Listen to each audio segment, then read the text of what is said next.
Journal of the Anthropological Institute, XXXI. 1901, pages 307. Footnote 379. T.C. Hudson, The Genera Amongst the Tribes of Assam, Journal of the Anthropological Institute, XXXVI. 1906, pages 94. Footnote 380. Pliny, Nat. Hist. Z. 54. Solinus, XXXIII. 6 SQ. Pages 166, ed. Th. Mommsen, 1st edition. Footnote 381. Theophrastus, Hister. Plant. X. 4. 5 SQ. Footnote 382. Palladius, De Re Rustica, I. 6. 14. Japonica, X. 3. 5 SQ. Footnote 383. With what follows compare Psyche's task, chapter if pages 31 SQQ. Where I have added the same evidence to some extent in the same words. Footnote 384. F. Mason, On Dwellings, Works of Art, Laws, etc., of the Karens, Journal of the Asiatic Society of Bengal, XXXVII. 1868, Part E. Pages 147 SQ.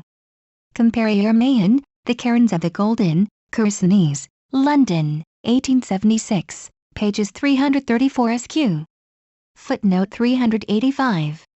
J. B. Newman, Het Pain en Beelestrom Gebied op het Island, Sumatra, Dit Schrift van het Nederlandsch Aardrijkskundig Genootschap, Tweede Serie, DLE. Afdeling, Meertjebride, Artikelen, Number 3, 1886, pages 514 SQ. M. Joustra, Het Leven, de Zetten en Gewoonten der Bataaks, Mededelingen van het Nederlandsche Zendelingenootschap, XLVI. 1902, pages 411. Footnote 386. H. Lingroth, Los Natives of Borneo, Journal of the Anthropological Institute, XXI. 1892, pages 113 SQ. 133, XXII. 1893, pages 24. Ed. Natives of Sarawak and British North Borneo, I. 401.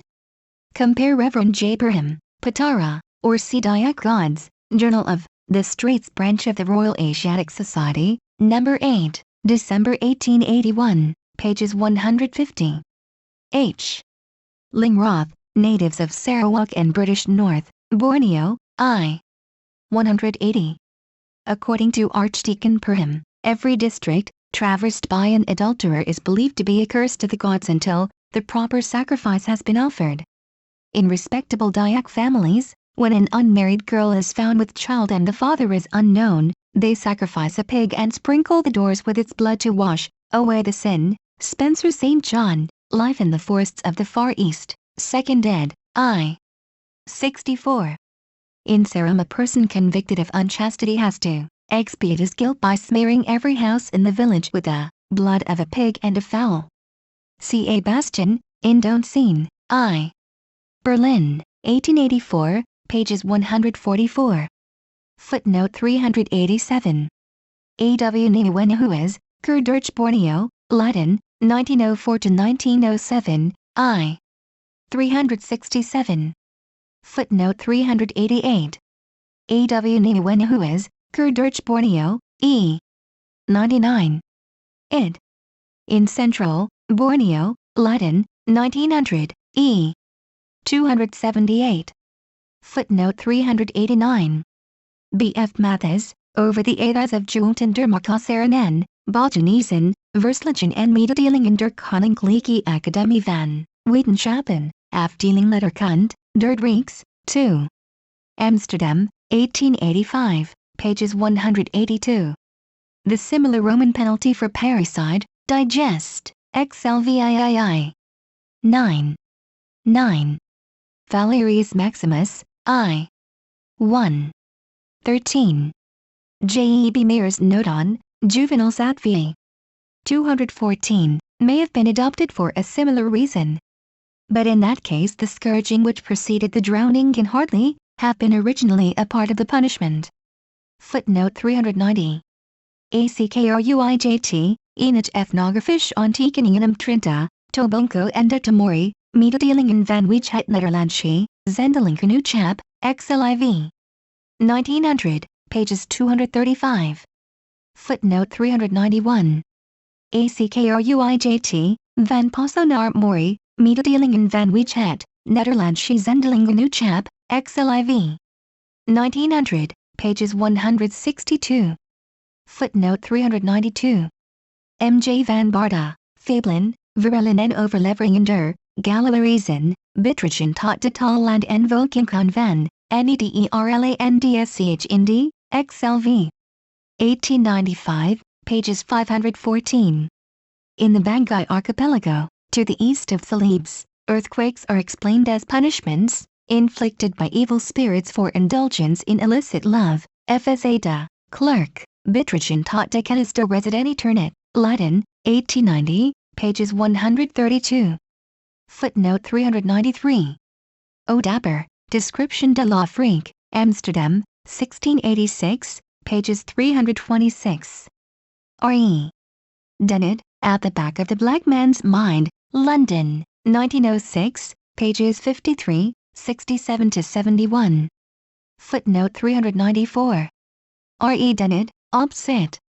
Pages 52. Footnote 395. A.C. Hollis, The Nandi, Their Language and Folklore, Oxford, 1909, pages 76. Footnote 396. Reverend E. Casales, The Basidos, London, 1861, pages 252. Footnote 397. Sir Harry Johnston, The Uganda Protectorate, London, 1902, e. 718, SQ. Footnote 398. ACKRUIJT, Regen Lokken en Regen Verdriet van Bidet Torages van, Midden Celebes, Dichtschrift voor Indisch Taalland en Volkinkund, XLIV. 1901, pages 4. Footnote 399. Probably a similar extension of the superstition to animal life occurs, also among savages, though the authorities I have consulted do not mention it. A trace, however, of such an extension appears in a belief, entertained by the Casis of Assam, that if a man defies tribal custom, by marrying a woman of his own clan, the women of the tribe will die in childbed and the people will suffer from other calamities. C. Colonel P.R.T. Gurdon, The Casis, London, 1907, pages 94, 123. Footnote 400. Job XXXI. 11 SQ. Revised version. Footnote 401. See Hebrew and English Lexicon, by F. Brown, S. R. Driver, and C. H. A. Briggs, Oxford, 1906, pages 100. Footnote 402. Genesis C. 10-20, XX. 1-18. Footnote 403. Leviticus XVII. 24 SQ. Footnote 404. Sophocles, Oedipus Tyrannus, 22 SQQ. 95 SQQ. Footnote 405. Tacitus, Annals, Z. 4 and 8. Footnote 406. Columella, De Re Rustica, Z. 2 SQ. Appealing to the authority of M. Ambivius, Minus Licinius, and C. Mattius. See on this subject, below, pages 205. Footnote 407. G. Keating, History of Ireland, translated by J. O'Mahony, New York, 1857, pages 337 SQ. P. W. Joyce, Social History of Ancient Ireland, London, 1903, e. 512 SQ. J. Rise, Celtic Euthendom, London, and Edinburgh, 1888, pages 308 SQ. Footnote 408. Compare Totemism and Exogamy, Inv. 153 SQQ. Footnote 409. Next, for Hear Me Out Now, readers, that I may tell ye whither my younger feet wandered. I betook me among those lofty fables and romances which recount in solemn cantos the deeds of knighthood, founded by our victorious kings, and from hence at in renown over all Christendom. There I read it in the oath of every knight that he should defend to the utmost expense of his best blood, or of his life, if it so befell him, the honor and chastity of virgin or matron. From whence even then I learn what a noble virtue chastity sure must be, to the defense of which so many worthies, by such a dear adventure of themselves, had sworn. And if I found in the story afterward any of them by word or deed breaking that oath, I judged it the same fault of the poet as that which is attributed to Homer, to have written indecent things of the gods. Only this my mind gave me, that every free and gentle spirit, without that oath, ought to be born a knight, nor needed to expect the gilt spur or the laying of a sword upon his shoulder to stir him up both by his counsel and his arm, to secure and protect the weakness of any attempted chastity. Milton, Apology for Smectymnuus, complete collection of the historical, political, and miscellaneous works of John Milton, London, 1738, vol. I. Pages 111. Footnote 410.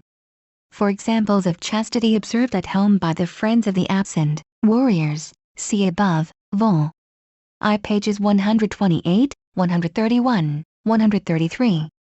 Examples of chastity, observed by the warriors themselves in the field will be given in the second part of this work.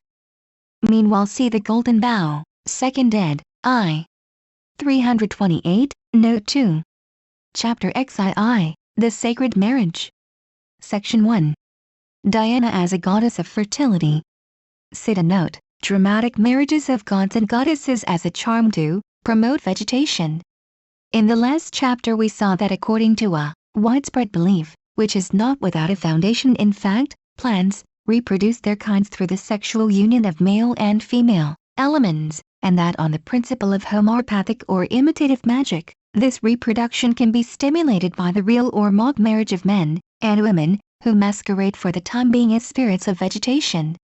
Such magical dramas have played a great part in the popular festivals of Europe, and based as they are on a very crude conception of natural law, it is clear that they must have been handed down from a remote antiquity.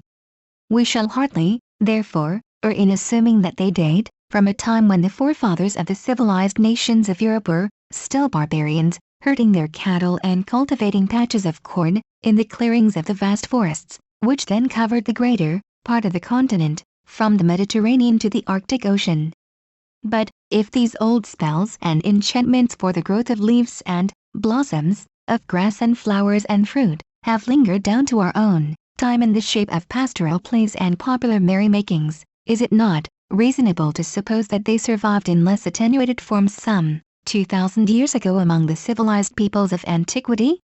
Or, to put it otherwise, is it not likely that in certain festivals of the ancients we may be able to detect the equivalents of our May Day, Whitsuntide, and Midsummer celebrations, with this difference, that in those days the ceremonies had not yet dwindled into mere shows and pageants, but were still religious or magical rites, in which the actors consciously supported the high parts of gods and goddesses? Now in the first chapter of this book we found reason to believe that the priest, who bore the title of King of the Wood at Nemead for his mate the goddess of the grove, Diana herself. May not he and she, as King and Queen of the Wood, have been serious counterparts of the merry mummers, who play the King and Queen of May, the Whitsuntide bridegroom and bride, in modern Europe?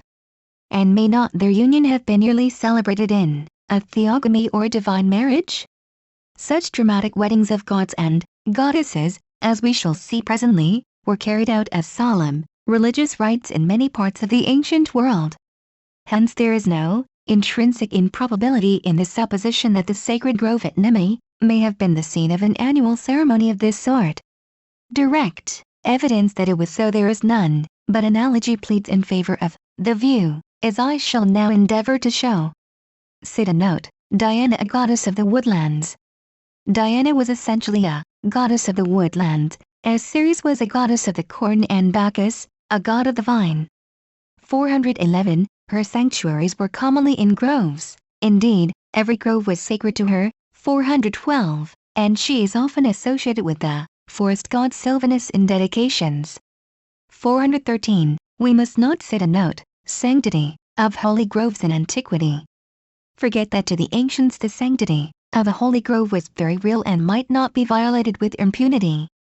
For example, in Attica there was a sanctuary of Erythogene Apollo, and it was enacted by law that any person caught in the act of cutting trees in it, or carrying away timber, firewood, or fallen leaves, should be punished with 50 stripes, if he was a slave, or with a fine of 50 drams, if he was a freeman. The culprit was denounced by the priest to the king, that is, to the sacred official or minister of state who bore the royal title. 414, similarly it was the duty of the sacred men at Andania, in Messenia, to scourge slaves and fine free men who cut wood in the grove of the great goddesses. 415, in Crete it was forbidden, under pain of curses and fines, to fell timber, sow corn, and herd or fold flocks within the precinct of Dictaean Zeus. 416, in Italy like customs prevailed. Near Spoletium there was a sacred grove from which nothing might be taken, and in which no wood might be cut except just so much as was needed for the annual sacrifice. Any person who knowingly violated the sanctity of the grove had to expiate his offense by sacrificing an ox to Jupiter, and to pay besides a fine of 300 pence. 417, in his treatise on farming Cato directs that before thinning a grove the Roman husbandman should offer a pig as an expiatory sacrifice to the god or goddess of the place, and should entreat his or her favor for himself, his children, and his household. 418, the Fratres Arvales or Brethren of the Tilled Fields were a Roman college of 12 priests, who performed public religious rites for the purpose of making the crops to grow, and they wore wreaths of ears of corn as a badge of their office. 419, their sacrifices were offered in the grove of the goddess Dia, situated 5 miles down the Tiber from Rome. So hallowed was this grove, which is known to have included laurels and holly oaks, that expiatory sacrifices of sows and lambs had to be offered when a rotten bough fell to the ground, or when an old tree was laid low by a storm or dragged down by a load of snow on its branches. And still more elaborate, expiation had to be made with the slaughter of sows, sheep, and bulls, when any of the sacred trees were struck by lightning and it was necessary to dig them up by the roots, split them, burn them, and plant others in the room. 420, at the annual festival of the Parulia, which was intended to ensure the welfare of the flocks and herds, Roman shepherds prayed to be forgiven if they had entered a hallowed grove, or sat down under a sacred tree, or lopped a holy bough in order to feed a sick sheep on the leaves. 421. Cite a note, sense of the divinity of woods shared by polite Roman writers. Nor was this sense of the indwelling divinity of the woods confined to the simple rustics who, tending their flocks in the sequestered shade, felt the presence of spirits in the solemn stillness of the forest, heard their voices in the sough of the wind among the branches, and saw their handiwork in the fresh green of spring in the fading gold of autumn. The feeling was shared by the most cultivated minds in the greatest age of Roman civilization. Pliny says that the woods were formerly the temples of the deities, and even no simple country folk dedicate a tall tree to a god with the ritual of the olden time. And we adore sacred groves and the very silence that reigns in them not less devoutly than images that gleam with gold and ivory. 422. Similarly Seneca writes, if you come upon a grove of old trees that have shot up above the common height and shut out the sight of the sky by the gloom of their matted boughs, you feel there is a spirit in the place. So lofty is the wood, so lone the spot, so wondrous the thick, unbroken shade. 423. Cite a note, the breaking of the golden bough rite of solemn significance, not a mere piece of bravado. Thus the ancients, like many other people in various parts of the world, were deeply impressed with the sanctity of holy groves, and regarded even the cutting of a bough in them as a sacrilege which called for expiation.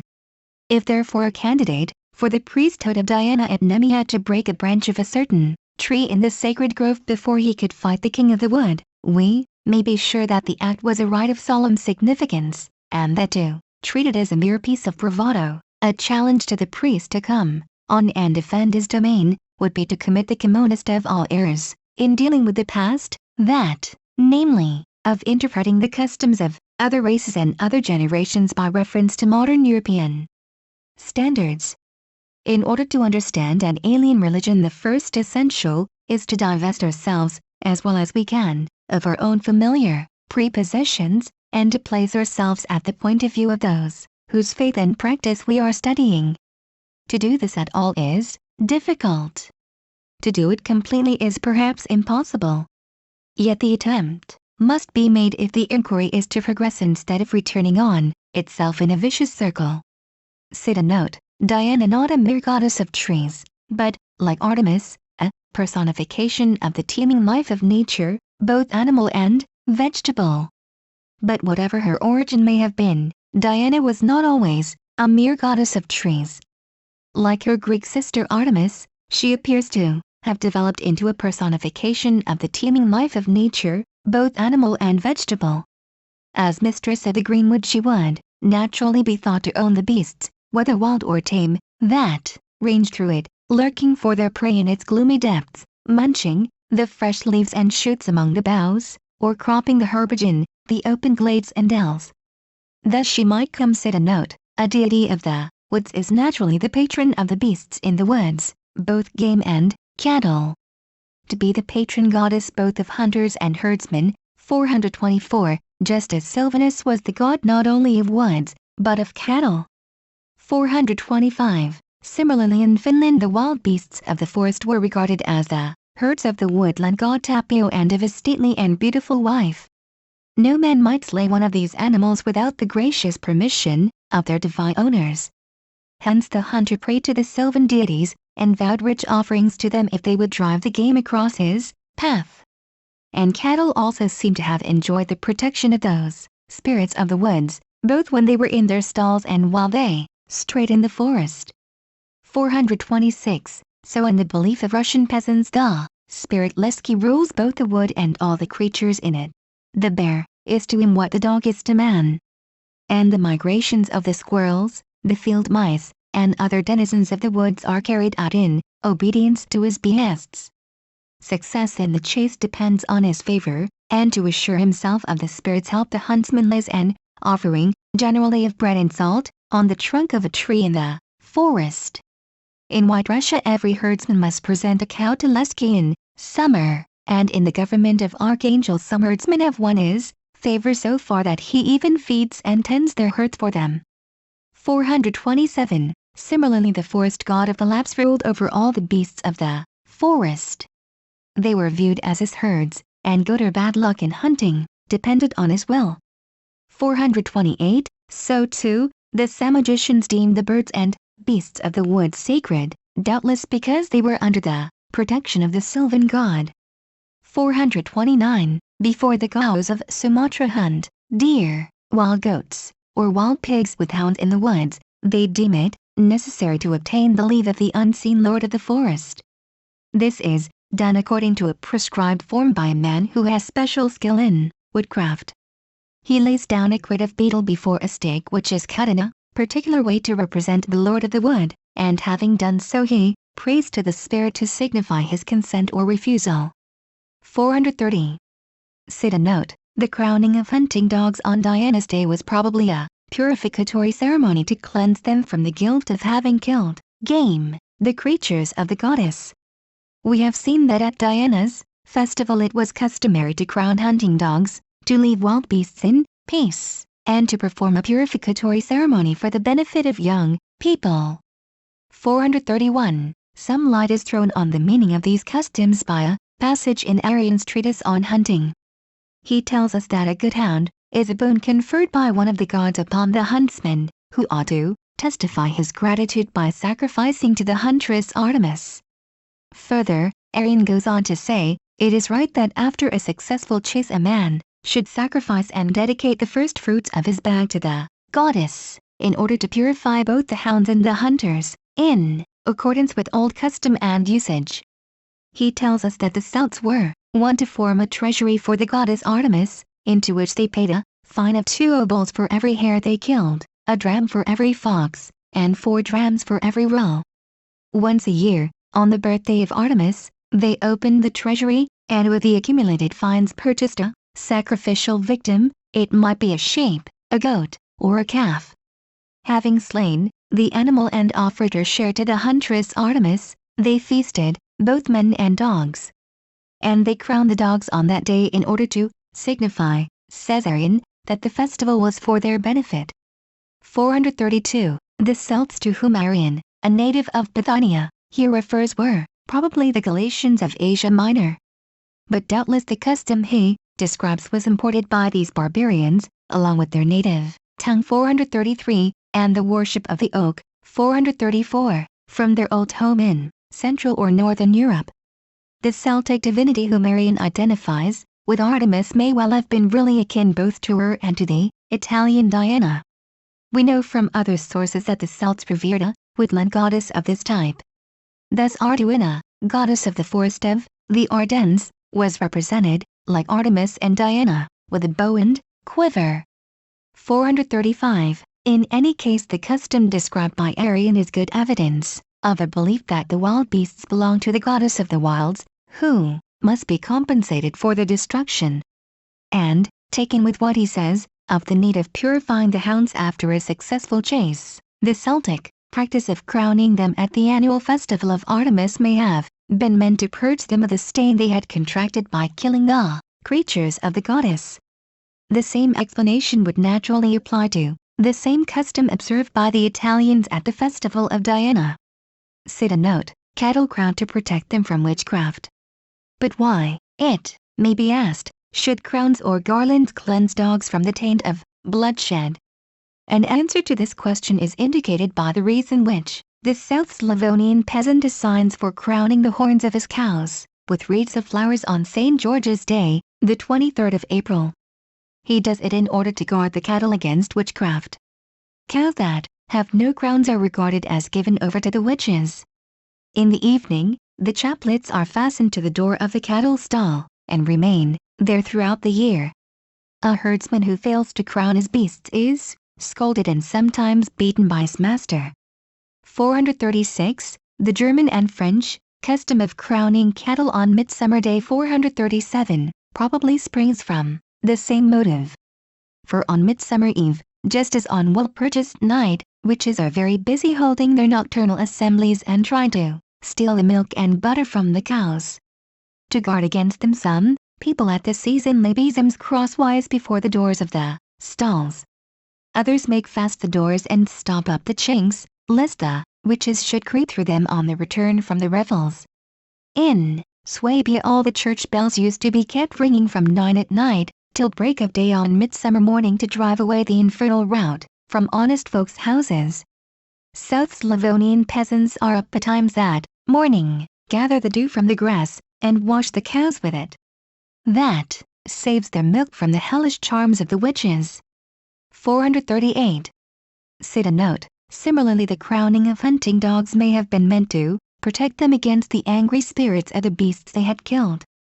Now when we observe that garlands of flowers, like hawthorn and other green boughs, 439, avail to ward off the unseen powers of mischief, we may conjecture that the practice of crowning dogs at the festival of a huntress goddess was intended to preserve the hounds from the angry and dangerous spirits of the wild beasts which they had killed in the course of the year. Fantastical as this explanation may sound to us, it is perfectly in accordance with the ideas of the savage, who, as we shall see later on, resorts to a multitude of curious expedients for disarming the wrath of the animals whose lives he has been obliged to take. Thus conceived, the custom in question might still be termed a purification. But its original purpose, like that of many other purificatory rites, would be not so much to cleanse moral guilt, as to raise a physical barrier against the assaults of malignant and mischievous spirits. 440. Cite a note, conceived as the moon, Diana was also a goddess of crops and of childbirth. But Diana was not merely a patroness of wild beasts, a mistress of woods and hills, of lonely glades and sounding rivers. conceived as the moon, and especially, it would seem, as the yellow, harvest moon. She filled the farmer's grange with goodly fruits, and heard the prayers of women in travail. 441. In her sacred grove at Nemi, as we have seen, she was especially worshipped as a goddess of childbirth, who bestowed offspring on men and women. 442. Thus Diana, like the Greek Artemis, with whom she was constantly identified, may be described as a goddess of nature in general and of fertility in particular. 443. We need not wonder, therefore, that in her sanctuary on the Aventine she was represented by an image copied from the many-breasted idol of the Ephesian Artemis, with all its crowded emblems of exuberant fecundity. 444. Hence too we can understand why an ancient Roman law, attributed to King Tullius Hostilius, prescribed that, when incest had been committed, an expiatory sacrifice should be offered by the pontiffs in the grove of Diana. 445. For we know that the crime of incest is commonly supposed to cause a dearth. 446. Hence it would be meet that atonement for the offense should be made to the goddess of fertility. Cita note, as a goddess of fertility Diana had herself to be fertile, and for that purpose needed a male partner. Now on the principle that the goddess of fertility must herself be fertile, it behoved Diana to have a male partner. Her mate, if the testimony of Servius may be trusted, was that Fabius who had his representative, or perhaps rather, his embodiment, in the King of the Wood at Nemi. 447. The aim of their union would be to promote the fruitfulness of the earth, of animals, and of mankind. And it might naturally be thought that this object would be more surely attained if the sacred nuptials were celebrated every year, the parts of the divine bride and bridegroom being played either by their images or by living persons. No ancient writer mentions that this was done in the grove at Nemi. But our knowledge of the Eretan ritual is so scanty that the want of information on this head can hardly count as a fatal objection to the theory. That theory, in the absence of direct evidence, must necessarily be based on the analogy of similar customs practiced elsewhere. Some modern examples of such customs, more or less degenerate, were described in the last chapter. Here we shall consider their ancient counterparts. Section 2. The marriage of the gods. Cita note, marriages of the gods in Babylonia and Assyria. At Babylon, the imposing sanctuary of Bel rose like a pyramid above the city in a series of 8 towers or stories, planted one on the top of the other. On the highest tower, reached by an ascent which wound about all the rest, there stood a spacious temple, and in the temple a great bed, magnificently draped and cushioned, with a golden table beside it. In the temple no image was to be seen, and no human being passed the night there, save a single woman, whom, according to the Chaldean priests, the god chose from among all the women of Babylon. They said that the deity himself came into the temple at night and slept in the great bed. And the woman, as a consort of the god, might have no intercourse with mortal man. 448. As Bel at Babylon was identified with Marduk, the chief god of the city. 449. The woman who thus shared his bed was doubtless one of the wives of Marduk mentioned in the Code of Hammurabi. 450. At Kala, which was for some time the capital of Assyria before it was displaced by Nineveh. 451. The marriage of the god Nabu appears to have been annually celebrated on the 3rd of the month Iyar or Eru, which corresponded to May. For on that day his bed was consecrated in the city, and the god entered his bedchamber, to return to his place on the following day. The ceremonies attending the consecration of the couch are minutely described in the liturgical text. After the appropriate offerings had been presented, the officiating priestess purified the feet of the divine image with a sprig of reed and a vessel of oil, approached the bed thrice, kissed the feet of the image, then retired, and sat down.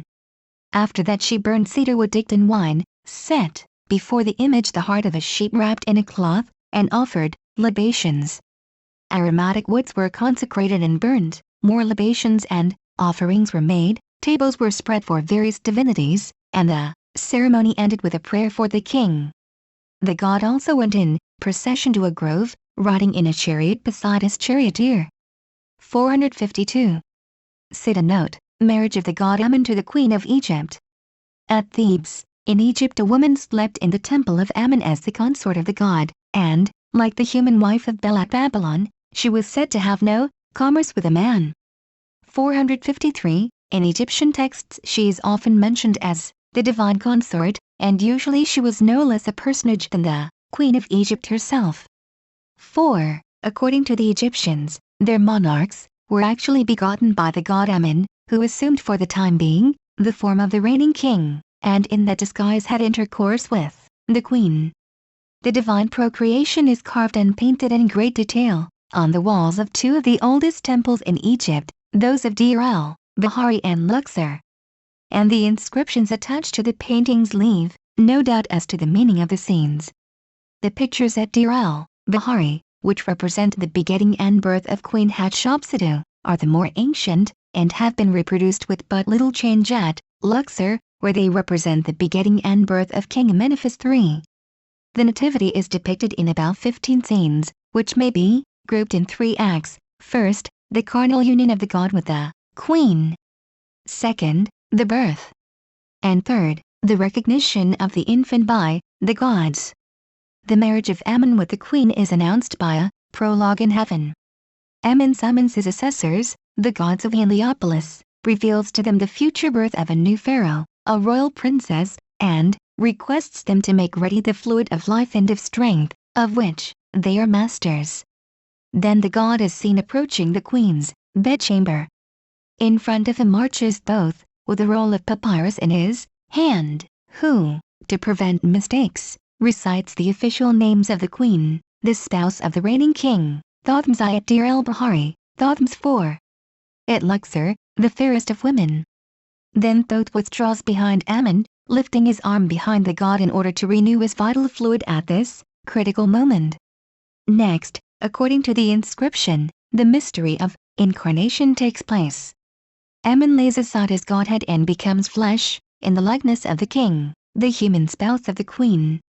The consummation of the divine union follows immediately. On a bed of state, the god and the queen appear seated opposite each other, with their legs crossed. The queen receives from her husband the symbols of life and strength, while 2 goddesses, Neith and Selket, the patronesses of matrimony, support the feet of the couple and guard them from harm. The text which encloses the scene sets forth clearly the reality of this mystic union of the human with the divine. Thus saith Ammon-Ra, king of the gods, lord of Karnak, he who rules over Thebes, when he took the form of this male, the king of Upper and Nether Egypt, Thothmes I, or Thothmes IV, giver of life. He found the queen then when she lay in the glory of her palace. She awoke at the fragrance of the god, and marveled at it. Straightway his majesty went towards her, took possession of her, placed his heart in her, and shewed himself to her in his divine form. And upon his coming she was uplifted at the sight of his beauty, the love of the god ran through all her limbs, and the smell of the god and his breath were full of the perfumes of Punit. And thus said the royal spouse, the royal mother Amasi, or Mutamoya, in presence of the majesty of this glorious god, Ammon, lord of Karnak, lord of Thebes, twice great are thy souls. It is noble to behold thy countenance when thou joinest thyself to my majesty in all grace. Thy dew impregnates all my limbs. Then, when the majesty of the god had accomplished all his desire with her, Ammon, the lord of the 2 lands, said to her, she who is joined to Ammon, the first of the nobles, verily, such shall be the name of the daughter who shall open thy womb, since such is the course of the words that came forth from thy mouth. She shall reign in righteousness in all the earth, for my soul is hers, my heart is hers, my will is hers, my crown is hers, truly, that she may rule over the 2 lands, that she may guide the souls of all living. Sida note, nativity of the divine Egyptian kings represented on the monuments. After the begetting of the divine child, for we must remember that the kings and queens of Egypt were regarded as divinities in their lifetime, another series of scenes represents the fashioning of its body and its birth. The god Khnumu, who in the beginning of time molded gods and men on his potter's wheel, is seen seated at his wheel, modeling the future king or queen and their doubles, those spiritual duplicates or external souls which were believed to hover invisible about both men and gods all through life. In front of Khnumu kneels Hecate, the frog-headed goddess, the great magician. She is holding out to the newly created figures the symbol of life, the crux ansata, in order that they may breathe and live. Another scene represents the birth. At Deir el-Bahari the queen has already been delivered, and is presenting her daughter to several goddesses, who have acted the part of midwives. At Luxor the double of the royal infant is born first. The goddesses who serve as nurses have him in their arms, and the midwives are preparing to receive the real child. Behind the queen are the goddesses who watch over childbirth, led by Isis and Nephthys. And all around the spirits of the east, the west, the north, and the south are presenting the symbol of life or uttering acclamations. In a corner the grotesque god bees and the female hippopotamus Api keep off all evil influence and every malignant spirit. Cita note, these representations probably copied from the life. We shall probably not err in assuming, with some eminent authorities, that the ceremonies of the nativity of the pharaohs, thus emblazoned on the walls of Egyptian temples, were copied from the life. In other words, that the carved and painted scenes represent a real drama, which was acted by masked men and women whenever a queen of Egypt was brought to bed. Here, as everywhere else in Egypt, says Professor Maspero, sculptor and painter did nothing but faithfully imitate reality. Theory required that the assimilation of the kings to the gods should be complete, so that every act of the royal life was, as it were, a tracing of the corresponding act of the divine life. From the moment that the king was Amun, he wore the costume and badges of Amun, the talat, with the long plumes, the cross of life, the greyhound-headed scepter, and thus arrayed he presented himself in the queen's bedchamber, to consummate the marriage. The assistants also assumed the costume and appearance of the divinities whom they incarnated. The men put on masks of jackals, hawks, and crocodiles, while the women donned masks of cows or frogs, according as they played the parts of Anubis, Khnumu, Sovko, Hathor, or Hecate. And I am disposed to believe that the doubles of the newborn child were represented by as many puppets as were required by the ceremonies. Some of the rites were complicated, and must have tired excessively the mother and child who underwent them. But they are nothing to those that have been observed in similar circumstances in other lands. In general, we are bound to hold that all the pictures traced on the walls of the temples, in which the person of the king is concerned, correspond to a real action in which disguised personages played the part of gods. 454. Cita note, human wives of Amun in the decline of Egypt. In the decline of Egypt from the 11th century onward, the wives of Amun at Thebes were called on to play a conspicuous part in the government of the country. The strong grip of the pharaohs was relaxed, and under their feeble successors the empire crumbled away into a number of petty, independent states. In this dissolution of the central authority the crafty high priests of Amun at Thebes contrived to usurp regal powers, and to reign far and wide in the name of the deity, veiling their rescripts under the guise of oracles of the god, who, with the help of a little jugglery, complacently signified his assent to their wishes by nodding his head or even by speech. But curiously enough, under this pretended theocracy the nominal ruler was not the priest himself, but his wife, the earthly consort of Amun. Thus Thebes became for a time a ghostly principality governed ostensibly by a dynasty of female popes. Their office was hereditary, passing by rights from mother to daughter. But probably the entail was often broken by the policy or ambition of the men who stood behind the scenes and worked the religious puppet show, by hidden wires, to the awe and astonishment of the gaping vulgar. Certainly we know that on one occasion King Psamtichus first foisted his own daughter into the Holy See by dedicating her to Amun under a hypocritical profession of gratitude for favors bestowed on him by the deity. And the female pope had to submit to the dictation with the best grace she could assume, protesting her affection for the adopted daughter who had ousted her own daughter from the throne. 455. Cita note, human concubines of Amun in Roman times.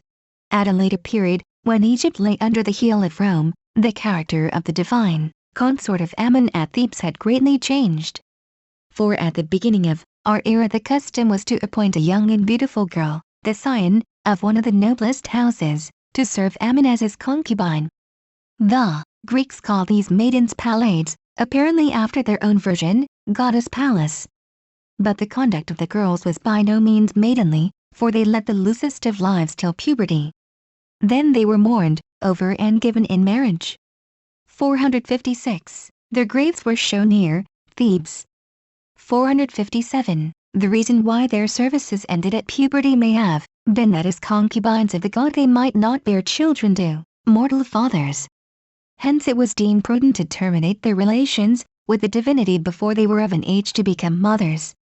It was an Egyptian doctrine that a mortal woman could conceive by a god, but that a goddess could not conceive by a mortal man.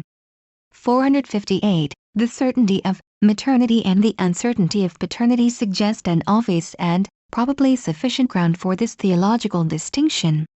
Cita note: Apollo and his prophetess at Patara. Apollo was said to spend the winter months at Patara in Lycia and the summer months in the island of Delos, and accordingly he gave oracles for one half of the year in the one place, and for the other half in the other. 459. So long as he tarried at Patara, his prophetess was shut up with him in the temple every night. 460. At Ephesus there was a college. Cita note: the Essenes of Artemis at Ephesus. Of sacred men called Essenes or king bees who held office for a year, during which they had to observe strict chastity and other rules of ceremonial purity. 461. How many of them there were at a time we do not know, but there must have been several, for in Ephesian inscriptions they are regularly referred to in the plural. They cannot have been bound to lifelong celibacy, for in one of the inscriptions an Essene mentions his wife. 462. Possibly they were deemed the annual husbands of Artemis, the great many-breasted goddess of fertility at Ephesus, whose association with the bees vouched for by the figures of bees which appear commonly both on her statues and on the coins of Ephesus. 463. If this conjecture is right, the king bees and their bee goddess Artemis at Ephesus would be closely parallel to the king of the wood and his woodland goddess Diana at Nemi, as these latter are interpreted by me. The rule of chastity imposed on the king bees during their year of office would be easily explicable on this hypothesis. As the temporary husbands of the goddess they would be expected for the time being to have no intercourse with mortal women, just as the human wives of Bel and Ammon were supposed to have no commerce with mortal men. Cita note: Marriage of Dionysus to the queen at Athens. At Athens the god of the vine, Dionysus, was annually married to the queen, and it appears that the consummation of the divine union, as well as the espousals, was enacted at the ceremony. But whether the part of the god was played by a man or an image we do not know. Attic law required that the queen should be a burgess and should never have known any man but her husband. She had to offer certain secret sacrifices on behalf of the state, and was permitted to see what no foreign woman might ever behold, and to enter where no other Athenian might set foot. She was assisted in the discharge of her solemn functions by 14 sacred women, one for each of the altars of Dionysus. The old Dionysiac festival was held on the 12th day of the month Anthesterion, corresponding roughly to February, at the ancient sanctuary of Dionysus in the marshes, which was never open throughout the year save on that one day. At this festival, the queen exacted an oath of purity and chastity from the 14 sacred women at the altar. Possibly her marriage was celebrated on the same day, though of that we have no positive evidence, and we learn from Aristotle that the ceremony took place not at the sanctuary in the marshes, but in the old official residence of the king, known as a cattle stall, which stood near the Prytaneum or town hall on the northeastern slope of the Acropolis. 464. But whatever the date of the wedding, its object can hardly have been any other than that of ensuring the fertility of the vines and other fruit trees, of which Dionysus was the god. Thus both in form and in meaning the ceremony would answer to the nuptials of the king and queen of May. Again, the story, dear to poets and artists, of the forsaken and sleeping Ariadne, waked and wedded by Dionysus, resembles so closely the little drama acted by French peasants of the Alps on May Day, 465, that, considering the character of Dionysus as a god of vegetation, we can hardly help regarding it as a reflection of a spring ceremony like the French one. In point of fact, the Cita note, Dionysus and Ariadne. Marriage of Dionysus and Ariadne was believed by Preller to have been acted every spring in Crete. 466. His evidence, indeed, is inconclusive, but the view itself is probable. If I am right in comparing the two, the chief difference between the French and the Greek ceremonies appears to have been that in the former the sleeper was a forsaken bridegroom, in the latter a forsaken bride. And the group of stars in the sky, in which fancy saw Ariadne's wedding crown, 467, may have been only a translation to heaven of the garland worn by the Greek girl who played the Queen of May. Cita note, marriage of Zeus with Demeter at Eleusis. If at Athens, and probably elsewhere, the vine god was married to a queen in order that the vines might be loaded with clusters of grapes, there is reason to think that a marriage of a different kind, intended to make the fields wave with yellow corn, was annually celebrated not many miles off, beyond the low hills that bound the plain of Athens on the west. In the great mysteries solemnized at Eleusis in the month of September, the union of the sky god Zeus with the corn goddess Demeter appears to have been represented by the union of the Hierophant with the priestess of Demeter, who acted the parts of god and goddess. But their intercourse was only dramatic or symbolical, for the Hierophant had temporarily deprived himself of his virility by an application of hemlock. The torches having been extinguished, the pair descended into a murky place, while the throng of worshippers awaited in anxious suspense the result of the mystic congress, on which they believed their own salvation to depend. After a time the Hierophant reappeared, and in a blaze of light, silently exhibited to the assembly reaped ear of corn, the fruit of the divine marriage. Then in a loud voice he proclaimed, Queen Brimo has brought forth the sacred boy Brimos, by which he meant, the mighty one has brought forth the mighty. The corn mother in fact had given birth to her child, the corn, and her travail pangs were enacted in the sacred drama. 468. This revelation of the reaped corn appears to have been the crowning act of the mysteries. Thus through the glamour shed round these rites by the poetry and philosophy of later ages there still looms, like a distant landscape through a sunlit haze, a simple rustic festival designed to cover the wide Eleusinian plain with a plenteous harvest by wedding the goddess of the corn to the sky god, who fertilized the bare earth with genial showers.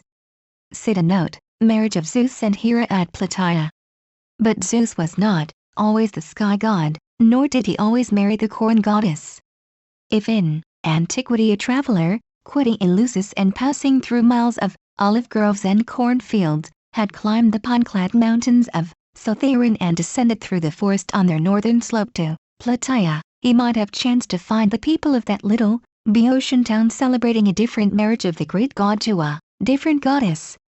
The ceremony is described by a Greek antiquary whose notebook has fortunately preserved for us not a few rural customs of ancient Greece, of which the knowledge would otherwise have perished. Every few years the people of Plataea held a festival which they called the Little Didola. On the day of the festival they went out into an ancient oak forest, the trees of which were of gigantic girth. There, they set some boiled meat on the ground, and watched the birds that gathered round it. When a raven was observed to carry off a piece of the meat and perch on an oak, the people followed it and cut down the tree. With the wood of the tree they made an image, dressed it as a bride, and placed it on a bullock cart with a bridesmaid beside it. It seems then to have been drawn to the banks of the river Asopus and back to the town, attended by a piping and dancing crowd. After the festival the image was put away and kept till the celebration of the great Didola, which fell only once in 60 years, and was held by all the people of Boeotia. On this occasion all the images, 14 in number, that had accumulated from the celebrations of the Little Didola were dragged on wains in procession to the river Asopus, and then to the top of Mount Cithaeron. There an altar had been constructed of square blocks of wood, fitted together, with brushwood heaped over it. Animals were sacrificed, by being burned on the altar, and the altar itself, together with the images, was consumed by the flames. The blaze, we are told, rose to a prodigious height and was seen for many miles. To explain the origin of the festival, a story ran that once upon a time Hera had quarreled with Zeus and left him in the high dudgeon. To lure her back, Zeus gave out that he was about to marry the nymph Plataea, daughter of the river Asopus. He had a fine oak cut down, shaped and dressed as a bride, and conveyed on a bullock cart. Transported with rage and jealousy, Hera flew to the cart, and tearing off the veil of the pretended bride, discovered the deceit that had been practiced on her. Her rage now turned to laughter, and she became reconciled to her husband Zeus. 469. Cite a note: resemblance of the Plataean ceremony to the spring and midsummer festivals of modern Europe. The resemblance of this festival to some of the European spring and midsummer festivals is tolerably close. We have seen that in Russia at Whitsuntide the villagers go out into the wood, fell a birch tree, dress it in women's clothes, and bring it back to the village with dance and song. On the third day it is thrown into the water. 470. Again, we have seen that in Bohemia on Midsummer Eve the village lads fell a tall fir or pine tree in the wood, and set it up on a height, where it is adorned with garlands, nosegays, and ribbons, and afterwards burned. 471. The reason for burning the tree will appear afterwards. The custom itself is not uncommon in modern Europe. In some parts of the Pyrenees a tall and slender tree is cut down on May Day and kept till Midsummer Eve. It is then rolled to the top of the hill, set up, and burned. 472. In Angoulême on St. Peter's Day, the 29th of June, a tall leafy poplar is set up in the marketplace and burned. 473. Near Launceston in Cornwall there is a large tumulus known as White Bough, with a fosse round it. On this tumulus there was formerly a great bonfire on Midsummer Eve. A large summer pole was fixed in the center, round which the fuel was heaped up. It had a large bush on the top of it. Round this were parties of wrestlers contending for small prizes. The rustics believed that giants were buried in such mounds, and nothing would tempt them to disturb their bones. 474. In Dublin on May morning boys used to go out and cut a May bush, bring it back to town, and then burn it. 475. Cite a note: all such ceremonies were originally magical rites intended to bring about the effects which they dramatically represented. Probably, the Boeotian festival belonged to the same class of rites. It represented the marriage of the powers of vegetation, the union of the oak god with the oak goddess. 476. In spring or midsummer, just as the same event is represented in modern Europe by a king and queen or a lord and lady of the May. In the Boeotian, as in the Russian ceremony, the tree dressed as a woman stands for the English maypole and May Queen in 1. All such ceremonies, it must be remembered, are not, or at least, were not originally, mere spectacular or dramatic exhibitions. They are magical rites designed to produce the effect which they dramatically set forth. If the revival of vegetation in spring is mimicked by the awakening of a sleeper, the mimicry is intended actually to quicken the growth of leaves and blossoms. If the marriage of the powers of vegetation is simulated by a king and queen of May, the idea is that the powers thus personated will really be rendered more productive by the ceremony. In short, all these spring and midsummer festivals fall under the head of homeopathic or imitative magic. The thing which people wish to bring about they represent dramatically, and the very representation is believed to effect, or at least to contribute to, the production of the desired result. In the case of the Daedala, the story of Hera's quarrel with Zeus and her sullen retirement may perhaps without straining be interpreted as a mythical expression for a bad season and the failure of the crops. The same disastrous effects were attributed to the anger and seclusion of Demeter after the loss of her daughter, Proserpine. 477. Now the institution of a festival is often explained by a mythical story, which relates how upon the particular occasion those very calamities occurred which it is the real object of the festival to avert. so that if we know the myth told to account for the historical origin of the festival, we can often infer from it the real intention with which the festival was celebrated.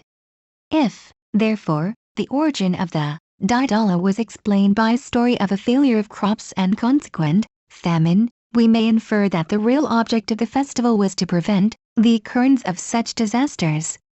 And, if I am right in my interpretation of the festival, the object was supposed to be effected by dramatically representing the marriage of the divinities most concerned with the production of trees and plants. The marriage of Zeus and Hera was acted at annual festivals in various parts of Greece, 478, and it is at least a fair conjecture that the nature and intention of these ceremonies were such as I have assigned to the Plataean festival of the Daedala. In other words, that Zeus and Hera at these festivals were the Greek equivalents of the Lord and Lady of the May. Homer's glowing picture of Zeus and Hera couched on fresh hyacinths and crocuses, 479, like Milton's description of the dalliance of Zephyr with Aurora, as he met her one summer, was perhaps painted from the life. Cite a note, the god Frey and his human wife in Sweden. The sacred marriage of Zeus and Hera had, as was natural, its counterpart among the northern kinsfolk of the Greeks. In Sweden every year a life-size image of Frey, the god of fertility, both animal and vegetable, was drawn about the country in a wagon attended by a beautiful girl who was called the god's wife. She acted also as his priestess in his great temple at Uppsala. Wherever the wagon came with the image of the god and his blooming young bride, the people crowded to meet them and offered sacrifices for a fruitful year. Once on a time a Norwegian exile named Gunnar Helming gave himself out to be Frey in person, and rode about on the sacred wagon dressed up in the god's clothes. Everywhere the simple folk welcomed him as the deity, and observed with wonder and delight that a god walked about among men and ate and drank just like other people. And when the months went by, and the god's fair young wife was seen to be with child, their joy waxed greatly, for they thought, surely this is an omen of a fruitful season. It happened that the weather was then so mild, and the promise of a plenteous harvest so fair, that no man ever remembered such a year before. But one night the god departed in haste, with his wife and all the gold and silver and fine raiment which he had got together. And though the Swedes made after him, they could not catch him. He was over the hills and far away in Norway. 480. Similar ceremonies appear to have been observed by the cite a note, similar customs in Gaul. Peasantry of Gaul in antiquity. 4. Gregory of Tours, writing in the 6th century of our era, says that at Autun the people used to carry about an image of a goddess in a wagon, drawn by oxen. The intention of the ceremony was to ensure the safety of the crops and vines, and the rustics danced and sang in front of the image. 481. The old historian identifies the goddess with Cybele, the great mother goddess of Phrygia, and the identification would seem to be correct. For we learn from another source that men wrought up to a pitch of frenzy by the shrill music of flutes and the clash of cymbals, sacrificed their virility to the goddess, dashing the severed portions of themselves against her image. 482. Now this religious castration was a marked feature of the Phrygian worship of Cybele, but it is alien to Western modes of thought, although it still finds favor with a section of the barbarous, fanatical, semi-oriental peasantry of Russia. 483. But, whether of native or of Eastern origin, the rites of the goddess of Autun closely conform to those of the great Phrygian goddess and appear to have been, like them, a perverted form of the sacred marriage, which was designed to fertilize the earth, and in which eunuchs, strange as it may seem, personated the lovers of the goddess. 484.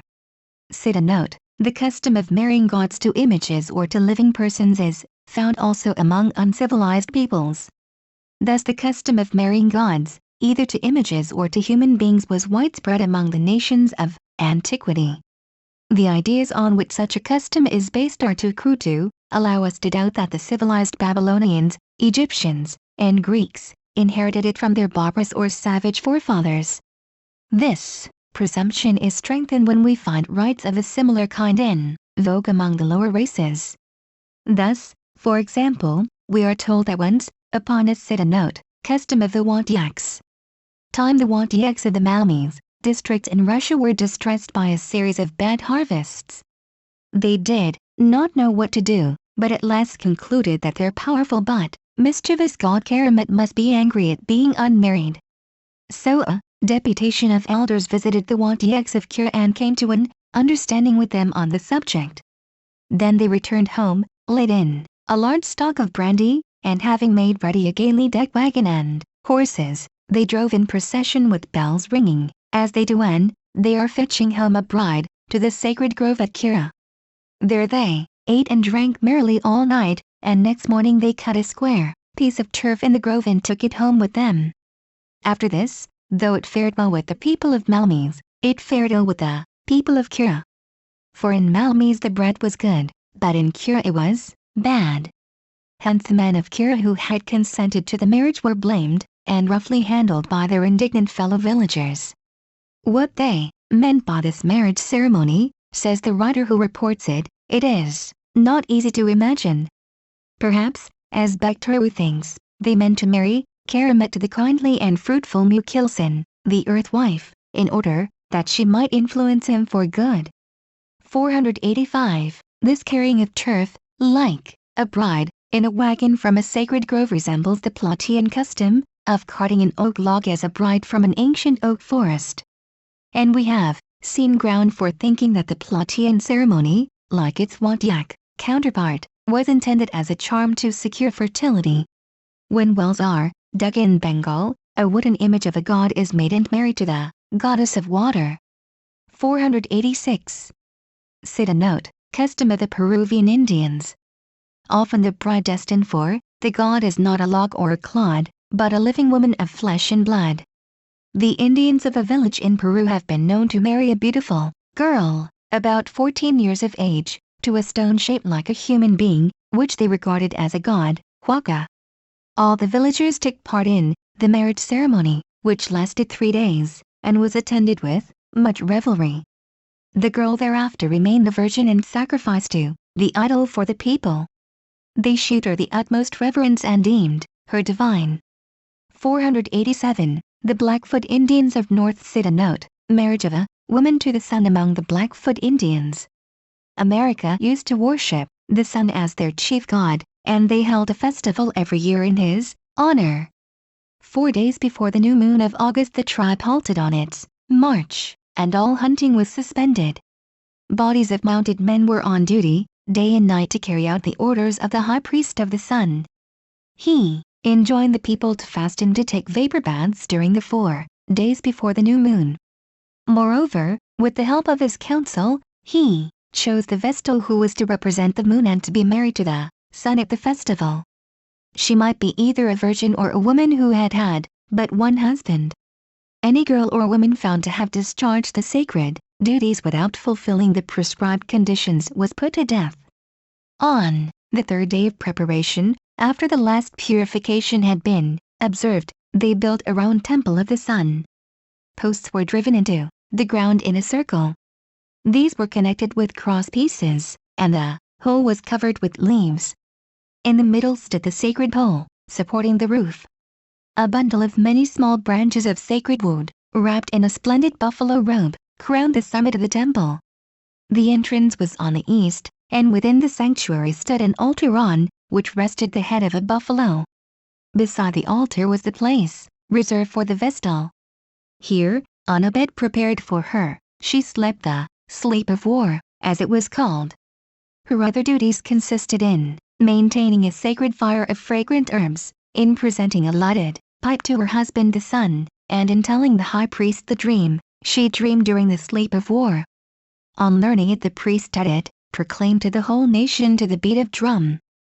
488. Every year, about the middle of March, when the season for fishing with the dragnet began, the Siddhanote, marriage of girls to fishing nets among the Hurons and Algonquins. Algonquins and Hurons married their nets to 2 young girls, aged 6 or 7. At the wedding feast the net was placed between the 2 maidens, and was exhorted to take courage and catch many fish. The reason for choosing the brides so young was to make sure that they were virgins. The origin of the custom is said to have been this. One year, when the fishing season came round, the Algonquins cast their nets as usual, but took nothing. Surprised at their want of success, they did not know what to make of it, till the solar genius, Oki of the net appeared to them in the likeness of a tall well-built man, who said to them in a great passion, "I have lost my wife and I cannot find one who has known no other man but me. That is why you do not succeed, and why you never will succeed till you give me satisfaction on this head."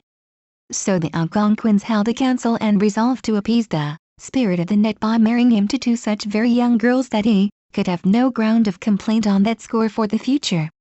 They did so, and the fishing turned out all that could be wished. The thing got wind among their neighbors the Hurons, and they adopted the custom. A share of the catch was always given to the families of the two girls who acted as brides of the net for the year. 489. Cite a note, sacred marriage of the sun god and earth goddess among the Oriones.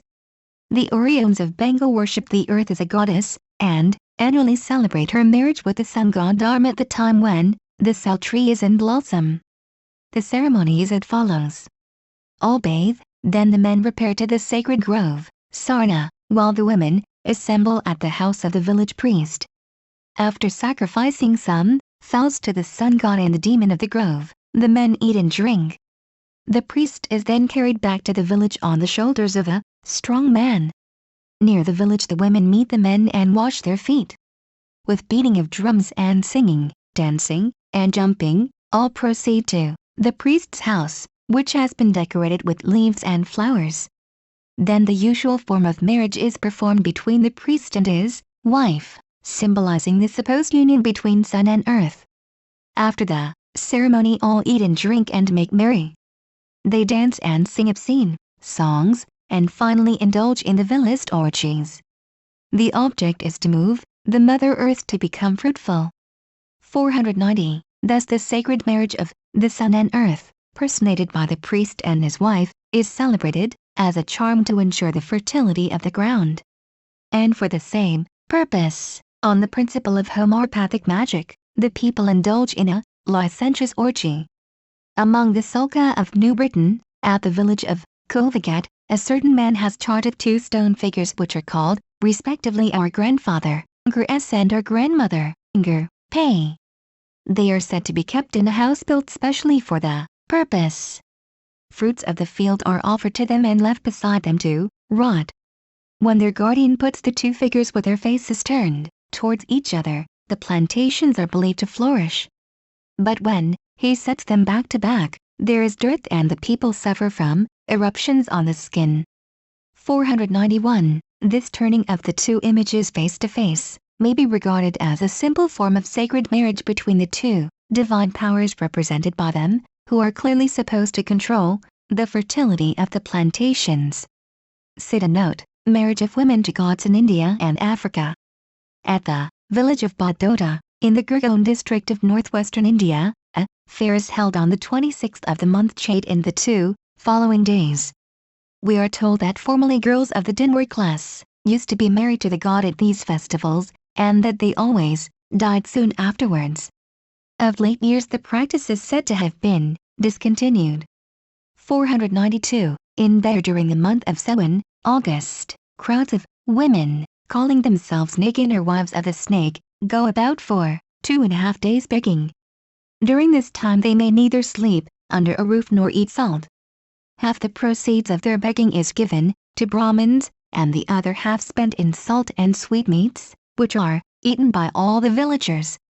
493. Amongst the Use-speaking peoples of the Slave Coast in West Africa, human wives of gods are very common.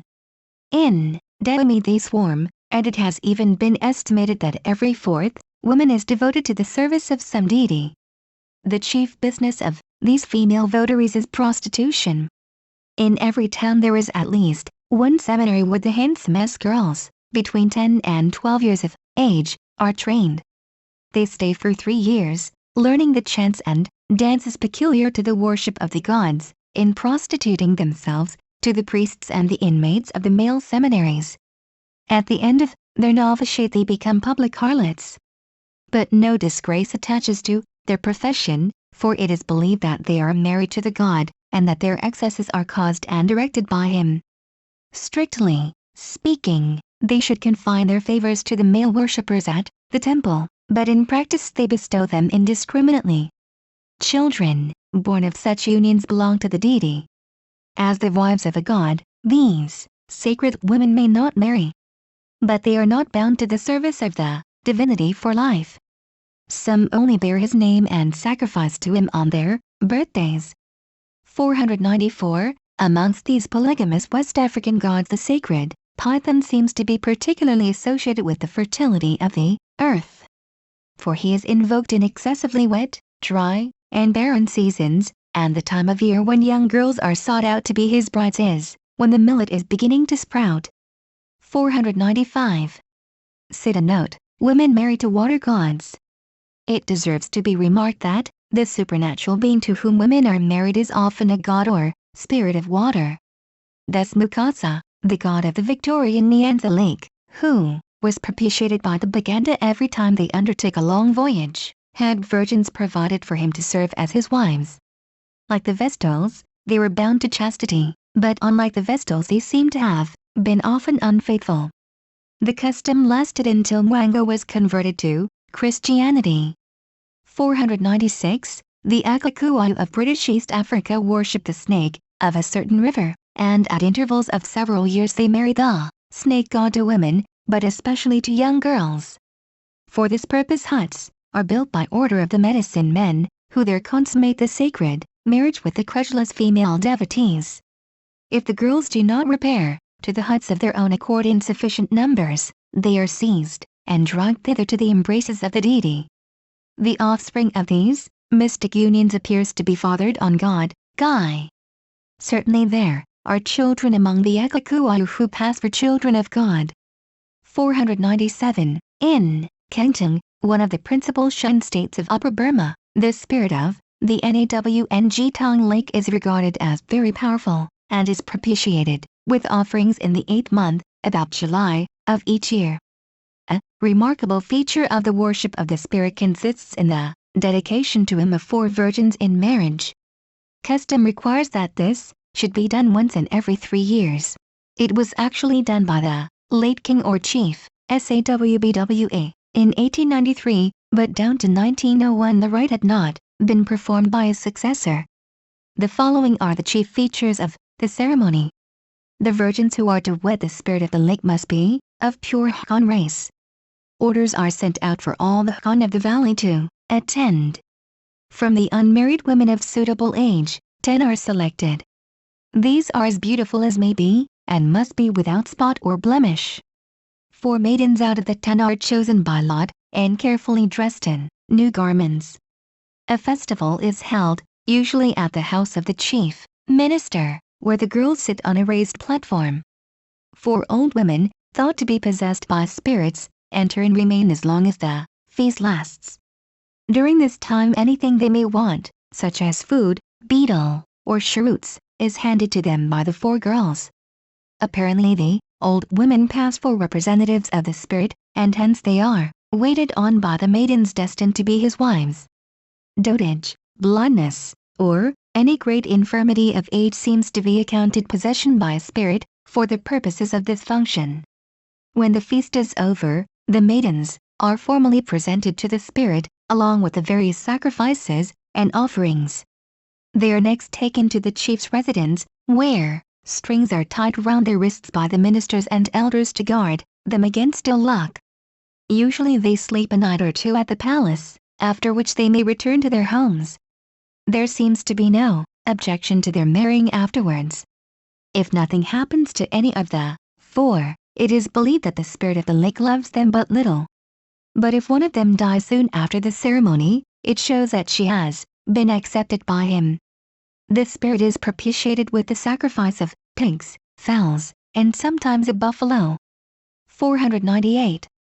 Cita note: Egyptian custom of drowning a girl as a sacrifice to the Nile. In this last custom the death of the woman is regarded as a sign that the god has taken her to himself. Sometimes Apparently, it has not been left to the discretion of the divine bridegroom to take or leave his human bride. She was made over to him once for all in death.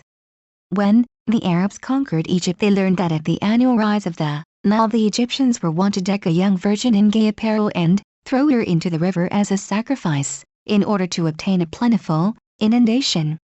The Arab general abolished the barbarous custom.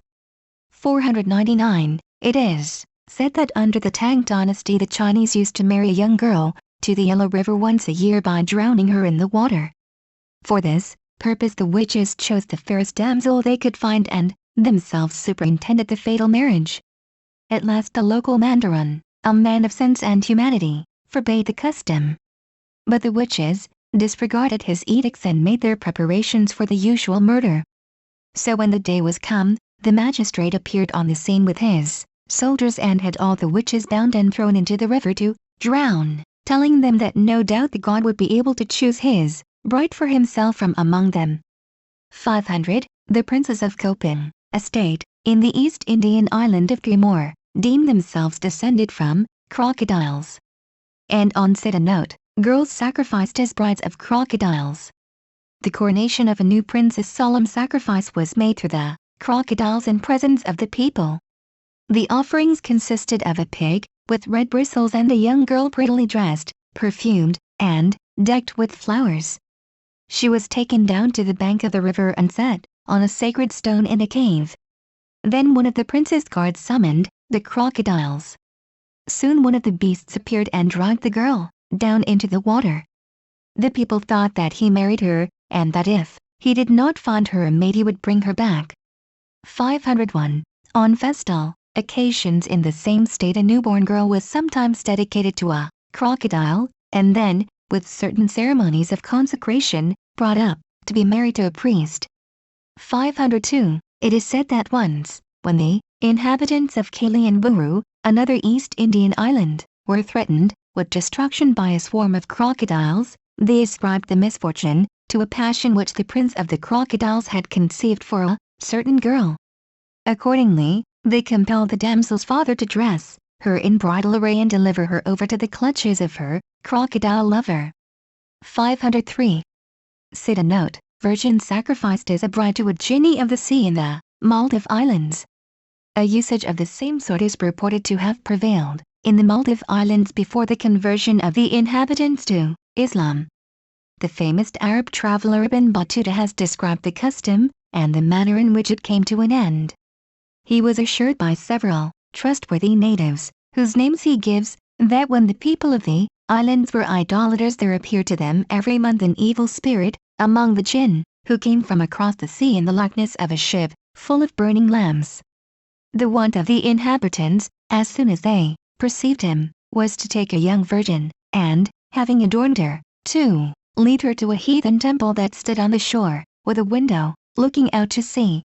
There they left the damsel for the night, and when they came back in the morning they found her a maid no more, and dead. Every month they drew lots, and he upon whom the lot fell gave up his daughter to the genie of the sea. In time there came to them a Berber, named Abul Barakat, who knew the Quran by heart. He lodged in the house of an old woman of the Isle of Mahal. One day, visiting his hostess, he found that she had gathered her family about her, and that the women were weeping as if there were a funeral. On enquiring into the cause of their distress, he learned that the lot had fallen on the old woman, and that she had an only daughter, who must be slain by the evil genie. Abu al-Barakat said to the old dame, "I will go this night instead of thy daughter." Now he was quite beardless. So when the night was come they took him, and after he had performed his ablutions, they put him in the temple of idols. He set himself to recite the Quran. Then the demon appeared at the window, but the man went on with his recitation. No sooner was the genie within hearing of the holy words than he dived into the sea. When morning broke, the old woman and her family and the people of the island came, according to their custom, to carry away the girl and burn her body. They found the stranger repeating the Quran, and took him to their king, whose name was Kanurza, and made him relate his adventure. The king was astonished at it. The Berber proposed to the king that he should embrace Islam. Khanurza said to him, "Tarry with us till next month. If thou shalt do what thou hast done, and shalt escape from the evil jinni, I will be converted."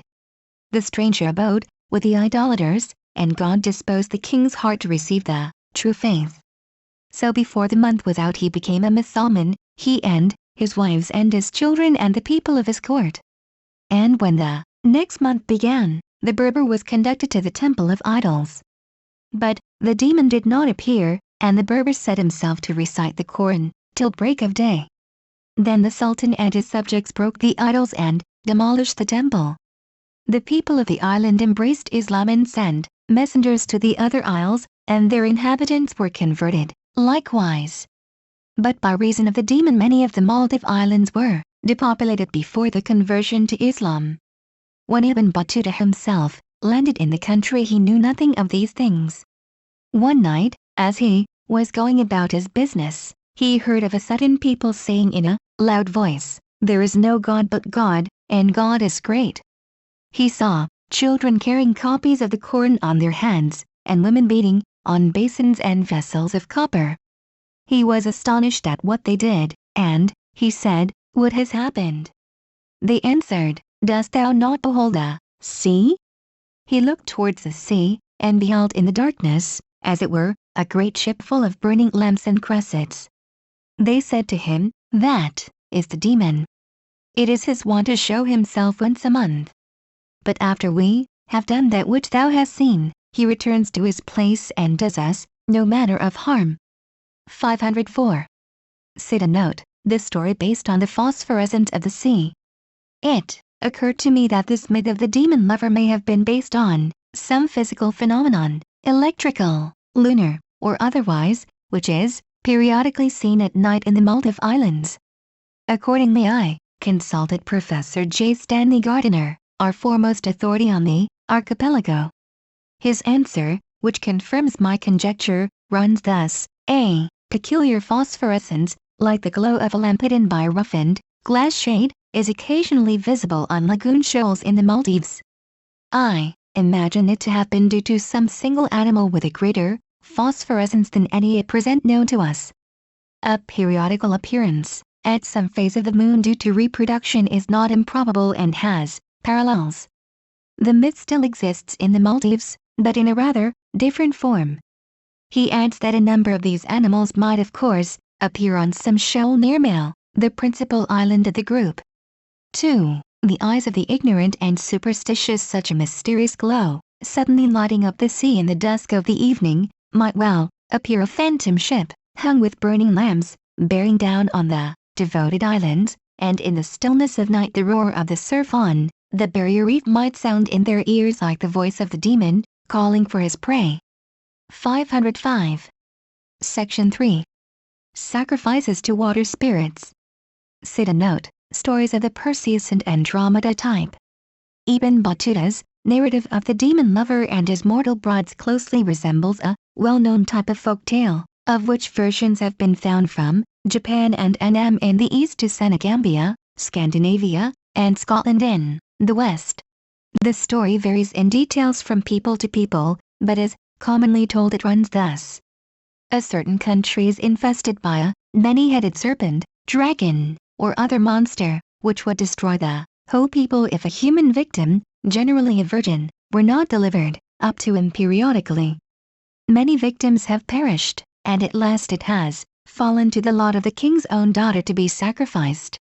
She is exposed to the monster, but the hero of the tale, generally a young man of humble birth, interposes in her behalf, slays the monster, and receives the hand of the princess as his reward. In many of the tales, the monster, who is sometimes described as a serpent, inhabits the water of a sea, a lake, or a fountain. In other versions he is a serpent or dragon who takes possession of the springs of water, and only allows the water to flow or the people to make use of it on condition of receiving a human victim. 506. Cite a note, water spirits conceived as serpents or dragons. It would probably be a mistake to dismiss all these tales as pure inventions of the storyteller. Rather we may suppose that they reflect a real custom, of sacrificing girls or women to be the wives of water spirits, who are very often conceived as great serpents or dragons. Elsewhere I have cited many instances of this belief in serpent-shaped spirits of water. 507. Here it may be worthwhile to add a few more. Thus the Warramunga of Central Australia perform elaborate ceremonies to appease or coerce a gigantic but purely mythical water snake who is said to have destroyed a number of people. 508. Some of the natives of Western Australia fear to approach large pools, supposing them to be inhabited by a great serpent who would kill them if they dared to drink or draw water there by night. 509. The Indians of New Granada believed that when the mother of all mankind, named Bough, was grown old, she and her husband plunged into the lake of Igwag, where they were changed into two enormous serpents, which still live in the lake and sometimes show themselves. 510. The Oyampi Indians of French Guiana imagine that each waterfall has a guardian in the shape of a monstrous snake, who lies hidden under the eddy of the cascade, but has sometimes been seen to lift up its huge head. To see it is fatal. Canoe and Indians are then dragged down to the bottom, where the monster swallows all the men, and sometimes the canoe also. Hence the Oyampis never name a waterfall till they have passed it, for fear that the snake at the bottom of the water might hear its name and attack the rash intruders. 511. The Huical Indians of Mexico adore water. Springs are sacred, and the gods in them are mothers or serpents that rise with the clouds and descend as fructifying rain. 512. The Tarahumers, another Indian tribe of Mexico, think that every river, pool, and spring has its serpent, who causes the water to come up out of the earth. All these water serpents are easily offended. Hence the Tarahumers place their houses some little way from the water, and will not sleep near it when they are on a journey. Whenever they construct lures to catch fish, they take care to offer fish to the water serpent of the river. And when they are away from home, and are making pinole, that is, toasted maize meal, they drop the first of the pinole into the water as an offering to the serpents, who would otherwise try to seize them and chase them back to their own land. 513. In Basutoland the rivers Katine and Maletsuni tumble, with a roar of waters and a cloud of iridescent spray, into vast chasms hundreds of feet deep.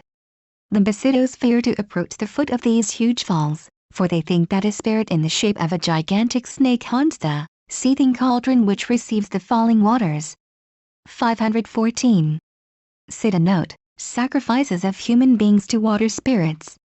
The perils of the sea, of floods, of rapid rivers, of deep pools and lakes, naturally account for the belief that water spirits are fickle and dangerous beings, who need to be appeased by sacrifices.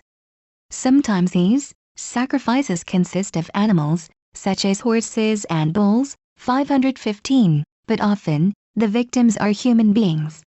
Thus at the mouth of the Bonny River there is a dangerous bar on which vessels trading to the river have been lost. This is bad for business, and accordingly the Negroes used to sacrifice a young man annually to the spirit of the bar. The handsomest youth was chosen for the purpose, and for many months before the ceremony he lodged with the king.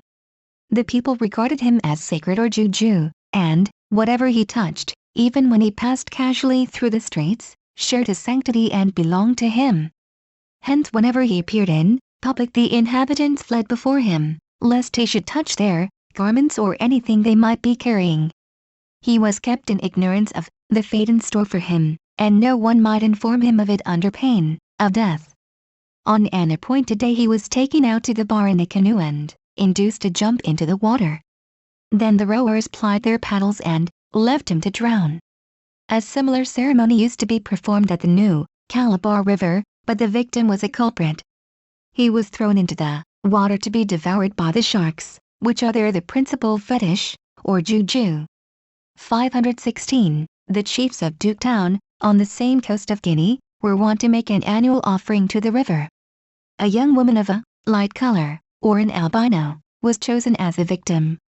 On a set day they decked her with finery, took her down to Parrot Island, and with much ceremony plunged her in the stream.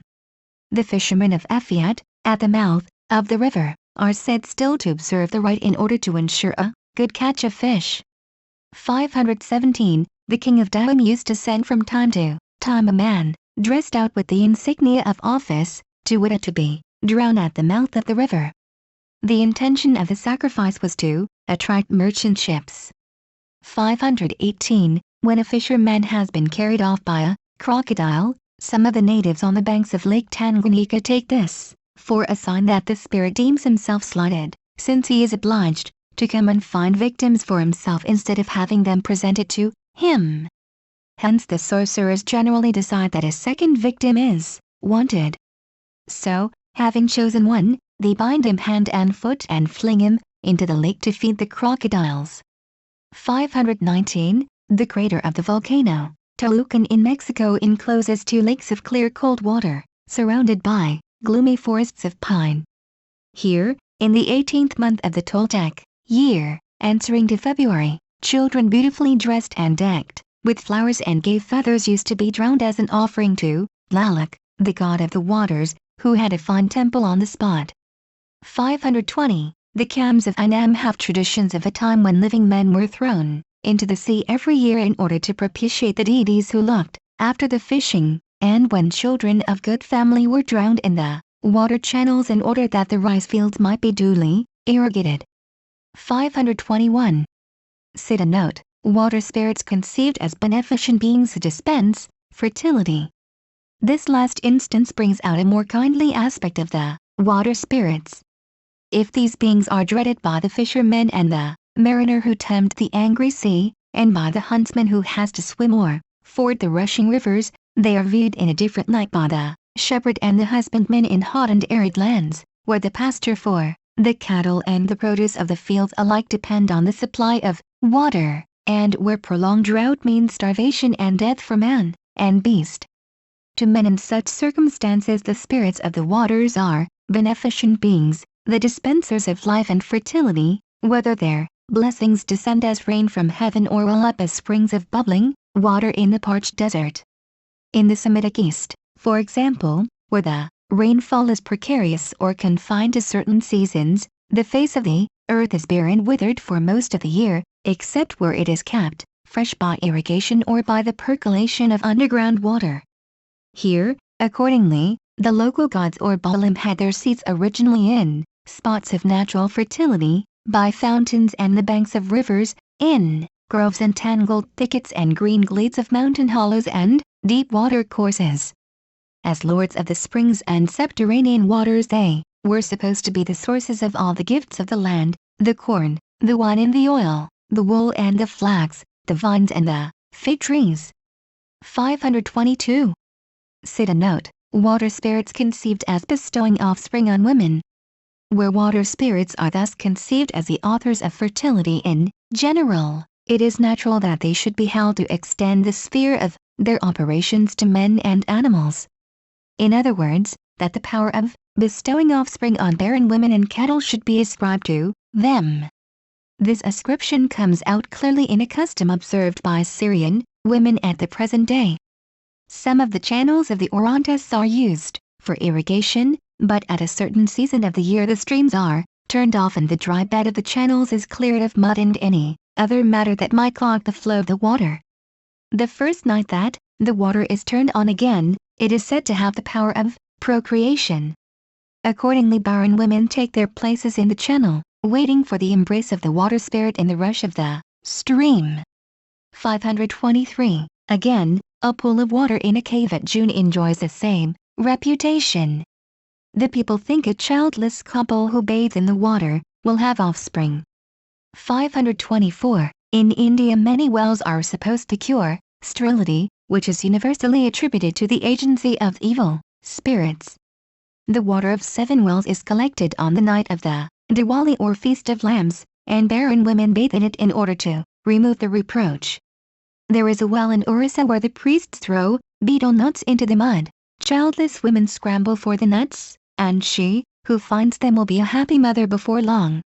For the same reason, after childbirth an Indian mother is taken to worship the village well. She walks round it in the course of the sun and smears the platform with red lead, which may be a substitute for blood. A Kan priest will take a childless woman to the meeting of two streams, where he makes an offering to the god of birth and sprinkles the woman with water in order to rid her of the influence of the spirit who hinders conception. 525. In the Punjab, a barren woman who desires to become a mother will sometimes be let down into a well on a Sunday or Tuesday night during the Diwali festival. After stripping herself of her clothes and bathing in the water, she is drawn up again and performs the Chakpurna ceremony with incantations taught by a wizard. When this ceremony has been performed, the well is supposed to run dry. Its quickening and fertilizing virtue has been abstracted by the woman. 526. The Indian sect of the Vallabhakaryas or Maharajas believe that bathing in a sacred well is a remedy for barrenness in women. 527. In antiquity, the waters of Sinusa in Campania were thought to bless childless wives with offspring.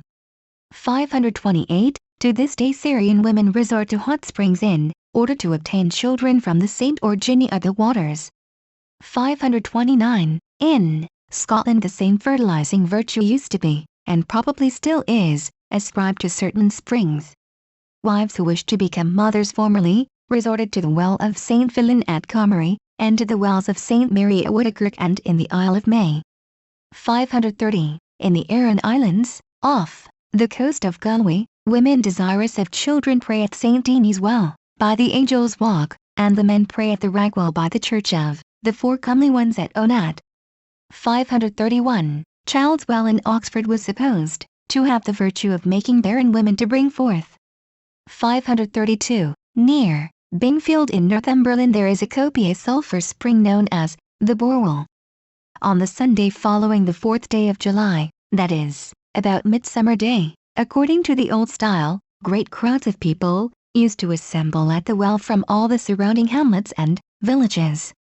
This scene was like a fair, stalls for the sale of refreshments being brought and set up for the occasion.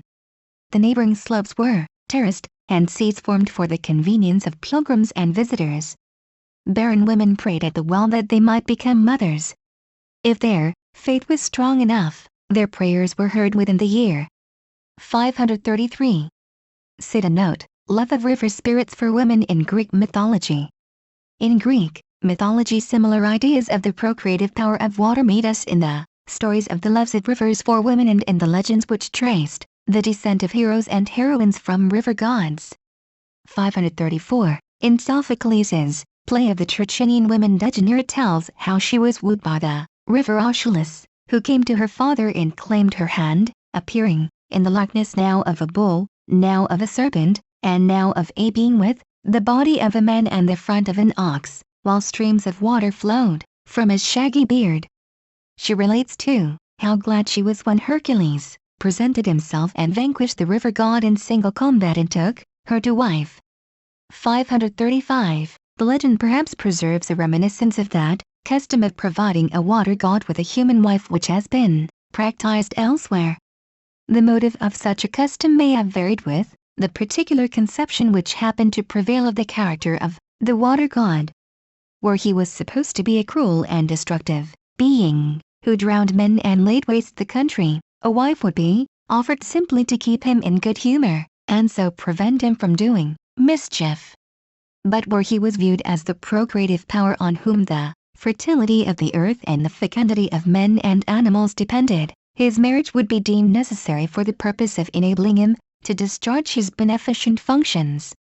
This belief in the amorous character of rivers comes out plainly in a custom which was observed at Troy down to classical times.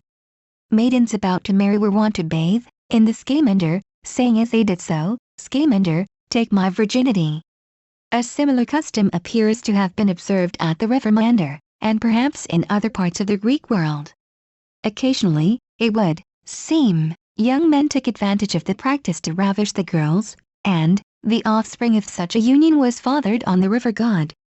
536. The bath which a Greek bride and bridegroom regularly took before marriage appears to have been intended to bless their union with offspring through the fertilizing influence of the water nymphs.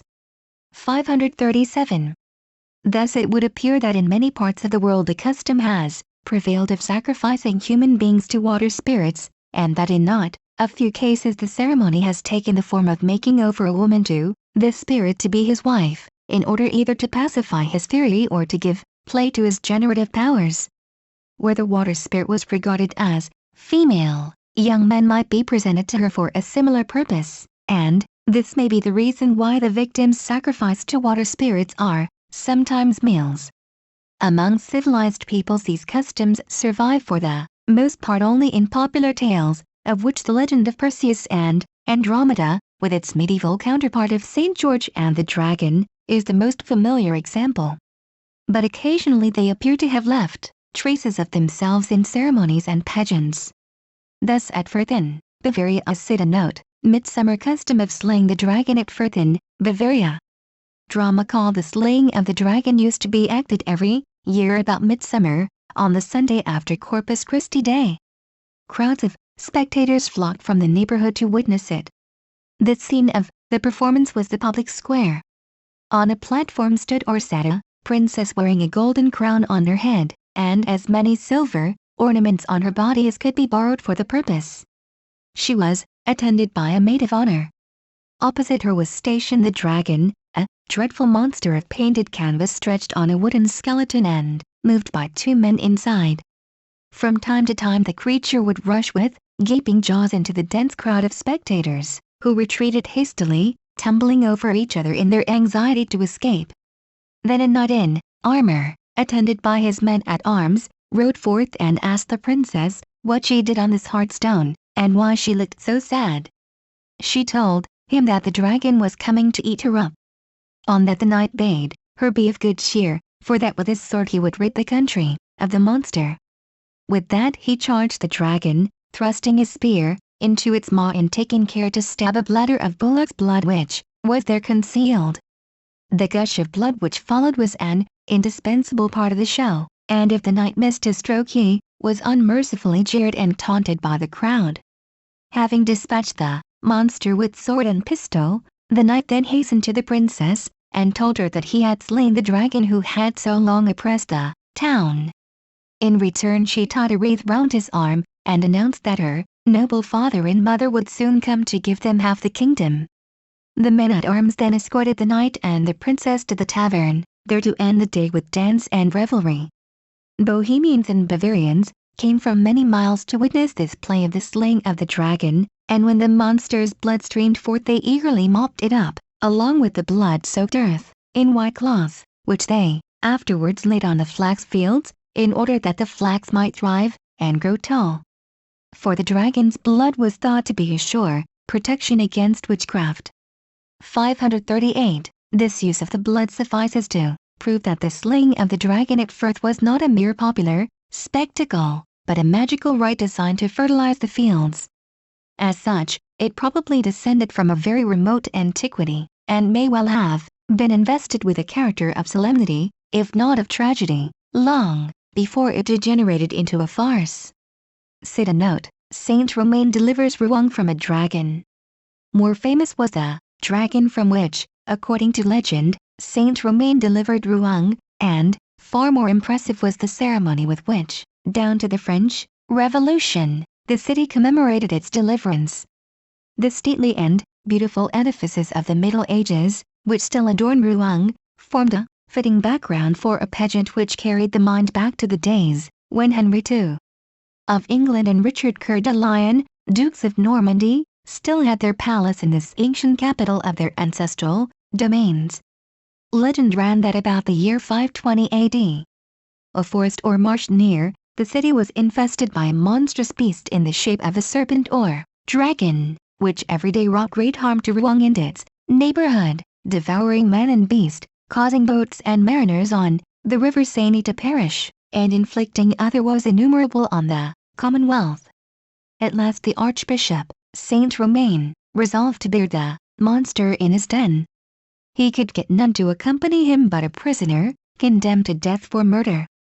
On their approach the dragon made as though he would swallow them up. But the Archbishop, relying on the divine help, made the sign of the cross, and at once the monster became so gentle that he suffered the saint to bind him with his stole and the murderer to lead him like a lamb to the slaughter.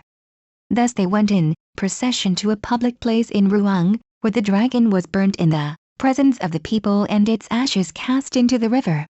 The murderer was pardoned for his services. And the fame of the deed having gone abroad, Saint Romain, or his successor St. Ouen, whose memory is enshrined in a church of dreamlike beauty at Rouen, obtained from King Dagobert in perpetuity a privilege for the archbishop, dean, and canons of the cathedral, to wit, that every year on Ascension Day, the anniversary of the miracle, they should sit a note in memory of this deliverance. The archbishop and chapter of Rouen were annually allowed to pardon a malefactor on Ascension Day. Pardon and release from prison a malefactor, whomsoever they chose, and whatever the crime of which he had been guilty. This privilege, unique in France, was claimed by the chapter of the cathedral as early as the beginning of the 13th century. For in 1210, the governor of the castle of Rouen having boggled at giving up the prisoner, the chapter appealed to King Philip Augustus, who caused an inquiry to be made into the claim. At this inquiry 9 witnesses swore that never in the reigns of Henry II and Richard, Coeur de Lion, Dukes of Normandy, had there been any difficulty raised on the point in question. Henceforward the chapter seems to have enjoyed the right without opposition down to 1790, when it exercised its privilege of mercy for the last time. Next year the face of things had changed. There was neither archbishop nor chapter at Rouen. A register of the names of the prisoners who were pardoned, together with an account of their crimes, was kept and still exists. Only a few of the names in the 13th century are known, and there are many gaps in the first half of the 14th century. But from that time onward the register is nearly complete. Most of the crimes appear to have been murder or homicide. Sit a note, ceremony of the annual pardon and release of a prisoner at Rouen. The proceedings, on the great day of pardon, varied somewhat in different ages. The following account is based in great part on a description written in the reign of Henry III and published at Rouen in 1587. 15 days before Ascension Day the canons of the cathedral summoned the king's officers to stop all proceedings against criminals detained in prison. Afterwards, on the Monday of Rogations, 2 canons examined the prisoners and took their confessions, going from prison to prison till Ascension Day. On that day, about 7 o'clock in the morning, all the canons assembled in the chapter house and invoked the grace of the Holy Spirit by the hymn Veni Creator Spiritus, and other prayers. Also they made oath to reveal none of the depositions of the criminals, but to hold them sacred under the seal of confession. The depositions having been taken and the commissioners heard, the chapter, after due deliberation, named him or her among the prisoners who was to receive the benefit of the privilege. A card bearing the prisoner's name, and sealed with the seal of the chapter was then sent to the members of Parliament, who were sitting in full assembly, clad in their red robes, in the great hall of the palace to receive the nomination of the prisoner and to give it legal effect. The criminal was then released and pardoned. Immediately the minster bells began to ring, the doors of the cathedral were flung open, the organ pealed, hymns were sung, candles lit, and every solemnity observed in token of joy and gladness. Further, in presence of the conclave all the depositions of the other prisoners were burned on the altar of the chapter house. Then the archbishop and the whole of the clergy of the cathedral went in procession to the great square known as the Old Tower near the river, carrying the shrines and reliquaries of the minster, and accompanied by the joyous music of hautboys and clarions. Apparently the Old Tower occupies the site of the ancient castle of the Dukes of Normandy, and the custom of going thither in procession came down from a time when the prisoners were detained in the castle dungeons. In the square there stood, and still stands, a platform of stone raised high above the ground and approached by flights of steps. Thither they brought the shrine, feared of Saint Romain, and thither too was led the pardoned prisoner. He ascended the platform, and, after confessing his sins and receiving absolution, he thrice lifted the shrine of Saint Romain, while the innumerable multitude assembled in the square cried aloud, each time the shrine was lifted, Noel! Noel! Noel! Which was understood to mean God be with us. That done, the procession reformed and returned to the cathedral. At the head walked a beetle clad in violet, who bore on a pole the wicker effigy of the winged dragon of Notre Dame, holding a large fish in its mouth. The whispers and cries excited by the appearance of the monster were drowned in the loud fanfares of cornets, clarions, and trumpets. Behind the musicians, who wore the liveries of the Master of the Brotherhood of Notre Dame with his arms emblazoned on an ensign of taffeta, came the carved silver gilt shrine of Notre Dame. After it followed the clergy of the cathedral to the number of 200, clad in robes of violet or crimson silk, bearing banners, crosses, and shrines, and chanting the hymn De Resurrectione Domini. Then came the Archbishop, giving his blessing to the great multitude who thronged the streets. The prisoner himself walked behind, bareheaded, crowned with flowers, carrying one end of the litter which supported the shrine of Saint Romain. The fetters he had worn hung from the litter, and with him paced, with lighted torches in their hands, the men or women who, for the last 7 years, had in like manner received their pardon. Another beetle, in a violet livery, marched behind bearing aloft on a pole the wicker effigy of the dragon, gargoyle destroyed by Saint Romain. In its mouth the dragon sometimes held a live animal, such as a young fox, a rabbit, or a sucking pig, and it was attended by the Brotherhood of the Gargoylers. The clergy of the 32 parishes of Rouen also took part in the procession, which moved from the old tower to the cathedral, amid the acclamations of the crowd, while from every church tower in the city the bells rang out a joyous peal, the great George's Dame voice thundering above them all. After Mass had been performed in the cathedral, the prisoner was taken to the house of the Master of the Brotherhood of Saint Romain, where he was magnificently feasted, lodged, and served, however humble his rank. Next morning he again presented himself to the chapter, where, kneeling in the presence of a great assembly, he was severely reproved for his sins and admonished to give thanks to God, to Saint Romain, and to the canons for the pardon he had received in virtue of the privilege. Cite a note, History and meaning of the privilege of the feared or shrine of Saint Romain at Rouen. What was the origin and meaning of this remarkable privilege of the feared, as the shrine of Saint Romain was called? Its history has been carefully investigated by a Floquet, chief registrar of the Royal Court of Rouen, with the aid of all the documentary evidence, including the archives both at Rouen and Paris. He appears to have shown conclusively that the association of Saint Romain with the custom is comparatively late. We possess a life of the saint in Latin verse, dating from the 8th century, in which the miracles said to have been wrought by him are set forth in a strain of pompous eulogy. Yet neither in it nor in any of the other early lives of Saint Romain and Saint Ouen, nor in any of the older chronicles and martyrologies, is a single word said about the destruction of the dragon and the deliverance of the prisoner. It is not till 1394 that we meet for the first time with a mention of the miracle. Moreover, the deliverance of the prisoner can hardly have been instituted in honor of Saint Romain, else it would have taken place on the 23rd of October, the day on which the Church of Rouen celebrates the translation of the saint's bones to the cathedral. Saint Romain died in 638, and his bones were transferred to the Cathedral of Rouen at the end of the 11th or the beginning of the 12th century. Further, Floquet has added strong grounds for believing that the privilege claimed by the chapter of Rouen of annually pardoning a condemned criminal on Ascension Day was unknown in the early years of the 12th century, and that it originated in the reign of Henry I or Stephen, if not in that of Henry II. He supposes the ceremony to have been in its origin a scenic representation of the triumph of Christ over sin and death, the deliverance of the condemned prisoner symbolizing the deliverance of man from the yoke of corruption, and bringing home to the people in a visible form the great mystery, which the Festival of the Ascension was instituted to commemorate.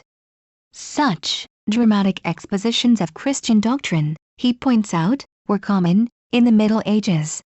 Cite a note, Suggested origin of the custom. Plausible as is this solution of the problem, it can scarcely be regarded as satisfactory. Had this been the real origin of the privilege, we should expect to find the ascension of Christ either plainly enacted, or at least distinctly alluded to in the ceremony. But this, so far as we can learn, was not so. Again, would it not savor of blasphemy to represent the sinless and glorified Redeemer by a ruffian stained with the blackest crimes?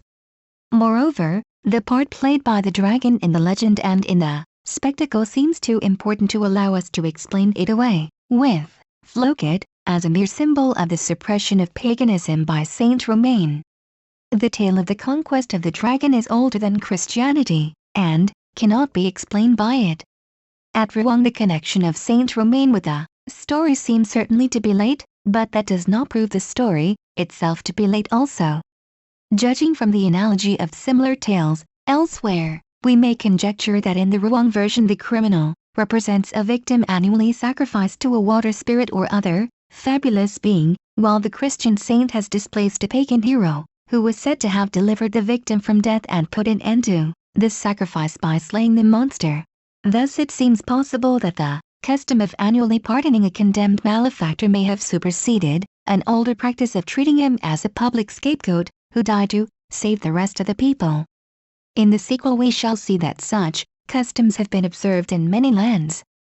It is not incredible that at Rouen a usage of this sort should have survived in a modified shape from pagan times down to the 12th century, and that the Church should at last have intervened to save the wretch and turn a relic of heathendom to the glory of God and Saint Romain. But this explanation of the famous privilege of the feared is put forward with a full sense of the difficulties attending it, and with no wish to dogmatize on so obscure a subject. 539. Footnote 411. Speaking of the one God who reveals himself in many forms and under many names, Augustine says, Ips in ether sit Jupiter, Ips in air Juno, Ips in mare Neptunus. Liber in Vinis, Ceres in Fermentis, Diana in Silvis, etc. De Civitate Dei, Iv. 11. Footnote 412. Servius on Virgil, Georg. E. 332, Nam, ut eximus, it omnes, circus Jovius consecrata, it omnes Lucas Dini. Footnote 413.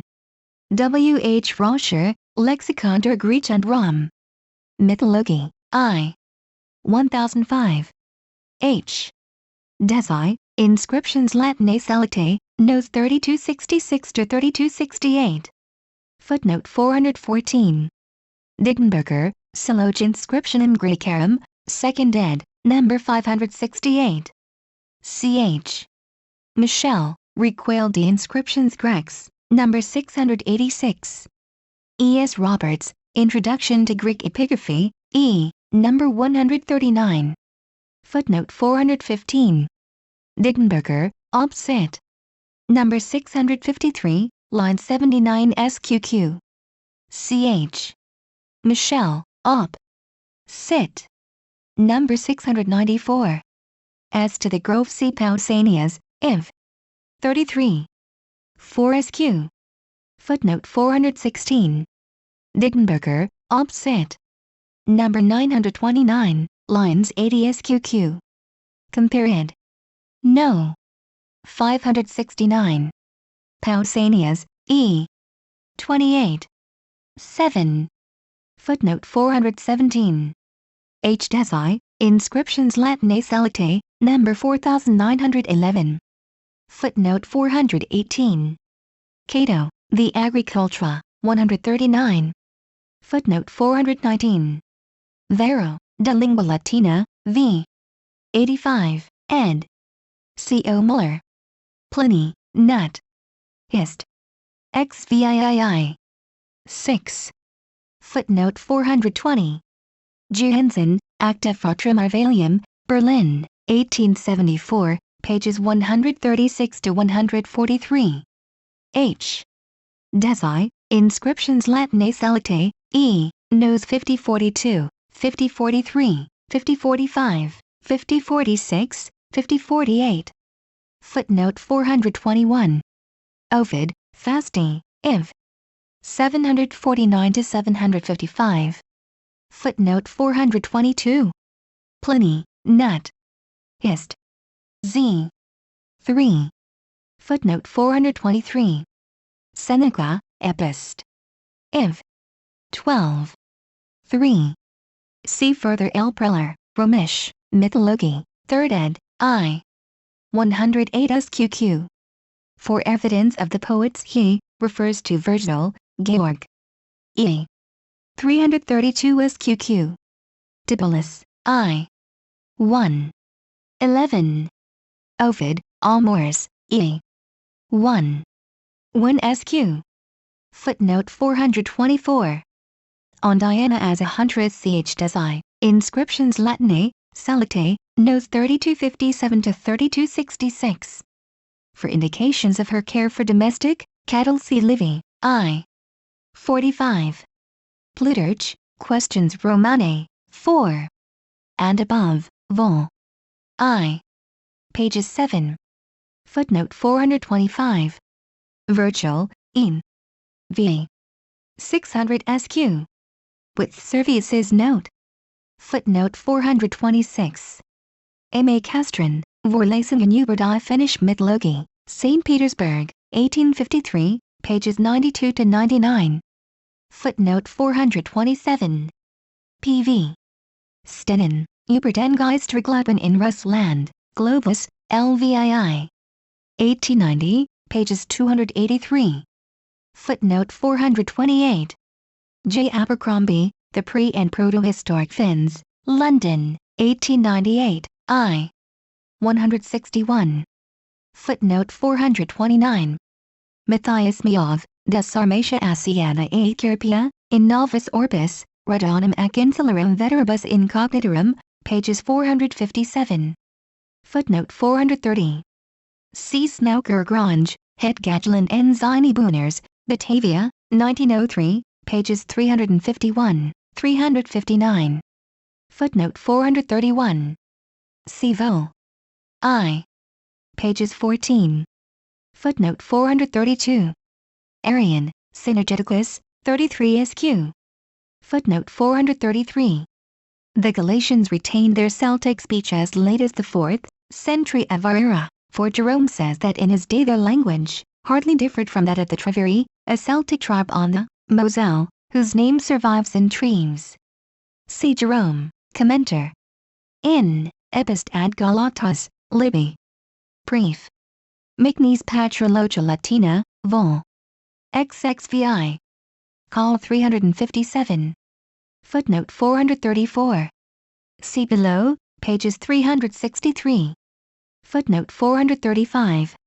H. Desi, Inscriptions Latinae Salactae, number 4633. M. In Polywisau's Frill Encyclopädie der Klassischen, Altertumswissenschaft, E. 616, SV. Arduino. Compare ed. I. 104, SV. Abnoba. Footnote 436. F. S. Kraus, Volksglaube und Religiöse Brauch der Satzhaven, Munster I. W. 1890, pages 125. Footnote 437. J. H. Schmitz, Sitten und Brauch, Leader, Spruchwörter und Rätsel, des Eiflervolks, Treves, 1856-1858, I. 42 SQ. A. Kuhn und W. Schwartz, Norddeutsche Sagen, Marken und Gebräuche, pages 393 SQ. C. H. Beauquer, Les Mots en French Conte, Paris, 1900, pages 90. In Sweden and parts of Germany cattle are crowned on the day in spring, when they are first driven out to pasture, which is sometimes at Whitsuntide, a Kuhn, Die Herabkunft des Viewers, 2nd ed., pages 163, SQ. L. Lloyd, Peasant Life in Sweden, pages 246 SQ. A. Kuhn, Marcus Sagen und Marken, pages 315 SQ, 327 SQ. P. Drexler, Sit, Brauch und Volksglaubensgeschichte, I. 123. Amongst the Romans cattle were crowned at the Ambarvalia, Tibullus, E. 1. 7, SQ. Ovid, Fasti, I. 663. And asses and millstones were crowned, at Vesta's festival on the 9th of June, Propertius, v. 1. 21. Ovid, Fasti, vi. 311 SQ.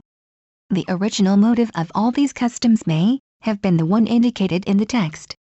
Perhaps the same explanation might be found to apply to certain other cases of wearing wreaths or crowns. Footnote 438.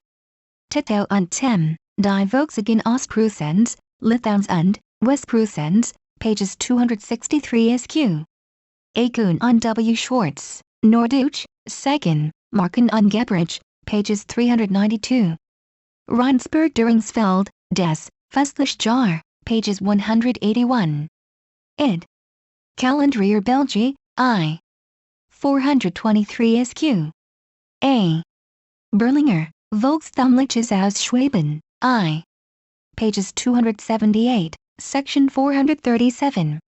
R. Eisel, Sagenbuch des Volkmanns, pages 210. F. J. Wiedmann, Aus dem Inneren und Äußeren Leben der Esten, pages 363. F. S. Kraus, Volksglaube und Religionsbrauch der Sachsen, pages 128. Footnote 439. See above, pages 52 to 55. Footnote 440. In Nepal a festival known as Kicha Puja is held, at which worship is offered to dogs, and garlands of flowers are placed round the necks of every dog in the country. W. Crook, Popular Religion and Folklore, of Northern India, Westminster, 1896, e. 221. But as the custom is apparently not limited to hunting dogs, the explanation suggested above would hardly apply. Footnote 441. Catullus, XXXIV. 9-20. Cicero, De Natura Deorum, e. 26. 68 SQ. Varro, De Lingua Latina, v. 68 SQ. It deserves to be remembered that Diana's Day was the 13th of August, which in general would be the time when the splendid harvest moon was at the full. Indian women in Peru used to pray to the moon to grant them an easy delivery. CPJ the Arriaga, Extirpación de la Idolatría del Perú, Lima, 1621, pages 32. Footnote 442. See above, vol. I. pages 12. Footnote 443. In like manner the Greeks conceived of the goddess Earth as the mother, not only of corn but of cattle and of human offspring. See the Homeric, Hymn to Earth, No. 30. Footnote 444. Strabo, Iv. 1. 4 and 5, pages 179 SQ.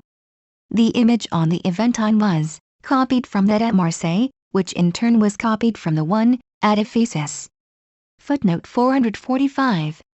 Tacitus, Annals, z. 8. The Romans feared that the marriage of Claudius with his paternal cousin Agrippina, which they regarded as incest, might result in some public calamity. Tacitus, Annals, z. 5. Footnote 446. See above, pages 107 SQQ. Footnote 447. See above, vol. I pages 20 SQ. 40. Footnote 448. Herodotus, I. 181 SQ. Footnote 449. M. Jestro, Religion of Babylonia and Assyria, pages 117 SQ. L.W. King, Babylonian Mythology and Religion, pages 18, 21. Footnote 450.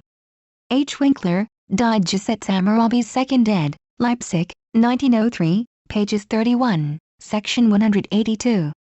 The expression is translated Votary of Marduk by Mr. C.H.W. Jones, Babylonian and Assyrian Laws, Contracts, and Letters, Edinburgh, 1904, pages 60. The votary of Marduk is the god's wife vowed to perpetual chastity, and is therefore distinct from the devotees of Ishtar. Like the ordinary courtesan, these formed a separate class and enjoyed special privileges. S.A. Cook, The Laws of Moses and the Code of Hammurabi, London, 1903, pages 148. Footnote 451. M. Jestro, Obs. Cit. Pages 42 SQ. Footnote 452. C. Johnston in Journal of the American Oriental Society, XVIII. First half, 1897, pages 153 to 155. R.F. Harper, Assyrian and Babylonian Literature, New York, 1901, pages 249. For the equivalence of IR or ARU with Macy Encyclopedia Biblica, SV. Munz, E. Col. 3193 SQ. Footnote 453. Herodotus, I. 182. Footnote 454. G. Maspero, in Journal des Savants, Ani 1899, pages 401 to 406. A. Mort, du caractère religieux de la royauté pharaonique, Paris, 1902, pages 48 to 73. A. Wiedmann, Herodotus Weizbuch, Leipzig, 1890, pages 268 square meter. Mort shares the view of Professor Maspero that the pictures, or rather painted reliefs, were copied from masquerades in which the king and other men and women figured as gods and goddesses. As to the Egyptian doctrine of the spiritual double or external soul, Ca. C. A. Wiedmann, The Ancient Egyptian Doctrine of the Immortality of the Soul, London, 1895, pages 10 SQQ. Footnote 455. A. Ehrman, Die Ägyptische Religion, Berlin, 1905, pages 75, 165 SQ. Compare ed. Ägypten und Ägyptisches Leben im Altertum, pages 400, SQ. As to the ghostly rule of the high priests of Ammon at Thebes, see further G. Maspero, Histoire ancienne des peuples de l'Orient, Classique, Les Premiers Mêlées des Peuples, Paris, 1897, pages 559, SQQ. J. H. Breasted, A History of the Ancient Egyptians, London, 1908, pages 350 SQ. 357 SQ. C. P. Thiel, Geschichte der Religion, im Altertum, I. Gotha, 1896, pages 66. Footnote 456. Strabo, XVII. 1. 46, pages 816. Footnote 457. Diodorus Siculus, Bibliotheca, I. 47. Footnote 458. Plutarch, Questions Conviviales, v. 1. 6 SQ. Id. Numa, 4. Footnote 459. Servius on Virgil, in. Iv. 143. Compare Horace, Odes, E. 62, SQQ. Footnote 460. Herodotus, I. 182. Footnote 461. Pausanias, v. 13. 1. As to the meaning of the title Snc, Callimachus, Hymn to Zeus, 16. Hesychius, Sodus, and Etymologicum, Magnum, SV. SS?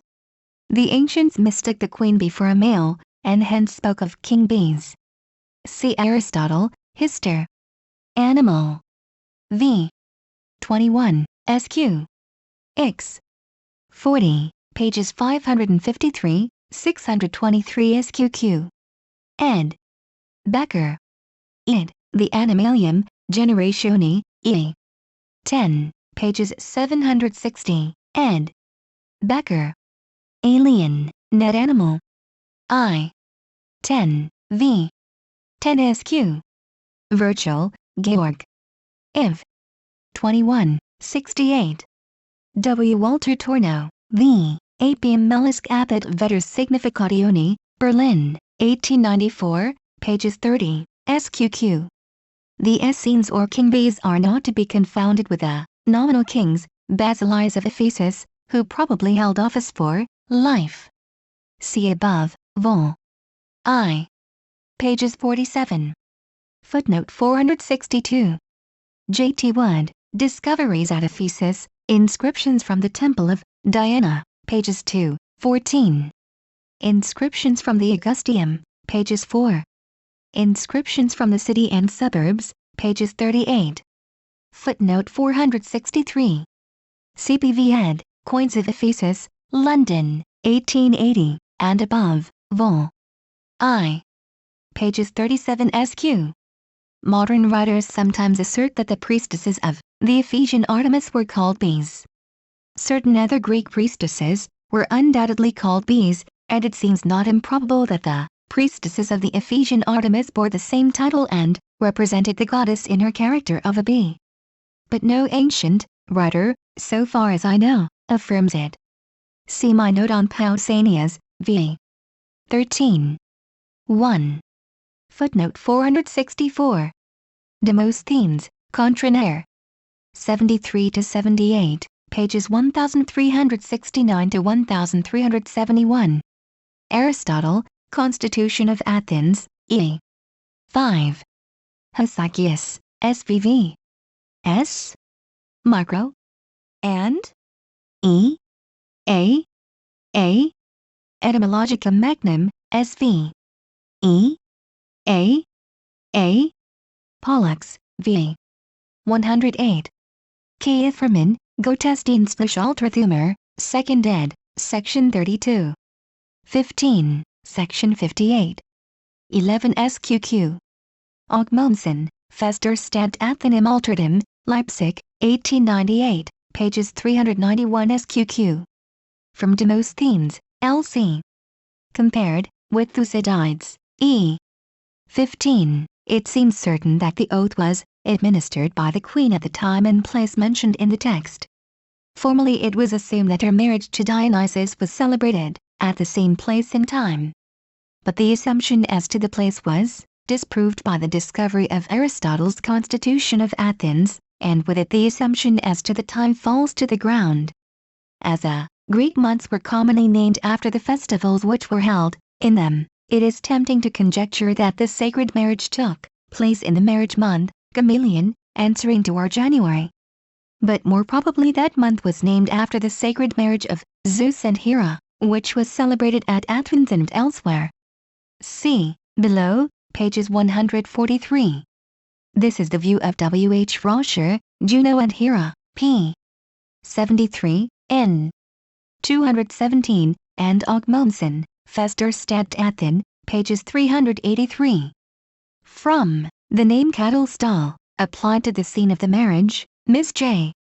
E. Harrison ingeniously conjectured that in the rite Dionysus may have been represented as a bull, prolegomena to the study of Greek religion, pages 537. The conjecture was anticipated by Professor U. von Wilhelmowitz-Mollendorf, Aristoteles and Athen, Berlin, 1893, e. 42.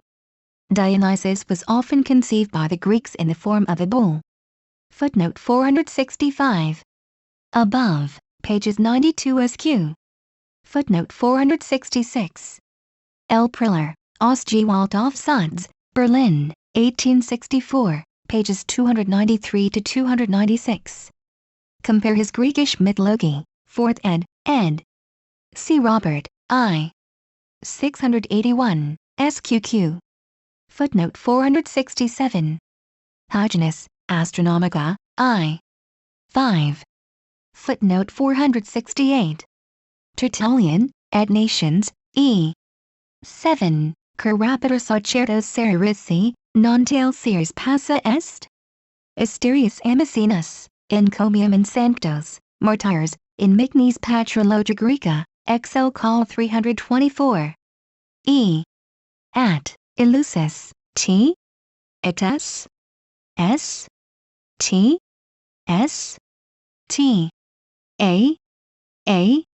Se macro. A. T. E. F. T. P. T. E. E. A. S. T. A. Micro. P. Micro. A micro P. D. SSS. T. A. P. A. Micro. T. D. Micro. T. S. T. A. T. E. A. Micro. S. T. T. S. T. P. T. D, P, at, micro E, A. Celis, queenum sund, Grecorum opinions de demonibus, pages 39 ed. J.F. Boysenade, T, D, E micro, ST, AT, T, A, T, AT, E, S, A, T, micro, P, eta, a micro, micro E, T, T, micro, T, P, eta, D, A, T, T, D, A, it, A, T, A, P, S, A, D, A, F, A, T, T, A, S, E, micro, micro apa, A, micro E, P, T, D, micro, T, P, E, D, A, P, T, SS, A, T, micro, T, E, P, T micro, T, P, ta, T, at, it, SP, D, A, T. Compare, Arnobius, it versus Nations, v. 20-23. Skull. On Plato, Gorgias, pages 497c. T, E, T, D, ta, the Eleusinian Mysteries. A, T, ta, T, micro, T, P, E, D, micro, E, Hippolytus, Refutatio Omnium Heresium, v.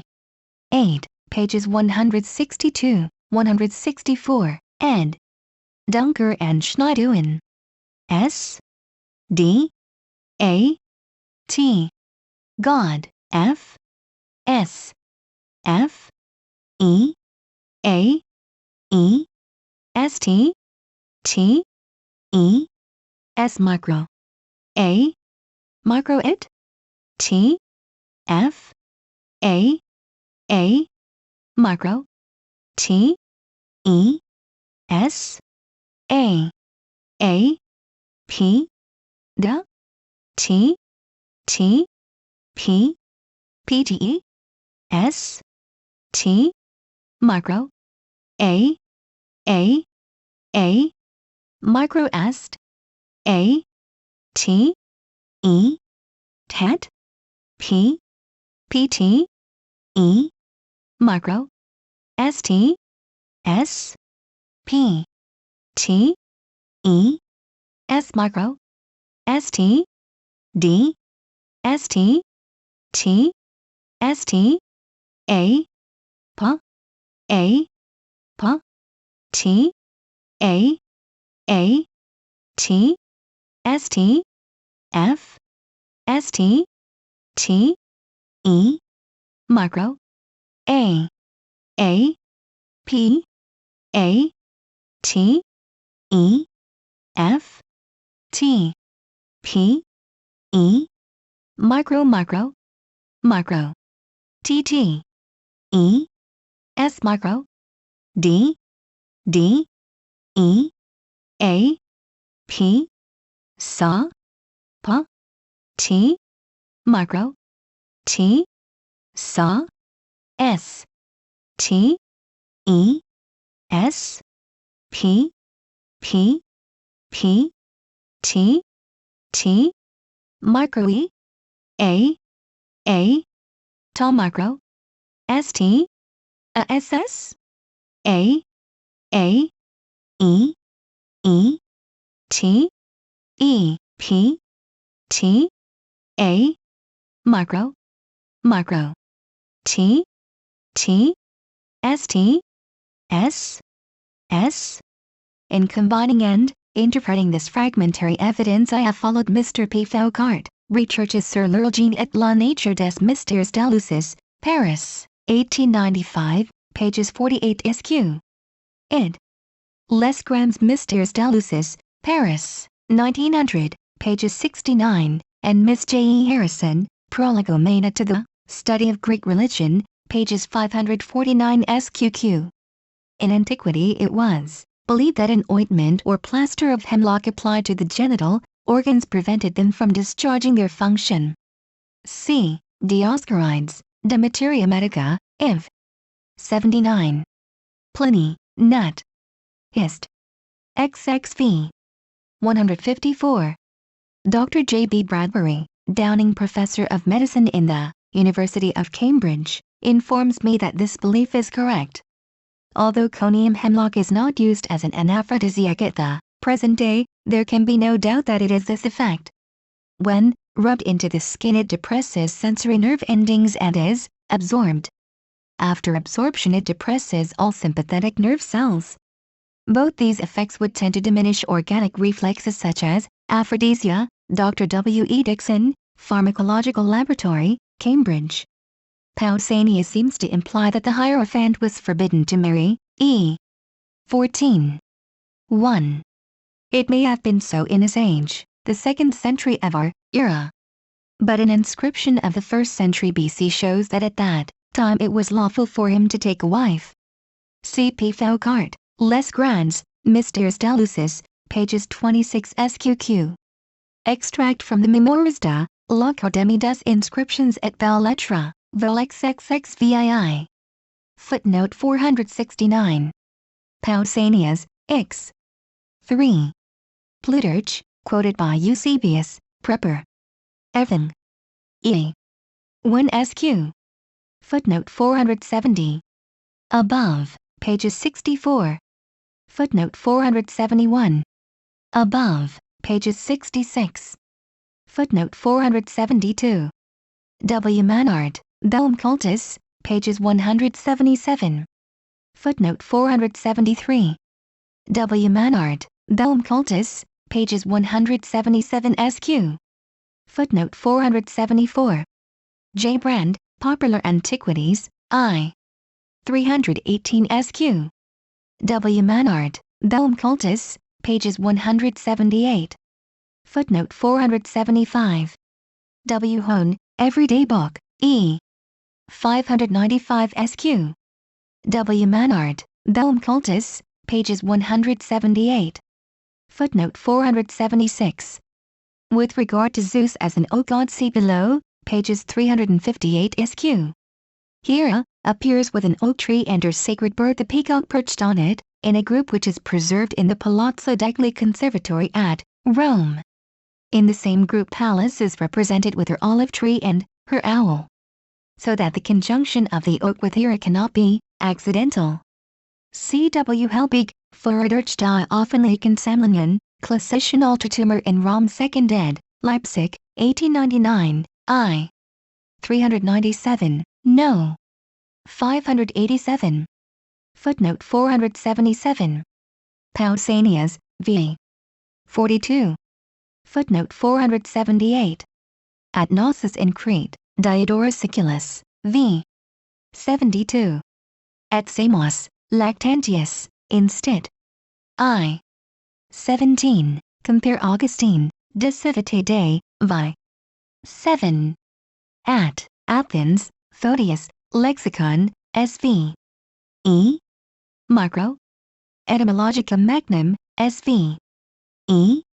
Macro. Macro. E. Pages 468. 52. A fragment of Phorecydes relating to the marriage of Zeus and Hera came to light some years ago.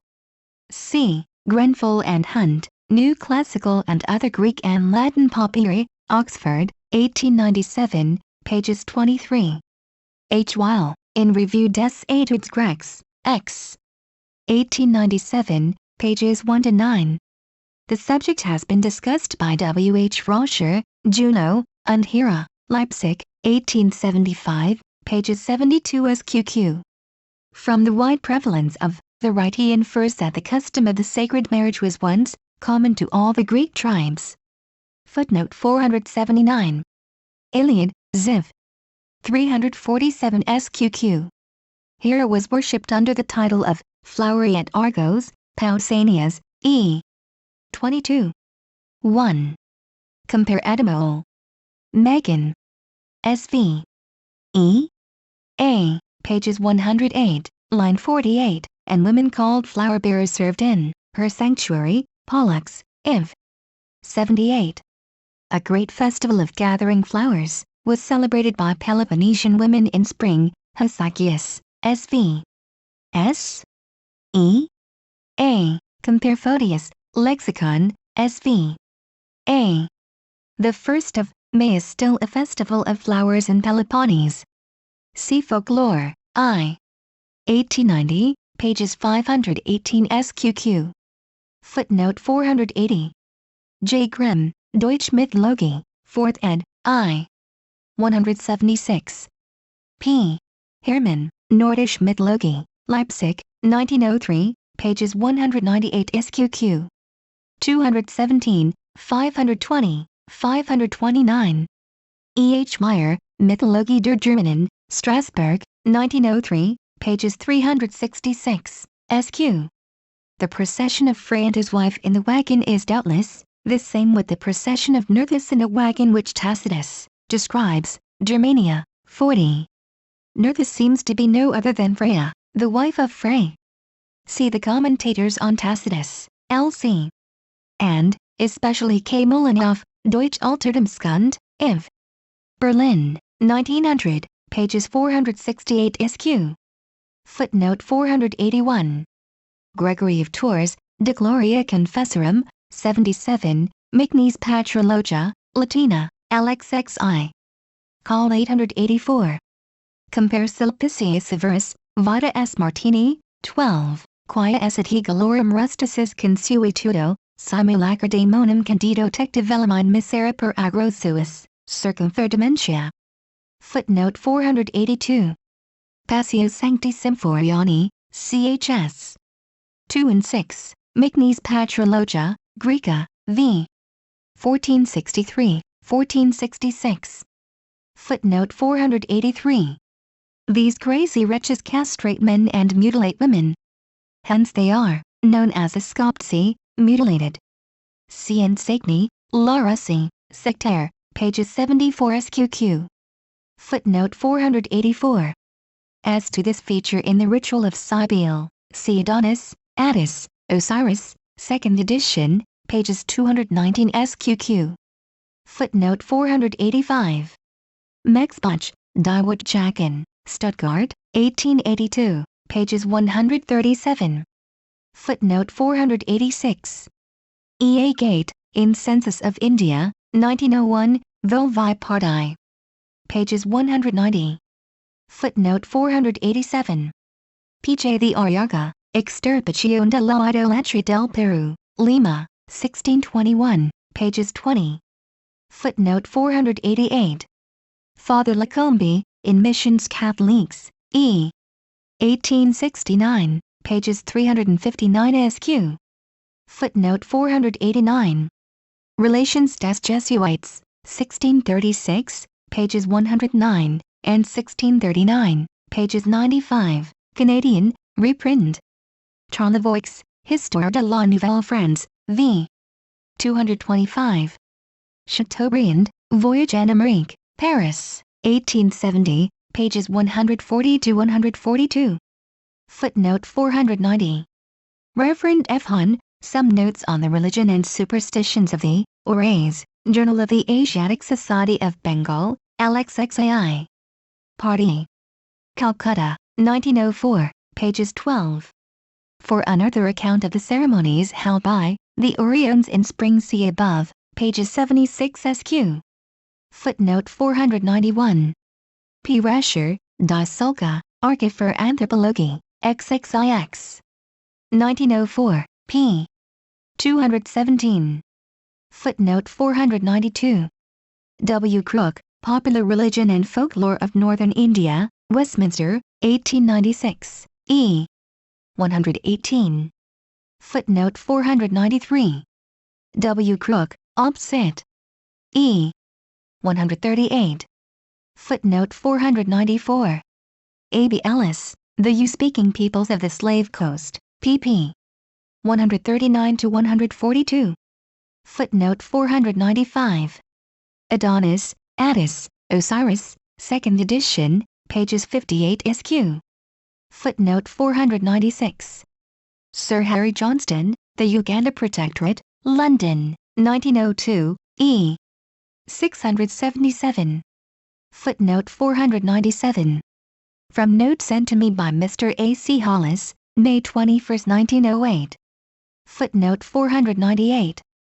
J. G. Scott and J. P. Hardiman, Gazetteer of Upper Burma and the Shan, States, Partyville. I.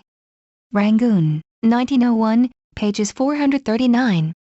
Footnote 499. E. W. Lane, Manners and Customs of the Modern Egyptians, Paisley and London, 1895, Chap. XXVI. Pages 500. The authority for the statement is the Arab historian Makrizi. Footnote 500. The North China Herald, May 4, 1906, pages 235. Footnote 501. G. A. Wilkin, Het Animisme bij de Volken van den Indischen Archipel, The Indisch Gids, June 1884, pages 994, referring to Veth, Het Island, Timor, pages 21. A. Bastian, Indocene, E. Berlin, 1885, pages 8. Footnote 502. A. Bastian, Obs. Cit. Pages 11. Footnote 503. A. Bastian, Indocene, I. Berlin, 1884, pages 134. Footnote 504. Voyages d'Ibn Battuta, Texte Arabe, accompagné d'introduction, Parsi de Framerie Br Sanguinetti, Paris, 1853–1858, Iv.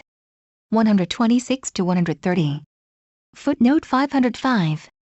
The Thandapulaeans, on the west coast of India, think that the phosphorescence on the surface of the sea indicates the presence of the spirits of their ancestors who are fishing in the backwaters. C. E. Thurston, Ethnographic Notes in Southern India, pages 293. Similarly, the Sulcas of New Britain fancy that the mysterious glow comes from souls bathing in the water. C. P. Rasher, Die Sulca, Archifer, Anthropologie, XXIX. 1904, pages 216. Footnote 506. For a list of these tales, with references to the authorities, see my note on Pausanias, X. 26. 7. To the examples are referred to at I. Wiesenjournal, Kinder und Hausmarken aus Tirol, Nos 8, 21, 35, pp. 35 SQQ. 100 SQQ. 178 SQQ. G. F. Abbott, Macedonian, Folklore, pages 270 SQQ. This type of story has been elaborately investigated by Mr. E. S. Hartland, The Legend of Perseus, London, 1894–1896, but he has not discussed the custom of the sacred marriage, on which the story seems to be founded. Footnote 507. Note on Pausanias, X. 10. 5. Footnote 508. Spencer and Gillen, Northern Tribes of Central Australia, pages 226, SQQ. Footnote 509. R. Salvato, Mémoires historiques sur l'Australie, Paris, 1854, p. 262. Footnote 510. H. Tourneau-Compens, Essays sur l'ancienne Dinamarca, pages 6 SQ. Footnote 511. H. Coudreau, Chesnos and Deans, Paris, 1895, pages 303 SQ. Footnote 512. C. Lumholtz, Unknown Mexico, London, 1903, E. 57. Footnote 513. C. Lumholtz, Obs. Cit. I. 402 SQ. Footnote 514. T.I. Fairclough, Notes on the Basitos, Journal of the African Society, No. 14, January 1905, pages 201. Footnote 515. To the examples given in my note on Pausanias v. 7. 2. Add ph. Pollock, Ethnography Nordost Afrikas, Die Geistige Kultur, der Donaukiel, Gala und Sommel, Berlin, 1896, pages 46, 50. De Jags op Borneo, Mededelingen van Wijsheid Nederlandsche, Zendeling Genootschap, G. 1869, pages 72. A. Dorpany, Voyage, Danslemeriek Meridionale, E. 93, 160, see above, pages 16, SQ. F. Blementrit, über die Angeborenen der Insel Palawan, und der Inselgruppe der Ptolemainnen, Globus, Lix. 1891, pages 167. W. Crook, Popular Religion and Folklore of Northern India, Westminster, 1896, I. 46. Father Guillaume, in Annales de la Propagation de la Foi, LX, 1888, pages 252. Footnote 516. W. F. W. Owen, Narrative of Voyages to Explore the Shores of Africa, Arabia, and Madagascar, London, 1833, E. 354 SQ. Footnote 517. H. Goldie, Calabar and Its Mission, New Edition, Edinburgh and London, 1901, pages 43. Footnote 518. Annales de la Propagation de la Foi, XXXIII. 1861, pages 152. Footnote 519. Father Guillaume, in Annales de la Propagation de la Foi, LX, 1888, pages 253. Footnote 520. Brasseur de Bourbourg, Histoire des Nations Civilisées du Mexique, de l'Amérique Centrale, I. 327 SQ. Footnote 521. E. Ammonier, Les Chiens et leurs Religions, Revue de l'Histoire des Religions, XXIV. 1891, pages 213. Footnote 522. W. Robertson Smith, Religion of the Semites, 2nd ed., pages 96 to 104. Footnote 523. S. I. Curtis, Primitive Semitic Religion Today, Chicago, 1902, p. 117. Footnote 524. S. I. Curtis, Obs. Cit. Pages 119. Footnote 525. W. Crook, Popular Religion and Folklore of Northern India, Westminster, 1896, E. 50 SQ. 225 SQ. Footnote 526. Census of India, 1901, Vol. XVII, Punjab, pages 164. Footnote 527. W. Crook, Tribes and Castes of the Northwestern Provinces and, Odd, Iv. 425. As to the sect of the Maharajas, see above, Vol. I. Pages 406 SQ. Footnote 528. Pliny, Nut. Hist. XXXI.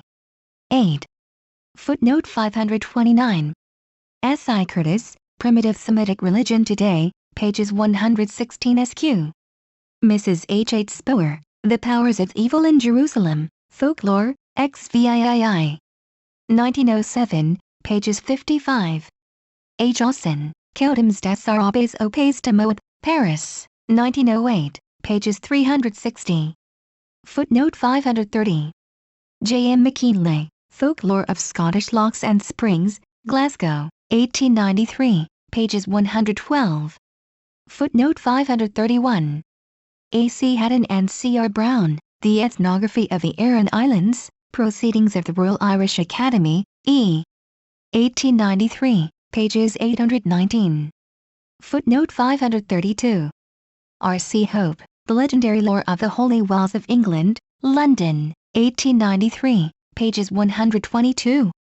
Footnote 533. RC Hope, Opposite. Pages 107 SQ. Footnote 534. C. For example, Pausanias, E. 15. 5, v. 7. 2 SQ. Vi. 22. 9, vi. 23. 1 SQ. V. 43. 1, x. 1. 1 SQ. x. 34. 6 and 9. Footnote 535. Sophocles, Trachony, 6 SQQ. The combat of Hercules with the bull-shaped river god in presence of Dejanira is the subject of a red-figured vase painting. See Miss J. E. Harrison, Prolegomena 2, The Study of Greek Religion 2nd ed., Cambridge, 1908, Fig. 133, p. 434. Footnote 536. Aeschines, Epist. X. The letters of Aeschines are spurious, but there is no reason to doubt that the custom here described was actually observed. Footnote 537. See the evidence collected by Mr. Floyd G. Valentini, Some Phases of the Cult of the Nymphs, Harvard Studies in Classical Philology, XV. 1904, pages 97 SQQ. Footnote 538. F. Panzer, Beitrag zur Deutschen Mythologie, I. 107-110, E. 550. At Ragusa in Sicily, an enormous effigy of a dragon, with movable tail and eyes, is carried in procession on St. George's Day, April 23. And, along with it 2 huge sugar loaves, decorated with flowers, figure in the procession. At the end of the festival these loaves are broken into little bits, and every farmer puts one of the pieces in his sowed fields to ensure a good crop. C. G. Potter, Fest Patronalian, Sicilia, Turin and Palermo, 1900, pages 323 SQ. In this custom the fertility charm remains, though the marriage ceremony appears to be absent. As to the mummers' play of St. George, C. E. K. Chambers, The Medieval Stage, Oxford, 1903, I. 205 SQQ. ABD, The St. George, or Mummers, Plays, Transactions of the Wisconsin Academy of Sciences, Arts, and Letters, XV Party. October, 1906, pages 273-324. A separate copy of the latter work was kindly sent to me by the author. Footnote 539. Cf. Van Telpide, Recueil des Antiquités et Singularités de la Ville de Rouen, Rouen, 1587, pages 93-105. A. Floquet, Histoire du Privilege de Saint-Romain, 2 vols. 8 Faux, Rouen, 1833.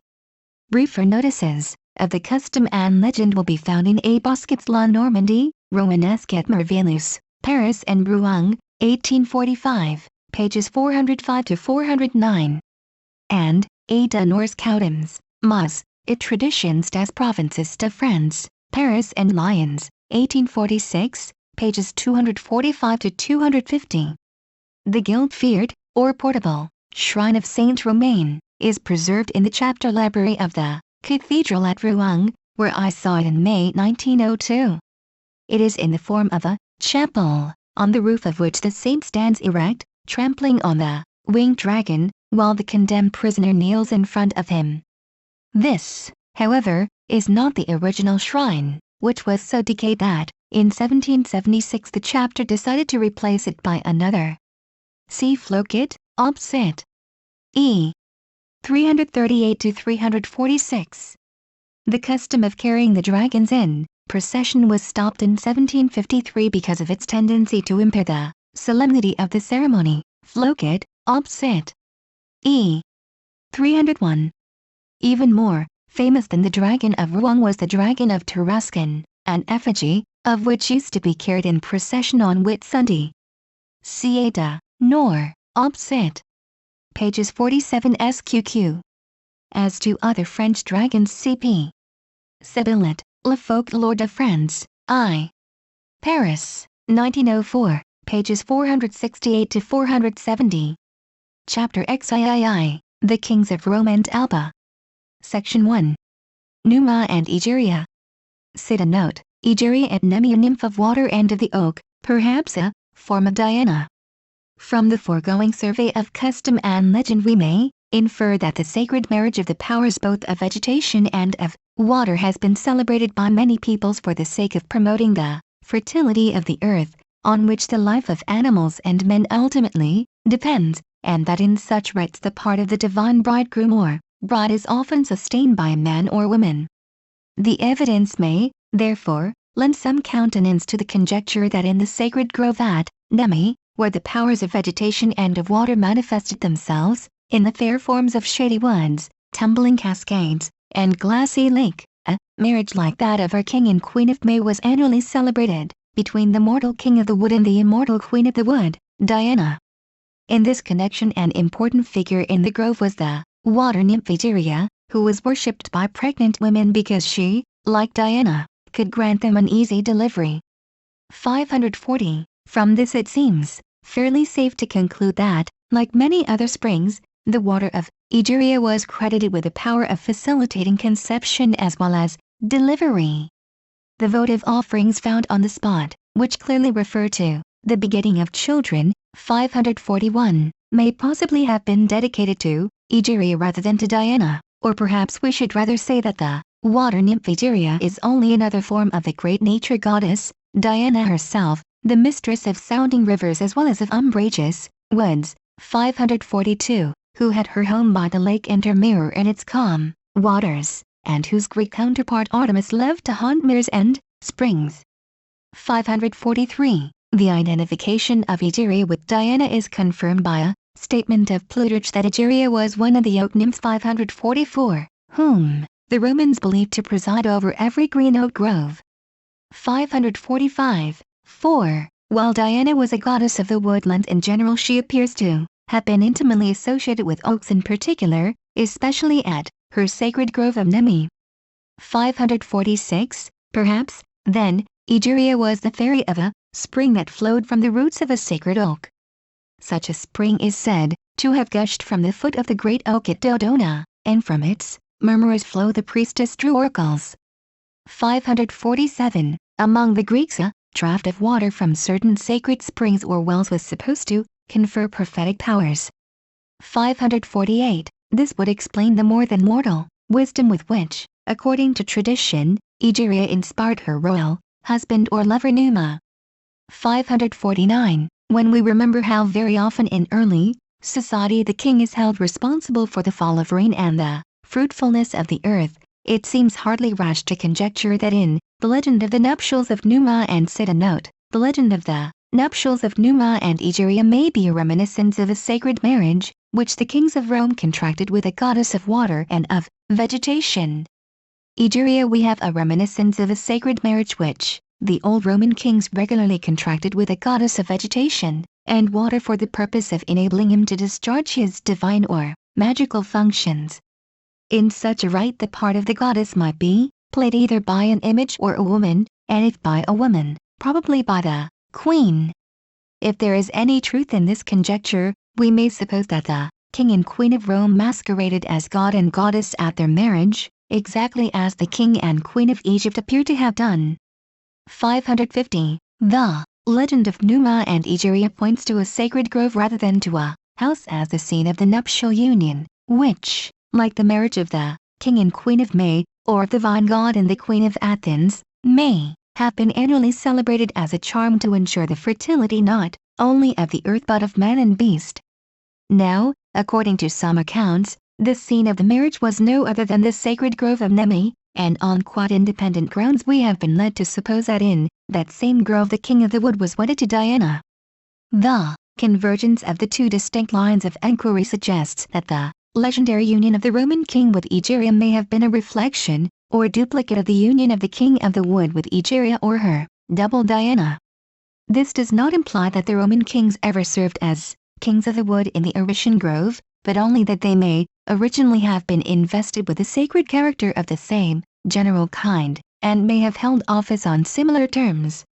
To be more explicit, it is possible that they reigned, not by right of birth, but in virtue of their supposed divinity as representatives or embodiments of a god, and that as such they mated with a goddess, and had to prove their fitness from time to time to discharge their divine functions by engaging in a severe bodily struggle, which may often have proved fatal to them, leaving the crown to their victorious adversary. Our knowledge of the Roman kingship is far too scanty to allow us to affirm any one of these propositions with confidence. But at least there are some scattered hints or indications of a similarity in all these respects between the priests of Nemi and the kings of Rome, or perhaps rather, between their remote predecessors in the dark ages which preceded the dawn of legend. 551. Section 2. The king is Jupiter. Cite a note. The Roman king seems to have personated Jupiter and worn his costume. In the first place, then, it would seem that the Roman king personated no less a deity than Jupiter himself.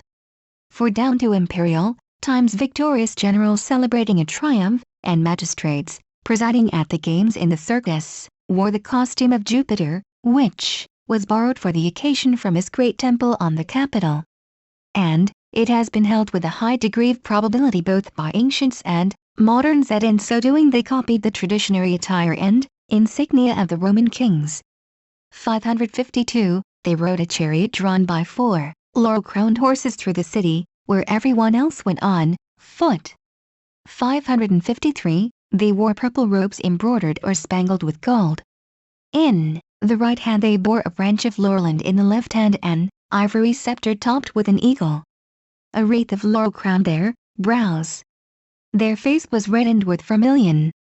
And over their head a slave held a heavy crown of massy gold fashioned in the likeness of oak leaves. 554. In this attire the assimilation of the man to the god comes out above all in the eagle-topped scepter, the oaken crown, and the reddened face. For the eagle was the bird of Jove, the oak was his sacred tree, and the face of his image standing in his 4-horse chariot on the Capitol was in like manner regularly dyed red on festivals. Indeed, so important was it deemed to keep the divine features properly rouged that one of the first duties of the censors was to contract for having this done. 555. The Greeks sometimes painted red the face or the whole body of the wine god Dionysus. 556. These customs may have been a substitute for an older practice of feeding a god by smearing the face, and especially the lips, of his idol with the blood of a sacrificial victim. Many examples of such a practice might be adduced from the religion of barbarous peoples. 557. As the triumphal procession always ended in the temple of Jupiter on the Capitol, it was peculiarly appropriate that the head of the victor should be graced by a crown of oak leaves, for not only was every oak consecrated to Jupiter, 558, but the Capitoline temple of the god was said to have been built by Romulus beside a sacred oak, venerated by shepherds, to which the king attached the spoils won by him from the enemy's general in battle. 559. We are expressly told that the oak crown was cite a note. The oak crown as an emblem of Jupiter and of the Roman emperors.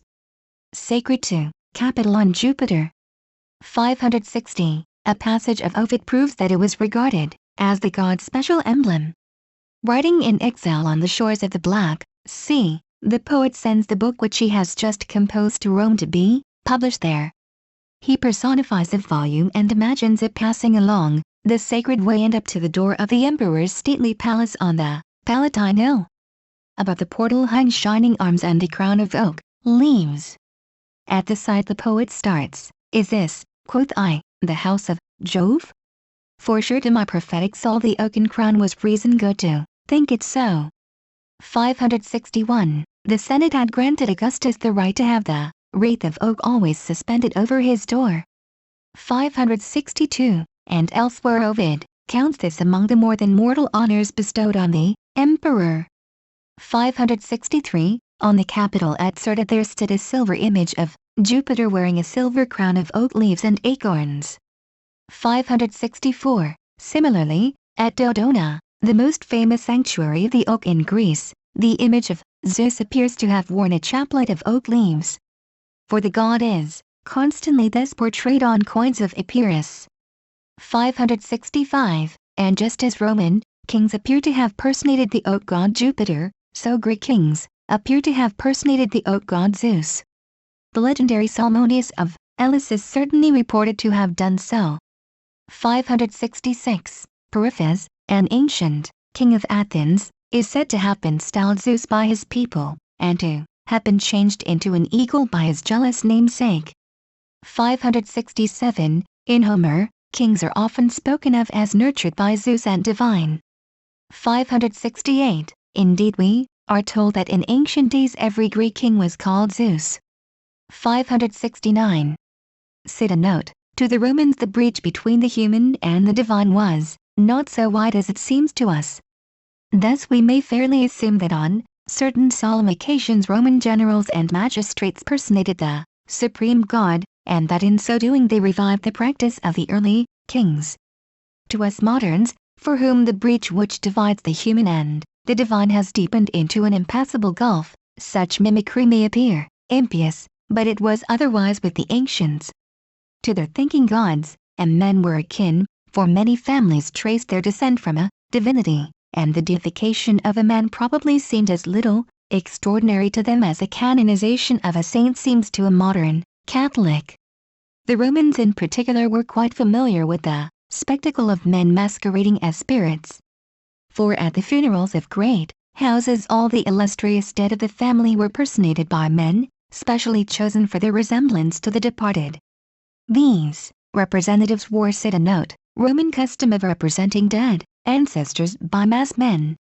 Masks fashioned and painted in the likeness of the originals, they were dressed in rich robes of office, resplendent with purple and gold, such as the dead nobles had worn in their lifetime. Like them, they rode in chariots through the city preceded by the rods and axes, and attended by all the pomp and heraldry of high station.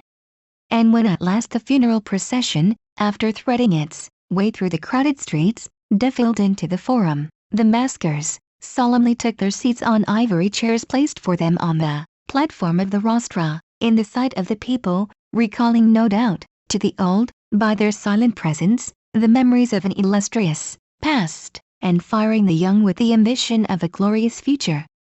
570. Cite a note. The kings of Alba seem also to have claimed to represent Jupiter. According to a tradition which we have no reason to reject, Rome was founded by settlers from Alba Longa, a city situated on the slope of the Alban Hills, overlooking the lake and the Campagna. 571. Hence if the Roman kings claimed to be representatives or embodiments of Jupiter, the god of the sky, of the thunder, and of the oak, it is natural to suppose that the kings of Alba, from whom the founder of Rome traced his descent, may have set up the same claim before them. Now the Alban dynasty bore the name of Silvi or Wood, and it can hardly be without significance that in the vision of the historic glories of Rome, revealed to Ennius in the underworld, Virgil, an antiquary as well as a poet, should represent all the line of Silvius crowned. Cite a note, the Silvi in the Julie. With oak. 572. A chaplet of oak leaves would thus seem to have been part of the insignia of the old kings of Alba Longa as of their successors the kings of Rome. In both cases it marked the monarch as the human representative of the oak god. With regard to Silvius, the first king of the Alban dynasty, we are told that he got his name because he had been born or brought up in the forest, and that, when he came to man's estate he contested the kingdom with his kinsman, Julius, whose name, as some of the ancients themselves cite a note, Julius, the little Jupiter. Perceived, means the little Jupiter. The people decided in favor of Silvius, but his rival Julius was consoled for the loss of the crown by being invested with religious authority and the office of chief pontiff, or perhaps rather of Flamendilus, the highest dignity after the kingship. From this Julius or little Jupiter, the noble house of the Julii, and hence the first emperors of Rome, believed themselves to be sprung.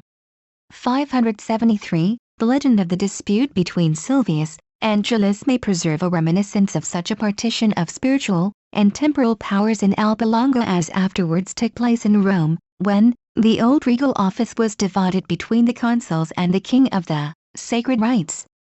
574. Many more instances of such a schism will meet us, later on. That the Julian house worshipped Vejovis, the little Jupiter, according to the ancient rites of Alba Longa, is proved by the inscription on an altar which they dedicated to him at their ancestral home of Bough, a colony of Alba Longa, situated at the foot of the Alpine Hills. 575. The Caesars, the most illustrious family of the Julian house, took their name from their long hair, Caesares, 576, which was probably in those early days, as it was among the Franks long afterwards, a symbol of royalty. 577. Cite a note. The Alban kings seem to have been expected to make thunder and rain for the good of their subjects. But in ceding the pontificate to their rivals, it would seem that the reigning dynasty of the Silvi, or would by no means renounce their own claim to personate the god of the oak and the thunder. For the Roman annals record that one of them, Romulus, or Aemilius Silvius by name, set up for being a god in his own person, the equal or superior of Jupiter.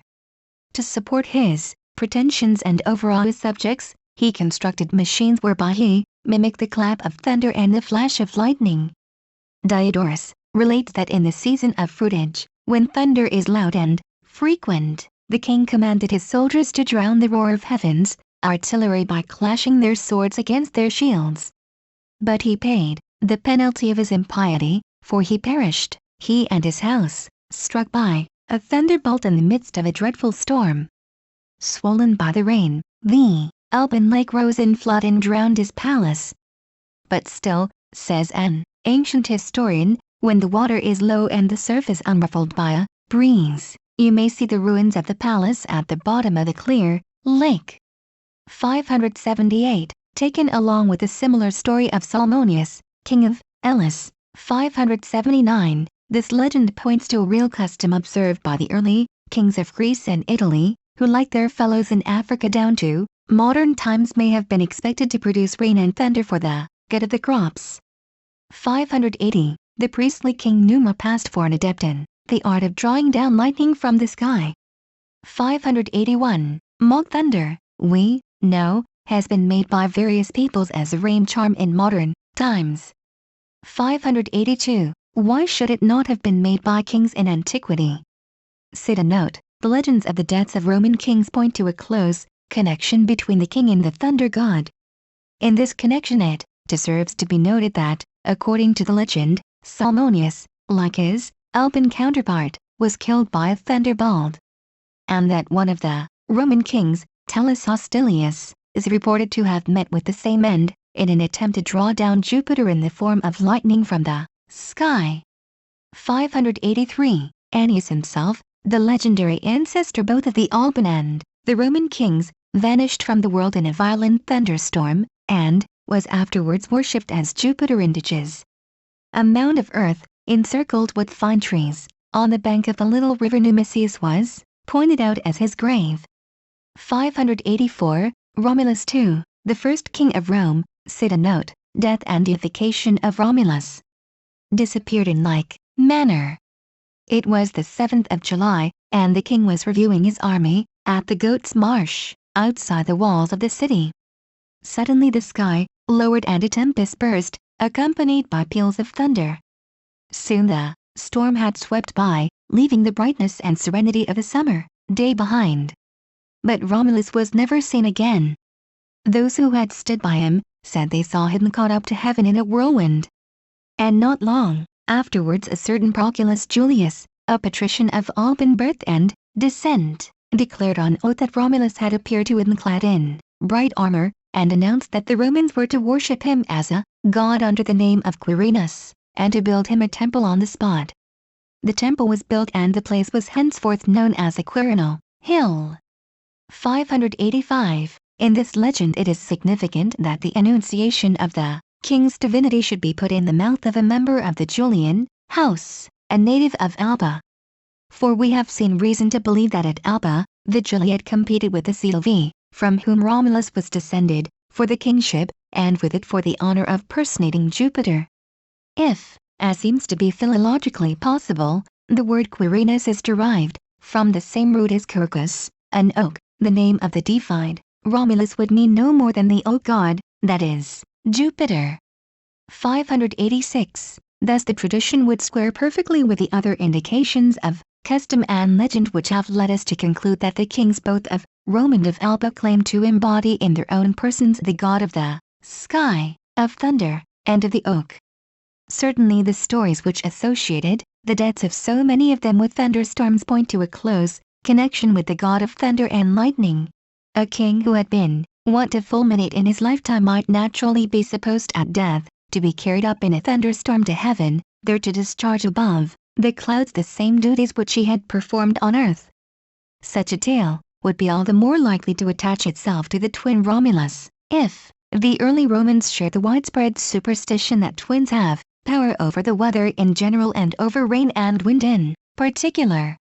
587. That tempests are caused by the spirits of the dead is a belief of the Araucanians of Chile. Not a storm bursts upon the Andes, or the ocean which these Indians do not ascribe to a battle between the souls of their fellow countrymen and the dead Spaniards. In the roaring of the wind they hear the trampling of the ghostly horses, in the peal of the thunder the roll of the drums, and in the flashes of lightning, the fire of the artillery. 588. Cite a note. Every Latin town probably had its local Jupiter. Thus, if the kings of Alba and Rome imitated Jupiter as god of the oak by wearing a crown of oak leaves, they seem also to have copied him in his character of a weather god by pretending to make thunder and lightning. And if they did so, it is probable that, like Jupiter in heaven and many kings on earth, they also acted as public rainmakers, bringing showers from the dark sky by their enchantments whenever the parched earth cried out for the refreshing moisture. At Rome the sluices of heaven were opened by means of a sacred stone, and the ceremony appears to have formed part of the ritual of Jupiter Elysius, the god who elicits from the clouds the flashing lightning and the dripping rain. 589. And who so well fitted to perform the ceremony is the king, the living representative of the sky god. Cite a note. Many local Jupiters in Latium. The conclusion which we have reached as to the kings of Rome and Alba probably holds good of all the kings of ancient Latium. Each of them, we may suppose, represented or embodied the local Jupiter. For we can hardly doubt that of old every Latin town or settlement had its own Jupiter, as every town and almost every church in modern Italy has its own Madonna. And like the ball of the Semites, the local Jupiter was commonly worshipped on high places. Wooded heights, round which the rain clouds gather, were indeed the natural sanctuaries for a god of the sky, the rain, and the oak. At Rome, he occupied one summit of the Capitoline Hill, while the other summit was assigned to his wife Juno, whose temple, with the long flight, cite a note, Capitoline Jupiter and Juno, of stairs leading up to it, has for ages been appropriately replaced by the Church of St. Mary in the Altar of the Sky, in Araceli. 590. That both heights were originally wooded seems certain, for down to imperial times the settle which joins them was known as the place between the two groves. 591. Virgil tells us that the hilltop where gilded temples glittered in his day had been covered of old by shaggy thickets, the haunt of woodland elves and savage men, born of the tree trunks and the heart of oak. 592. These thickets were probably composed of oaks, for the oak crown cite a note, the hills of Rome once wooded with oaks, was sacred to Capitoline Juno, as well as to Jupiter. 593. It was to a sacred oak on the Capitol that Romulus fastened the spoils. 594. And there is evidence that in early times oak woods clothed other of the hills on which Rome was afterwards built. Thus the Caline Hill went originally by the name of the mountain of the oak grove on account of the thickets of oak by which it was overgrown. 595. And Jupiter was here worshipped in his character of the oak god. 596. One of the old gates of Rome, apparently between the Caelian and the Esquiline hills, was called the Gate of the Oak Grove, for a similar reason. 597. And within the walls hard by was a chapel of the Oak Grove dedicated to the worship of the oak nymphs. 598. These nymphs appear on coins of the Aquiline family as three women supporting on their shoulders a pole from which rise leafy branches. 599. The Esquiline Hill seems also to have derived its name from its oaks. After mentioning the Chapel of the Oak and other hallowed groves which still dotted the hill in his time, the antiquary Varro tells us that their bounds were now much curtailed, adding with a sigh that it was no wonder the sacred old trees should give way to the modern worship of Mammon. 600. Apparently the Roman nobles of those days sold the ancient woods, as their descendants sell their beautiful gardens, for building land. To this list of oak-clad hills on the left bank of the Tiber must be added the Quirinal, if Quirinus, who had a very ancient shrine on the hill, was the oak god. 601. Under the Aventine was a grove of evergreen oaks. 602, which appears to have been no other than the grove of Egeria outside the Porta Capena. 603. The old grove of Vesta, which once skirted the foot of the Palatine Hill on the side of the Forum. 604, must surely have been a grove of oaks. For not only does an oak appear growing beside the Temple of Vesta on a fine relief preserved in the gallery of the Uffizi at Florence, but sit a note, the sacred Vesta fire fed with oak wood. Charred embers of the sacred Vesta fire have in recent years been discovered at the Temple of Vesta in the Forum, and a microscopic analysis of them has proved that they consist of the pith or heart of trunks or great branches of oak, Quercus. 605. The full significance of this discovery will appear later on. When the plebeians seceded to the Janiculum in the 3rd century before Christ, the dictator Q. Hortensius summoned a meeting of the people and passed a law in an oak grove, which perhaps grew on the hill. 606. In this neighborhood there was a street called the Street of the Oak Grove. It is mentioned in an inscription found in its original position near the modern Garibaldi Bridge. 607. On the Vatican Hill, there stood an evergreen oak which was believed to be older than Rome. An inscription in Etruscan letters on a bronze tablet proclaimed the sanctity of the tree. 608. Finally, that oak woods existed at or near Rome in the earliest times has lately been demonstrated by the discovery, in the Forum itself, of a prehistoric cemetery, which contains amongst other sepulchres the bones of several young children deposited in rudely hollowed trunks of oak. 609. With all this evidence before us we need not wonder that Virgil should speak of the primitive inhabitants of Rome as born of the tree trunks and the heart of oak, and that the Roman king should have worn crowns of oak leaves in imitation of the oak god, Jupiter, who dwelt in a sacred grove on the Capitol. Sit a note, the Alban kings may have imitated Latian Jupiter, who dwelt on the top of the Alban Mound. If the kings of Rome made Capitoline Jove, their predecessors the kings of Alba probably laid themselves out to mimic the great Latian Jupiter, who had his seat above the city on the summit of the Alban mountain. Latinus, the legendary ancestor of the dynasty, was said to have been changed into Latian Jupiter after vanishing from the world in the mysterious fashion characteristic of the old Latin kings. 610. The sanctuary of the god on the top of the mountain was the religious center of the Latin League, as Alba was its political capital till Rome wrested the supremacy from its ancient rival. Apparently no temple, in our sense of the word, was ever erected to Jupiter on this his holy mountain. As god of the sky and thunder he appropriately received the homage of his worshippers in the open air. The massive wall, of which some remains still enclose the old garden of the Passionist monastery, seems to have been part of the sacred precinct, which Tarquin the Proud, the last king of Rome, marked out for the solemn annual assembly of the Latin League. 611. The god's oldest sanctuary on this airy mountain top was a grove. 612. And bearing in mind not merely the special consecration of the oak to Jupiter, but also the traditional oak crown of the Alban kings and the analogy of the Capitol on Jupiter at Rome, we may suppose that the trees in the grove were oaks. 613. We know that in antiquity Mount Algidus, an outlying group of the Alban hills, was covered with dark forests of oak. 614. And, among the tribes who belonged to the Latin League in the earliest days, and were entitled to share the flesh of the white bull sacrificed on the Alban Mount, there was one whose members styled themselves the men of the oak. 615. Doubtless on account of the woods among which they dwelt. Sit a note, Theophrastus's description of the woods of Latium. But we should, or if we picture to ourselves the country is covered in historical times with an unbroken forest of oaks. Theophrastus has left us a description of the woods of Latium as they were in the 4th century before Christ. He says, the land of the Latins is all moist. The plains produce laurels, myrtles, and wonderful beeches.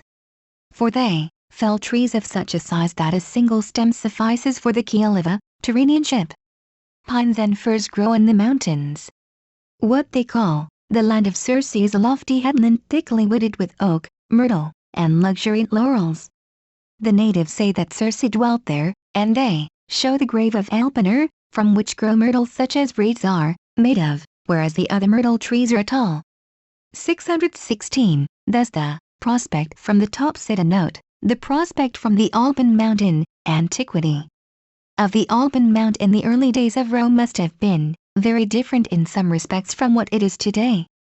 The purple Apennines, indeed, in their eternal calm on the one hand, and the shining Mediterranean in its eternal unrest on the other, no doubt, looked then much as they look now, whether bathed in sunshine, or shipwrecked by the fleeting shadows of clouds. But instead of the desolate, brown expanse of the fever-stricken Campania, spanned by its long lines of ruined aqueducts, like the broken arches of the bridge in the vision of Mirza, the eye must have ranged over woodlands that stretched away, mile after mile, on all sides, till their varied hues of green or autumnal scarlet and gold melted insensibly into the blue of the distant mountains and sea. Thus the Alban Mount was to the Latins what Olympus was to the Greeks, the lofty abode of the sky god, who hurled his thunderbolts from above the clouds.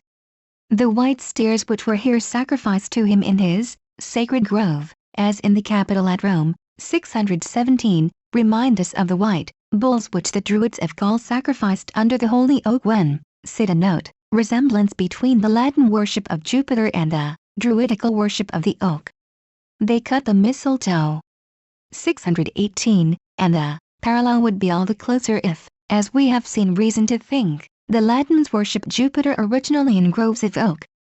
Other resemblances between ancient Gaul and Latium will meet us later on.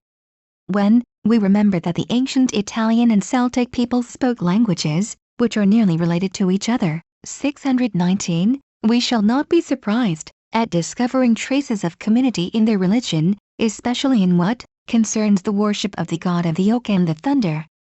For that worship, as we shall see presently, belongs to the oldest stratum of Aryan civilization in Europe. Cite a note, sacred marriage of Jupiter and Juno. But Jupiter did not reign alone on the top of his holy mountain. He had his consort with him, the goddess Juno, who was worshipped here under the same title, Minetta, as on the Capitol at Rome. 620, as the oak crown was sacred to Jupiter and Juno on the Capitol, 621, so we may suppose it was on the Alban Mount, from which the Capitoline worship was derived. Thus the oak god would have his oak goddess in the sacred oak grove. So at Dodona, the oak god Zeus was coupled with Dion, whose very name is only a dialectically different form of Juno. 622, and so on the top of Mount Cithaeron he was periodically wedded to an oaken image of Hera. 623, it is probable, though it cannot be positively proved, that the sacred marriage of Jupiter and Juno was annually celebrated by all the peoples of the Latin stock in the month which they named after the goddess, the midsummer month of June. 624, now on the 1st of June the Roman pontiffs performed certain rites in the grove of Halernus beside the Tiber, and on the same day, and perhaps in the same place, a nymph of the grove, by name Carna, received offerings of lard and bean porridge. She was said to be a huntress, chaste and coy, who gave Cid a note, genus, and Carna. The slipped to her lovers in the depths of the wood, but was caught by Janus. Some took her to be Diana herself. 625, if she were indeed a form of that goddess, her union with Janus, that is, Dionysus, would be appropriate. And as she had a chapel on the Calian hill, which was once covered with oak woods, 626, she may have been, like Egeria, an oak nymph. Further, Janus, or Dionysus, and Diana, as we shall see later on, were originally mere doubles of Jupiter and Juno, with whom they coincide in name and to some extent in function. Hence it appears to be not impossible that the rite celebrated by the pontiffs on the 1st of June in the sacred grove of Halernus was the marriage of Jupiter and Juno under the forms of Janus and Diana. It would be some confirmation of this view if we could be sure that, as Ovid seems to imply, the Romans were in the habit of placing branches of whitethorn or buckthorn in their note, ancient use of whitethorn or buckthorn to ward off witchcraft. Windows on the 1st of June to keep out the witches. 627. For in some parts of Europe precisely the same custom is observed. For the same reason, a month earlier, on the marriage day of the king and queen of May. 628. The Greeks certainly believed that branches of white thorn or buckthorn fastened to a door or outside the house had power to disarm the malignant arts of sorcerers. 629. And to exclude spirits. Hence they hung up branches of it before the door when sacrifices were being offered to the dead, lest any of the prowling ghosts should be tempted to revisit their old homes or to invade those of other people. 630. When the atheist began ladying, he not only caused sacrifices to be offered on his behalf to the gods whose existence he had denied, but got an old hag to mumble incantations over him and to bind magical thongs about his arms, and he had boughs of buckthorn and laurel attached to the lintel to keep out death. 631. However, the evidence as to the rites observed by the Romans on the 1st of June is too slight and dubious to allow us to press the parallel with May Day. Note: at the sacred marriage of Jupiter and Juno in later times the parts of the deities may have been acted by the Flammendilis and the Flaminica. If at any time of the year the Romans celebrated the sacred marriage of Jupiter and Juno, as the Greeks commonly celebrated the corresponding marriage of Zeus and Hera, 632, we may suppose that under the Republic the ceremony was either performed over images of the divine pair or acted by the Flammendilis and his wife the Flaminica. For the Flammendilis was the priest of Jove. Indeed, ancient and modern writers have regarded him, with much probability, as a living image of Jupiter, a human embodiment of the sky god. 633. In earlier times the Roman king, as representative of Jupiter, would naturally play the part of the heavenly bridegroom at the sacred marriage, while his queen would figure as the heavenly bride, just as in Egypt. Note: the Flamen and Flaminica may have been the deputies of the king and queen. The king and queen masqueraded in the character of deities, and as at Athens the queen annually wedded the vine god Dionysus. That the Roman king and queen should act the parts of Jupiter and Juno would seem all the more natural because these deities themselves bore the title of king and queen. 634. Even if the office of Flammendilis existed under the kings, as it appears to have done, the double representation of Jupiter by the king and the Flamen need not have seemed extraordinary to the Romans of the time. The same sort of duplication, as we saw, appears to have taken place at Alba, when the Julii were allowed to represent the supreme god in the character of little Jupiters, while the royal dynasty of the Silvi continued to wield the divine thunder and lightning. 635. And, long ages afterwards, history repeating itself, another member of the Julian house, the first emperor of Rome, was deified in his lifetime, under the title of Jupiter, while a Flamen was appointed to do for him what the Flammendilis did for the heavenly Jove. 636. It is said that Numa, the typical priestly king, at first himself discharged the functions of Flammendilis, but afterwards appointed a separate priest of Jupiter with that title, in order that the kings, untrammeled by the burdensome religious observances attached to the priesthood, might be free to lead their armies to battle. 637. The tradition may be substantially correct. For analogy shows that the functions of a priestly king are too harassing and too incongruous to be permanently united in the same hands, and that sooner or later the holder of the office seeks to rid himself of part of his burden by deputing to others, according to his temper and tastes, either his civil or his religious duties. Hence we may take it as probable that the fighting kings of Rome, tired of parading as Jupiter and of observing all the elaborate ritual all the tedious restrictions which the character of God had entailed on them, were glad to relegate these pious mummeries to a substitute, in whose hands they left the crosier at home while they went forth to wield the sharp Roman sword abroad. This would explain why the traditions of the later kings, from Tullus Hostilius onwards, exhibit so few traces of sacred or priestly functions adhering to their office. Among the ceremonies which they henceforward perform by deputy may have been the rite of the sacred marriage. Cite a note: at the sacred marriage the king and queen of Rome probably personated the god and goddess of the oak. Whether that was so or not, the legend of Numa and Egeria appears to embody a reminiscence of a time when the priestly king himself played the part of the divine bridegroom.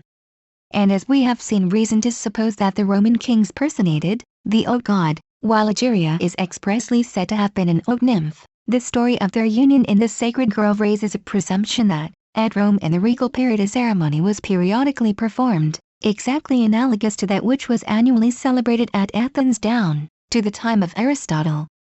638. The marriage of the king of Rome to the oak goddess, like the wedding of the vine god to the queen of Athens, must have been intended to quicken the growth of vegetation by homeopathic magic.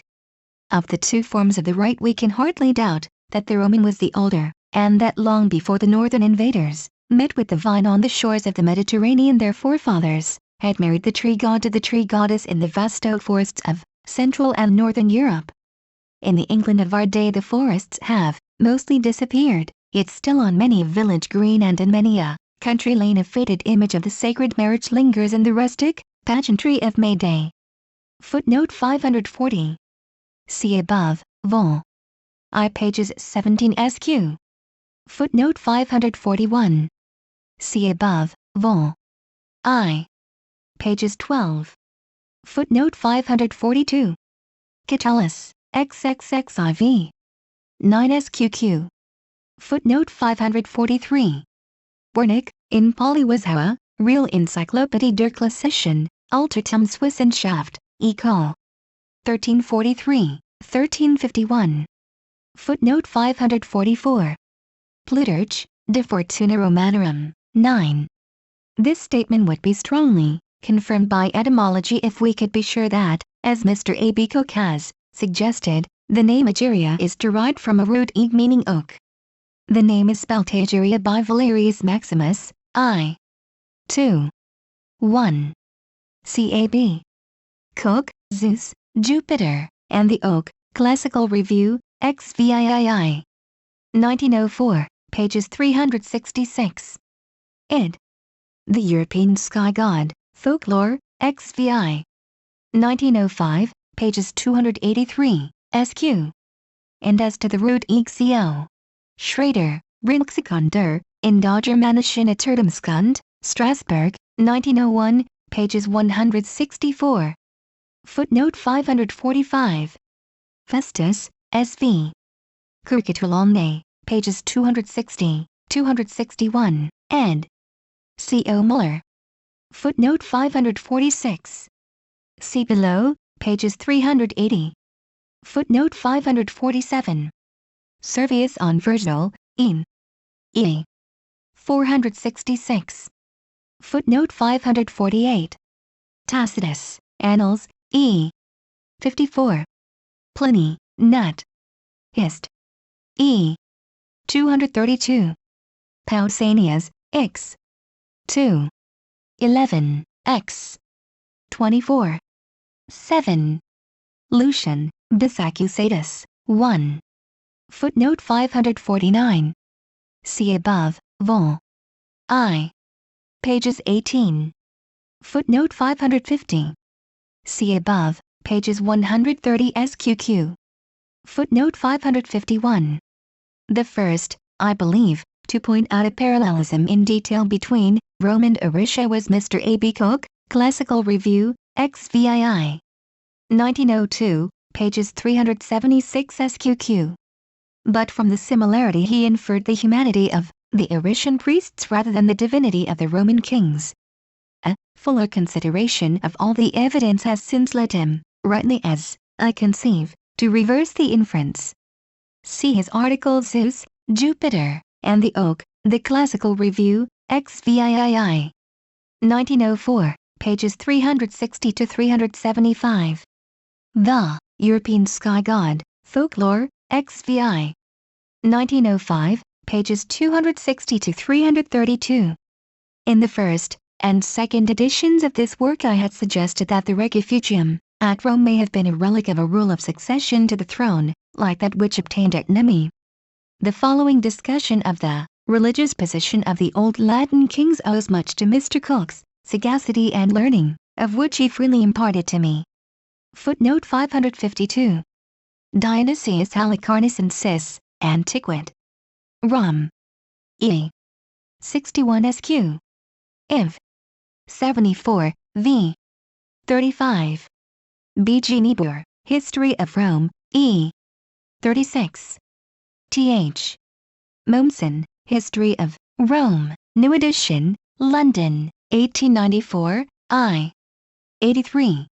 H. A. H. Greenidge, Roman, Public Life, London, 1901, pages 44 SQ. But Mommsen, while he held that the costume of a Roman god and of the Roman king was the same, denied that the king personated the god. A truer historical insight is displayed by K.O. Müller in his treatment of the subject, Die Etrusker, Stuttgart, 1877, I. 348 SQ. For a discussion of the evidence Cth. Mommsen, Römisches Staatsrecht, 3rd ed., I.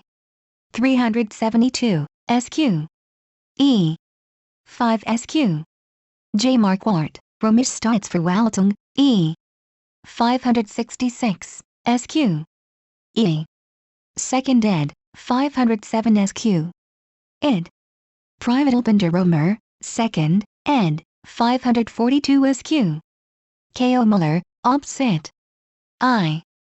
344 to 350, E. 198 to 200. Ost, S.V.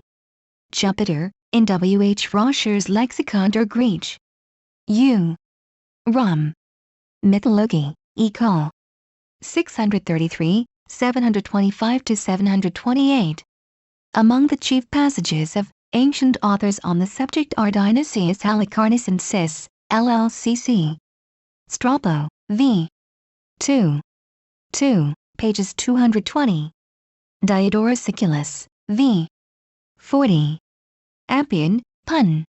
66. Zonaras, Annal. Vi. 8 and 21. Livy, I. 8.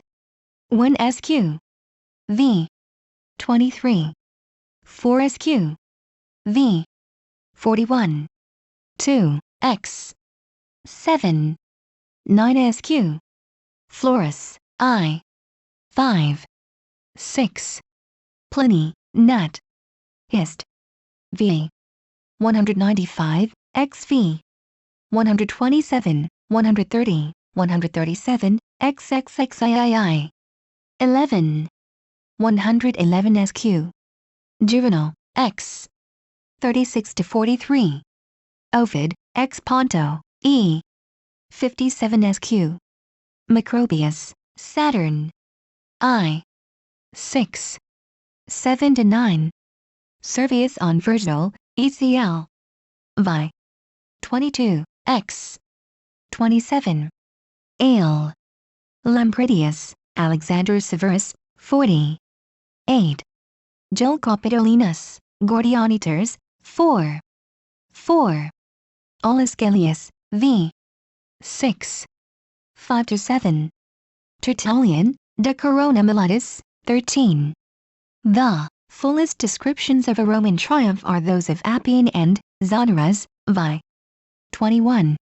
Footnote 553. Camillus triumphed in a chariot drawn by white horses like the sacred white horses of Jupiter and the Sun. His Republican contemporaries were offended at what they regarded as a too close imitation of the gods. Livy, v. 23. 5 SQ. Plutarch, Camillus, 7. Dio Cassius, Li. 13. But the Roman emperors followed his example, or perhaps revived, the old custom of the kings. See Dio Cassius, XLIII. 14. Suetonius, Nero, 25. Pliny, Panegyric, 22. Propertius, v. 1. 32. Ovid, Ars, Amat. I. 214. On the sanctity of white horses among various branches of the Aryan stock, C.J. von Nedlein, Die Volksthumliche der Weissenfarbe, Zeitschrift für Ethnologie, XXXIII. 1901, pp. 62-66. W. Ridgway, The Origin and Influence of the Thoroughbred Horse, Cambridge, 1905, pages 105, 186, 187, 294, 295, 419. As to the horses of the sun, see above, vol. I pages 315 SQ. Footnote 554. Tertullian, De Corona Militis, 13, Coronant et Publicos Ordines, Lores Publici Causi Magistratus Vero in Super Ores. Prefronter, Idiamilis Hetris se. Hoc vocabulamus coronarum, quas gemis it, feliz ex oro corsinus ob jovem signs ad degitendus thenses cum, palmatis togi sumend. The thensae were the sacred cars in which the images of the gods were carried at the procession of the Circensian Games. C. W. Smith's Dictionary of Greek and Roman Antiquities, 3rd ed., sv. That the Etruscan crown described by Tertullian was the golden crown held by a slave over the head of a general on his triumph may be inferred from Pliny, Nat. Hist. XXXIII. 11. Volgoxic triumphabend, it cum corona ex oro Etrusca, sestineritor etergo, annulis tamen indicator feris heretic, triumphantis et servi fortas coronum sustenentis. Compares Zanoras, Annal. Vi. 21. Juvenal, X. 38 SQQ. Mommsen says that the triumphal golden crown was made in the shape of laurel leaves, Römisches Staatsrecht, I. 3rd ed., 427. But none of the ancient authors cited by him appears to affirm this, with the exception of Aulus Gellius, v. 6. 5-7, Triumphales Coroni Santoria, quae, imperatoribus ab honorum triumphi megentur. It fulgo diciter orum, coronarium. Hic antiquitas e laurui rand, post feri ex ora, copti. Gellius may have confused the wreath of real laurel which the general wore on his head, Pliny, Nat. Hist. XXXIII. 127, 130, 137, with a golden crown which was held over him by a slave. The two crowns are clearly distinguished by Zanoras, L.C. though he does not describe the shape of the golden crown. Thus there is no good ground for rejecting the express testimony of Tertullian that the golden crown was shaped like oak leaves. This seems to have been Mommsen's own earlier opinion, since he mentions a chaplet of oaken leaves in gold as part of the insignia of the Roman kings. Roman History, London, 1894, I. 83. Footnote 555. Pliny, Nat. Hist. XXXIII. 111 SQ. Servius on Virgil, ECL. Vi. 22, X. 27. Footnote 556. Pausanias, E. 2. 6, Vi. 26. 11, v. 39. 6. For other examples of idols painted red, see my note on Pausanias, E. 2. 6. Footnote 557. For instances cfr. Kunstmann, Valentin Ferdinand's Beschreibung der Seraglioa, Abhandlungen d. Hister. Klastikon. Bayer. Akademie d. Wissenschaften, X. Munich, 1866, pages 131. J. B. Labat, Relation historique de l'Ethiopie occidentale, Paris, 1732, I.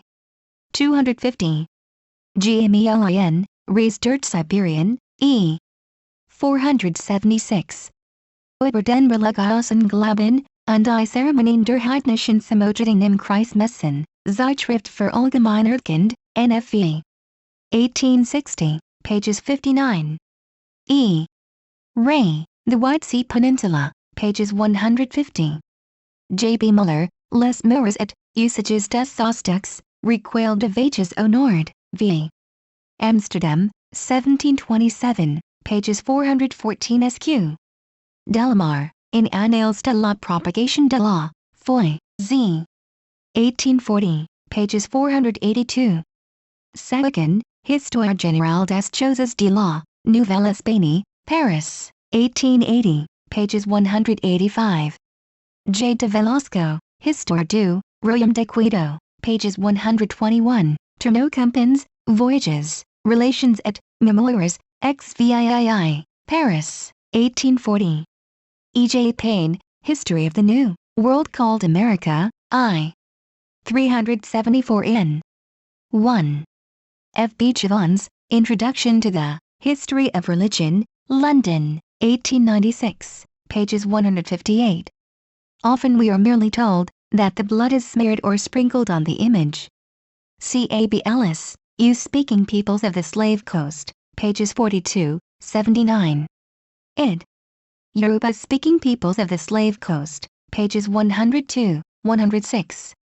A. F. Mockler Ferryman, British Nigeria, London, 1902, pages 255. F. R. Kramer, Der Gottesdiensterneiser, Die Schrift für Indisch, Tal, Land and Volkenkunde, XXXIII. 1890, pages 496. For more examples, see my note on Pausanias, E. 2. 6. Footnote 558. Pliny, Nat. Hist. Z. 3. Phaedrus, E. 17. 1 SQQ. Servius on, Virgil, Georg. E. 332, and on ECL. I. 17. Footnote 559. Livy, I. 10. 4 SQQ. Footnote 560. Plutarch, Quest. Rom. 92. Footnote 561. Ovid, Tristia, E. 31 SQQ. Footnote 562. Dio Cassius, Lee. 19. Footnote 563. Ovid, Fasti, I. 607 SQQ. Iv. 953 SQ. Tiberius refused a similar honor, Suetonius, Tiberius, 26. But Domitian seems to have accepted it, Martial, v. 82. 7. 2 statues of Claudius, one in the Vatican, the other in the Lateran Museum, represent the emperor as Jupiter wearing the oak crown, W. Helbig, Vorderch die, offenlichen Sammlungen klassischer Altertümer in Rom, 2nd ed., I. Nos 312, 673. Footnote 564. Corpus Inscriptionum Latinarum, v. Number 6981. Footnote 565. J. Overbeg, Griechisch-Kunstmythologie, Bessenderer Thal, I. 232, SQQ. L. R. Farnell, The Cults of the Greek States, I. 107 SQ. Footnote 566. See above, vol. I. Pages 310. Footnote 567. Antoninus Liberalis, Transform. 6. For this and the 2 following passages of Tsetz I am indebted to Mr. A. B. Cook. See further his articles, Zeus, Jupiter, and the Oak, Classical Review, XVII. 1903, pages 409. The European Sky God, Folklore, XV. 1904, pages 299, SQQ. Footnote 568. H. Ebeling, Lexicon Homericum, SVV. Sass? E. D. T. F. and E. Footnote 569. Jade Sets, Antihumerica, 102 SQ. P. T. A. P. Ta. E. Sas. A. E. Micro. A. ST. S. PT. P. E. Id. Chiliids. I. 474. T. Sas. E. D. A. E. A. P. Ta. Footnote 570. Polybius, Vi. 53 SQ. Footnote 571. As to the situation, see Dionysius Halicarnus and Sis, and Rom. I. 66. H. Nissen, Italischlandeskend, E. 582 SQ. Footnote 572. Virgil, in. Vi. 772. I have to thank Mr. A. B. Cook for directing my attention to the Alban kings and their interesting legends. See his article Zeus, Jupiter, and the Oak, Classical Review, XVII. 1904, pages 363 SQ. The European Sky God, Folklore, XVI. 1905, pages 285 SQQ. Footnote 573. Virgil, in. Vi. 760 SQQ. With the commentary of Servius. Livy, I. 3. 6 SQQ. Ovid, Medum. Ziv. 609 SQQ. Id. Fasti, Iv. 39, SQQ. Festus, SV. Sylvie, pages 340, ed. C. O. Muller. Aurelius, Victor, Arrigo Gentis Romane, 15-17. Dionysius Halicarnus and Sis, Antiquit. Rom. I. 70. Diodorus Siculus, in Eusebius, Chronic. I. Com. 285, 287, ed. A. Shrine. Diodorus Siculus, Vi. 3a and 3b, vol. E. pages 110-112, ed. Eldendorf, Teubner edition. Joens Litus, de Magistratibus, I. 21. As to the derivation of the name Jullus, see Aurelius Victor, Ob. Cit. 15. Egitur Latinius genium obensnem, virtutem non solum Jove ordem crediterunt, sed etiam per diminutionem, declinato Paulinamine, primo Jobum, Dean postea Jullum, appellerant. Also Stoiting, in W. H. Roscher's Lexicon D. Grech. Uram. Mythology, E. 574. Compare W. N. Lindsay, The Latin Language, Oxford, 1894, pages 250. According to Diodorus, the priesthood bestowed on Jullus was the pontificate. But the name Jullus, or Little Jupiter, suggests that the office was rather that of Flamen, Daunus, who was a sort of living embodiment of Jupiter, see below, pp. 191 SQ. And whose name of Daunus is derived from the same root as Jullus. On the Julli and their relation to Vijovis Crh. Clausen, Annius Undie Peniton, E. 1059 SQQ. Footnote 574. See above, pages 1, and Vel. I. Pages 44. Footnote 575. Corpus Inscriptionum Latinarum, Ziv. Number 2387. L. Priller, Romish, Mythology, 3rd ed., I. 263 SQ.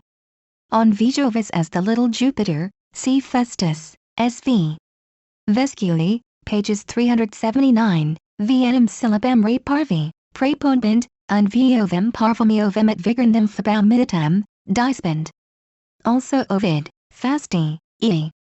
429-448. At Rome the sanctuary of Vijovis was on the saddle between the two peaks of the Capitoline Hill, Aulus Gellius, v. 12. 1 SQ. Ovid, Fasti, E. 429 SQ. Thus, he appropriately dwelt on the same hill as the great Jupiter, but lower down the slope. On coins of the Gargilian, Ogolnian and Virgilian houses, Vejovis is represented by a youthful bearless head, crowned with oak. See Babylon, Monoliths de l'Ari Public Romain, I. 532, E. 266, 529. On other Republican coins his head is crowned with laurel. See Babylon, Obsit. I. 77, 505-508, E.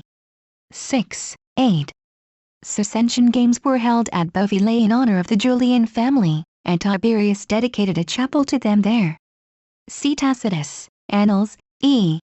41, XV. 23. Footnote 576. Festus, SV. Caesar, pages 57, ed.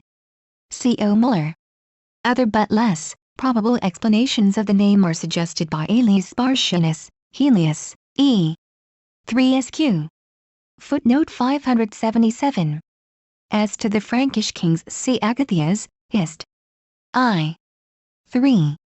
J. Grimm, Deutsche Rechtsilltümer, pages 239 SQQ. The Golden Bough, 2nd edition, I. 368 SQ. Footnote 578. Dionysius Halicarnus and Cis, Antiquit. Roman. I. 71. Diodorus Siculus, in Eusebius, Chronic.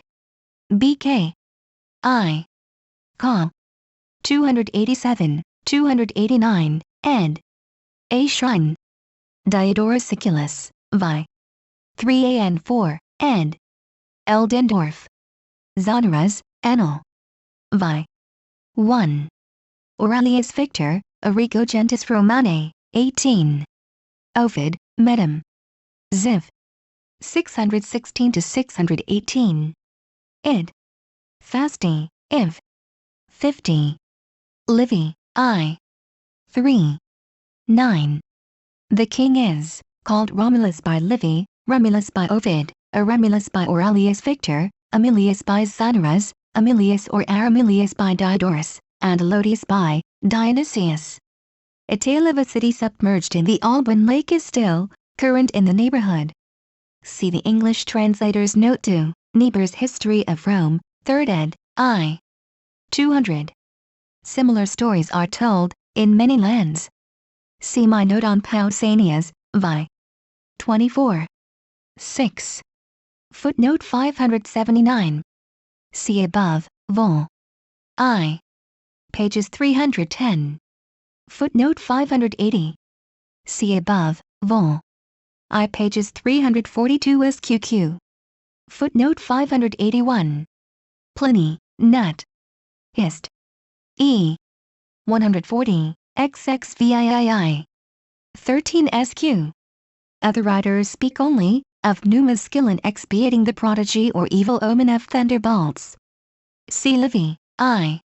20. 7. Ovid, Fasti, E. 285-348. Plutarch, Numa, 15. Arnobius, It versus Nations, v. 1-4. Footnote 582. See above, vol. I. Pages 248, 251. Footnote 583. Apollodorus, I. 9. 7. Virgil, in. Vi. 592 SQQ. Pliny, Nut. Hist. E. 140, XXVIII. 14, referring to the first book of Elpisos, Annals. Livy, I. 31. 8. Aurelius Victor, De Viris Illustribus, 4. Zonaras, Annal. Vi. 6. According to another account, Tullus Hostilius was murdered by his successor Ancus Martius during a violent storm. Dionysius Halicarnus and Cis, Antiquit. Rom. E. 35. Zonaras, L.C. Footnote 584. Livy, I. 2. 6. Ovid, Medum. Ziv. 598 to 608. Pliny, Nat. Hist. E. 56. Dionysius Halicarnus and Sis, Antiquit. Rom. I. 64. Servius Virgil, in. I. 259. Aurelius Victor, Arrigo Gentis Romane, 14. Only the last writer mentions the thunderstorm. Footnote 585. Livy, I. 16. Cicero, De Legibus, I. 1. 3. Id. De Republica, I. 16. 25, E. 10. 20. Ovid, Fasti, E. 475 to 512. Plutarch, Romulus, 27 SQ. Dionysius Halicarnus and Sis, Antiquit. Rom. E. 56 and 63.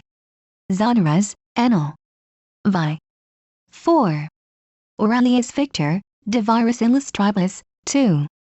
Florus, Epitoma, I. 1. 16 to 18. From Cicero, De Legibus, I. 1. 3. We learn that the apparition of Romulus to Proculus Julius took place near the spot where the house of Atticus afterwards stood, and from Cornelius Nepos, Atticus, 13. 2. We know that Atticus had an agreeable villa and shady garden on the Quirinal. As to the temple of Quirinus, see also Vero, De Lingua Latina, v. 51. Festus, pages 254, 255, ed. C. O. Muller. Pliny, Nat. Hist. XV. 120. As to the site of the temple and the question whether it was identical with the temple dedicated by L. Papyrus Cursor in 293 BC, Livy, X. 46. 7. Pliny, Nat. Hist. Vi. 213, C.O. Richter, Topography der Stadt Rom, 2nd ed., pages 286 SQQ. G. Wieshauer, G. Sammelt Abhandlungen, Munich, 1904, pages 144 SQQ. Footnote 586. C. A. B. Cook, Zeus, Jupiter, and the Oak, Classical Review, XVIII. 1904, pages 368 SQ. Ed. The European Sky God, Folklore, XVI. 1905, pages 281. But a serious argument against the proposed derivation of Quirinus from Quercus is that, as I am informed by my learned philological friend the Rev. Professor J.H. Moulton, it is inconsistent with the much more probable derivation of Percunus from Quercus. See below, pages 367, note 3. Footnote 587. See above, vol. I pages 262 SQQ. Footnote 588. J. I. Molina, Geographical, Natural, and Civil History of Chile, London, 1809, E. 92 SQ. The savage cannibals of the Ucayali River, in eastern Peru imagine that thunder is the voice of the dead. W. Smythe and F. Lowe, Journey from Lima to Para, London, 1836, pages 240. And among them when parents who have lost a child within 3 months hear thunder, they go and dance on the grave, howling turnabout. De Saint Cric, Voyage du Peru au Brésil, Bulletin de la Société de Géographie, Ivem Siri, Vi, Paris, 1853, pages 294. The Yurcares of eastern Peru threaten the thunder god with their arrows and defy him when he thunders. Adorbani, Lum Amarasane, I.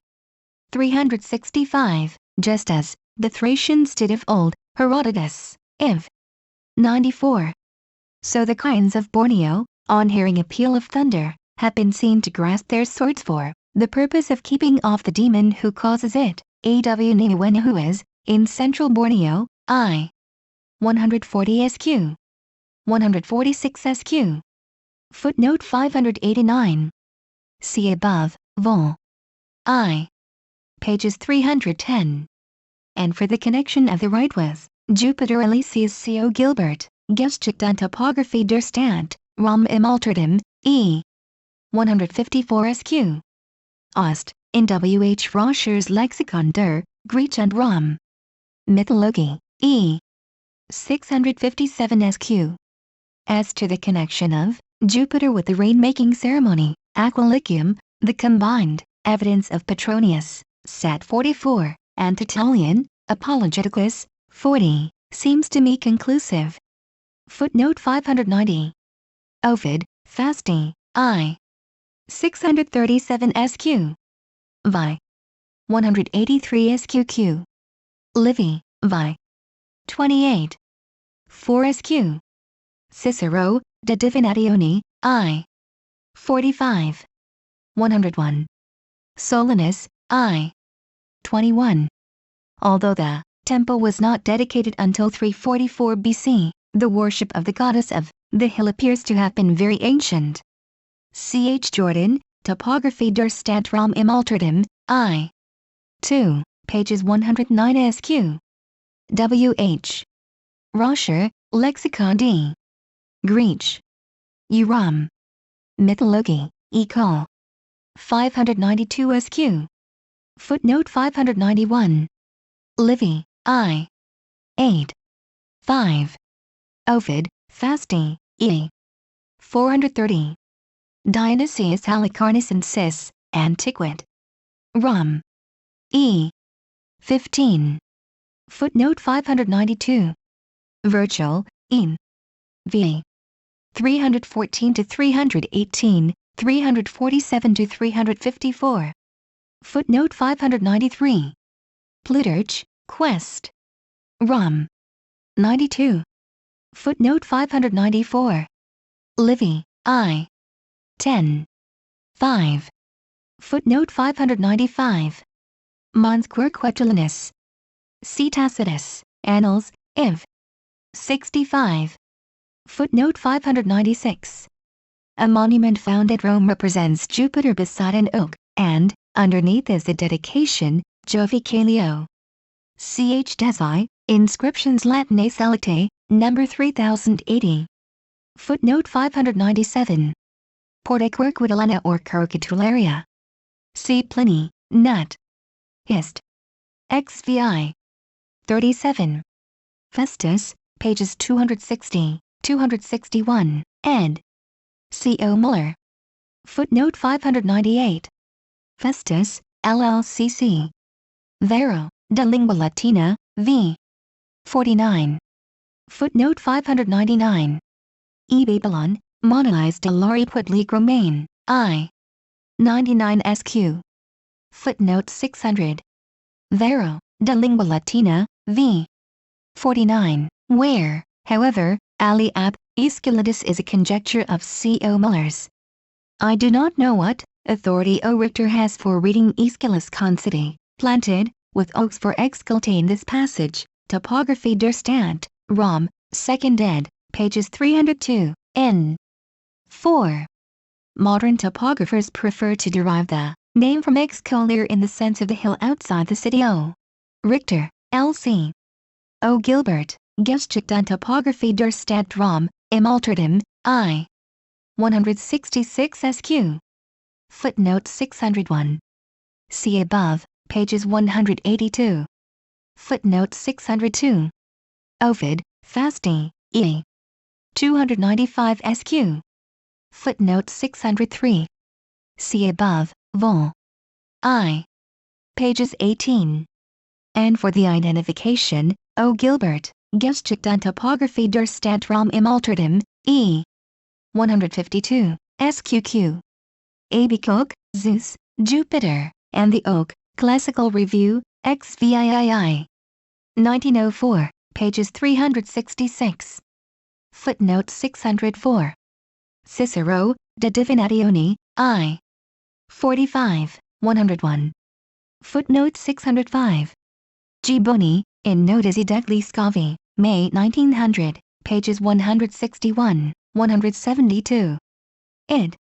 It's Vestae, pages 14, extract from the Nuova Antologia, August 1, 1900.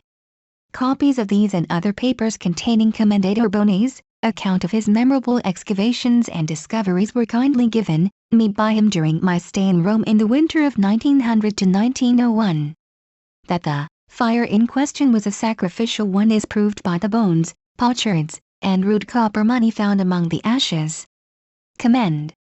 Boni thinks that the charred remains of the wood prove that the fire was extinguished, probably by libations, and that therefore it cannot have been the perpetual holy fire of Vesta, which would have burned up completely all the fuel. But a new fire was annually lit on the 1st of March, Ovid, Fasti, E. 143 SQ.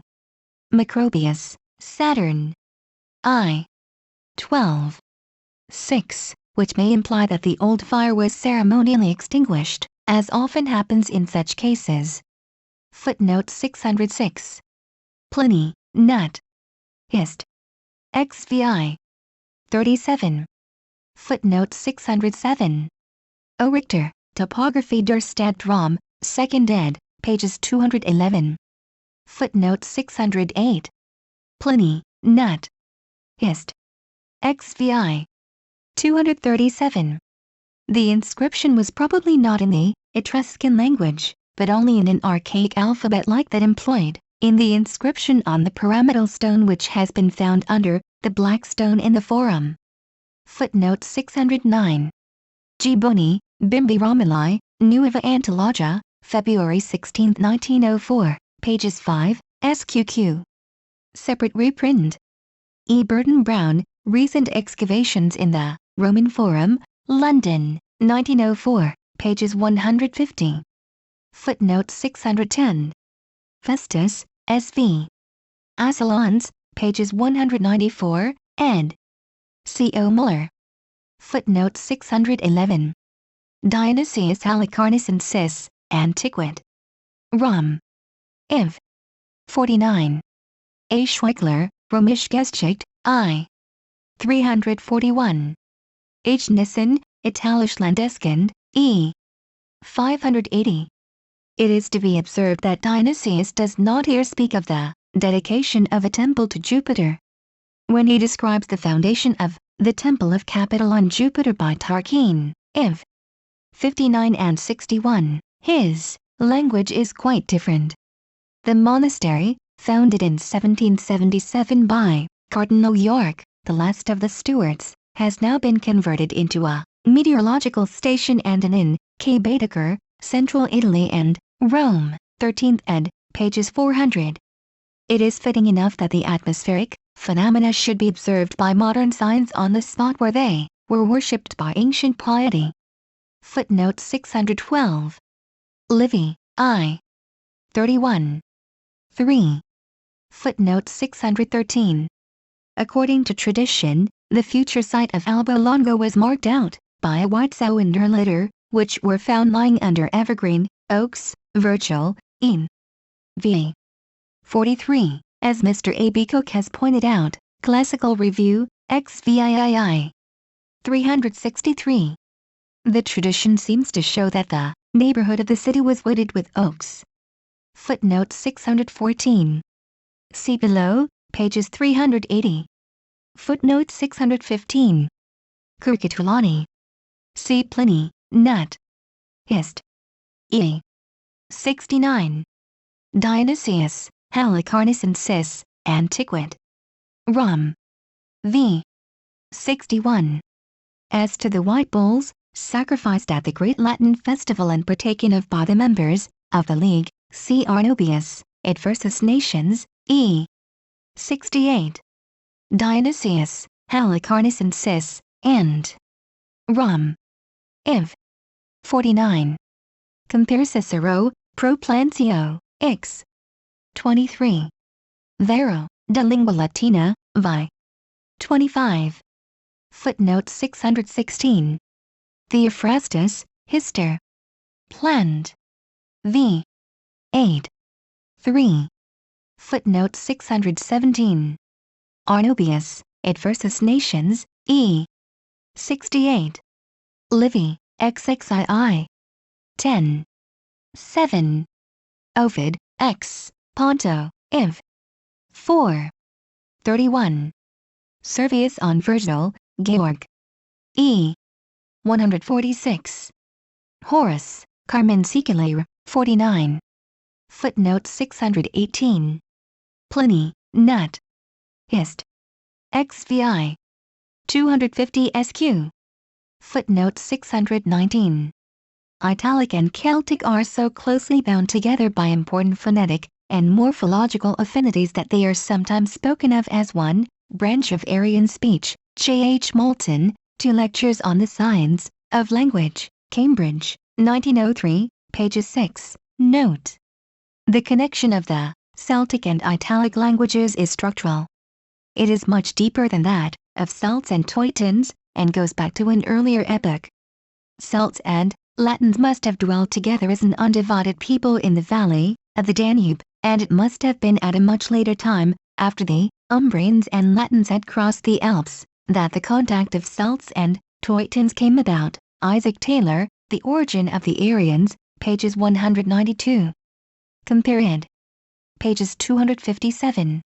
See also P. Giles, Manual of Comparative Philology 2nd ed., London, 1901, pages 26.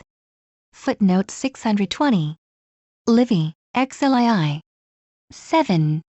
1, XLV. 15. 10. Compare Dio Cassius, XXXIX. 20. 1. The temple on the Alban Mount was dedicated in 168 BC, but the worship was doubtless far older. Footnote 621. See above, pages 176, 184. Footnote 622. Strabo, Vi. 7. 12, pages 329. Hyperides, or E. Col. 35-37, pages 43, SQ. Ed.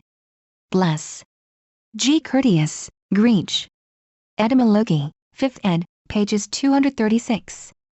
W. H. Roscher, Juno and Hera, Leipzig, 1875, pages 17 SQ. Ed. Lexicon D. Greek. Uram. Mythology, E. Col. 576, 578 SQ. See, below, pages 381. Footnote 623. See above, pages 140 SQQ. Footnote 624. W. H. Roscher, Juno and Hera, pages 64 SQQ. Ed. Lexicon D. Greek. Uram. Mythology, E. 575 SQ. 591 SQQ. At Villere the image of Juno was annually carried in procession from her sacred grove, and in some respects the ceremony resembled a marriage procession. Ovid, Almors, E. 13. Dionysius Halicarnassensis, Antiquit. Rom. I. 21. The name of June was Junius at Rome, Junonius at Aricia, Laurentum in Lavinia, and Junonalis at Tibur, and Pronist, Ovid, Fasti, Vi. 59-63. Macrobius, Sati. 12. 30. The forms Junonius and Junonalis are recognized by Festus, p. 103, ed. C. O. Muller. Their existence among the Latins seems to render the derivation of Junius from Juno quite certain, though that derivation is doubted by Mr. W. Ward Fowler, Roman Festivals of the Period of the Republic, pages 99 SQ. Footnote 625. Ovid, Fasti, Vi. 101-168. Macrobius, Sati. 12. 31-33. Tertullian, Ad Nations, E. 9. Varro, quoted by Nonius Marcellus, De Compendiosa Doctrina, pages 390, ed. Elquicarat. There was a sacred beech and grove of Diana on a hill called Corn near Tusculum, Pliny, Nat. Hist. XVI. 242. But corn has probably no connection with Carna. The grove of Halernus was crowded with worshippers on the 1st of February, Ovid, Fasti, e. 67, where Halerni is a conjectural emendation for Averni or Asili. Nothing else is known about Halernus, unless with Merkel, in his edition of Ovid's Fasti, pp. Slavii. SQ. We read Elerno for Eterno Infestus, pages 93, ed. C.O. Muller. In that case it would seem that black oxen were sacrificed to him. From the association of Carna with Janus it was inferred by Merkel, L.C., that the grove of Halernus stood on or near the Janiculum, where there was a grove of oaks, see above, p. 186. But the language of Ovid, Fasti, e. 67, points rather to the mouth of the Tiber. Footnote 626. See above, pages 185. Footnote 627. Ovid, Fasti, vi. 129-168. A Roman bride on the way to her husband's house was preceded by a boy bearing a torch of buckthorn, Spina, Alba, Festus, S.V. Patrimi, pages 245, ed. C.O. Muller. Varro, quoted by Nonius Marcellus, De Compendiosa Doctrina, S.V. Fax, pages 116, ed. El Quicarat. The intention probably was to defend her from enchantment and evil spirits. Branches of buckthorn were also thought to protect a house against thunderbolts. Columella, Dari, Rustica, X. 346 SQ. Footnote 628. See above, pages 54. Footnote 629. Dioscorides, the Art Medica, I. 119. Footnote 630. Scholiast on Nicander, Theriaca, 861. Footnote 631. Diogenes Laertius, Vitae Philosophorum, Iv. 54-57. Footnote 632. See above, pages 143. Footnote 633. Plutarch, Quest. Rom. 111e. Macro. St. A. T. E. A.T. S.P. Macro. A. E. A. Macro A. Adif. Macro. E. S. A. T. Da. Macro. L. Preller, Romish Mythology, 3rd ed., I. 201. F. B. Chavons, Plutarch's Romain Questions, p. LXXAII. C. Julian, Inderembergit, Saglio, Dictionnaire des Antiquités Grecs et Romains, e. 1156, SQQ. Footnote 634. Cicero, De Republica, e. 13. 22. Virgil, in. X. 112. Horace, Sati. 1. 42 SQ. Ovid, Fasti, vi. 37. Varro, De Lingua, Latina, v. 6. 7. Livy, v. 21. 2. v. 23. 7. Pliny, Nat. Hist. XXXV. 115. Flavius Vopiscus, Probus, z. 7. L. Priller, Romish, Mythology, 3rd ed., I. 205, 284. W. H. Roscher, Lexicon D. Greech. Uram. Mythology, e. 600 SQQ. Footnote 635.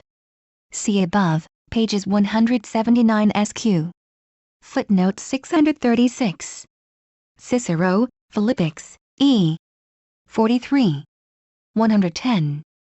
Suetonius, Divus Julius, 76. Dio, Cassius, XLIV. 6. The coincidence has been pointed out by Mr. A.B. Cook, Classical Review, XVIII. 371.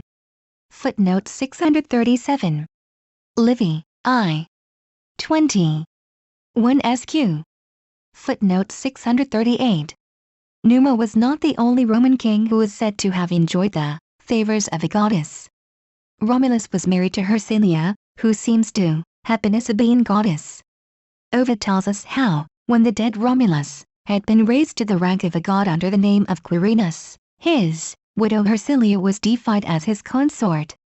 Thus, if Quirinus was a Sabine oak god, his wife would be an oak goddess, like Egeria.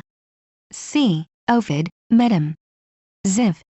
829–851. Compare Livy, I.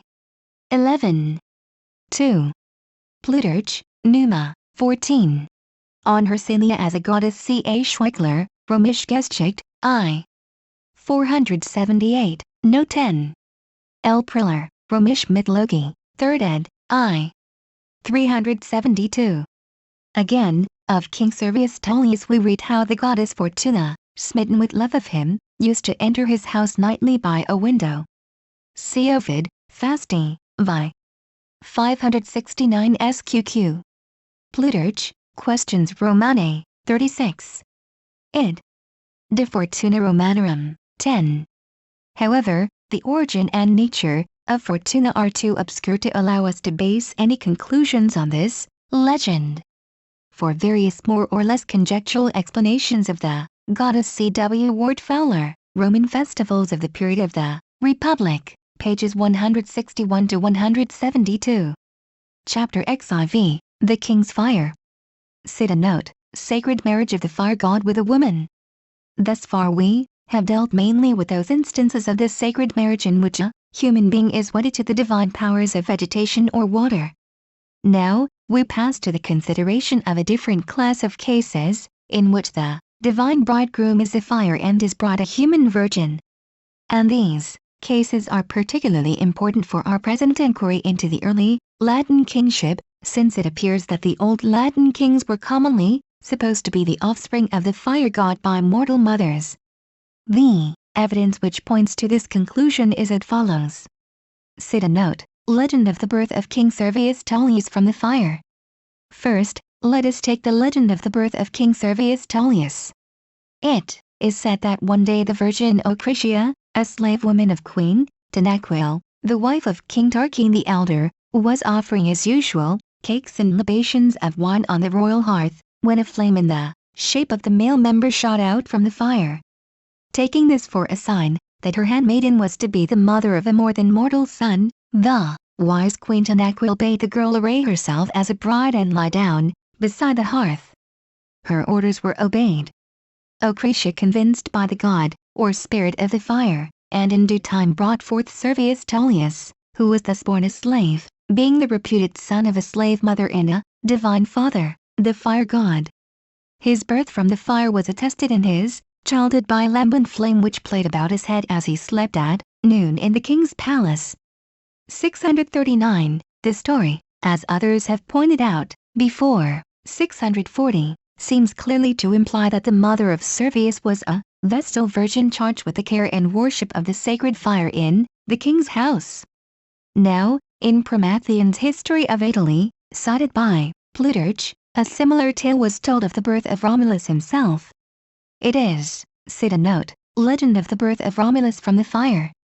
Said that in the house of the king of Alba a flame like to the male organ of generation hung over the hearth for many days. Learning from an oracle that a virgin should conceive by this phantom and bear a son of great valor and renown, the king bade one of his daughters submit to its embraces, but she disdained to do so, and sent her handmaid instead. Angry at her disobedience, her father ordered both the maidens to be put to death.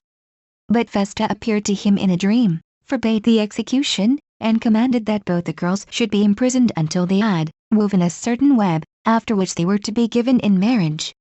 But the web was never finished, for as fast as they wove it by day, other maidens, in obedience to the king's orders, unwove it at night.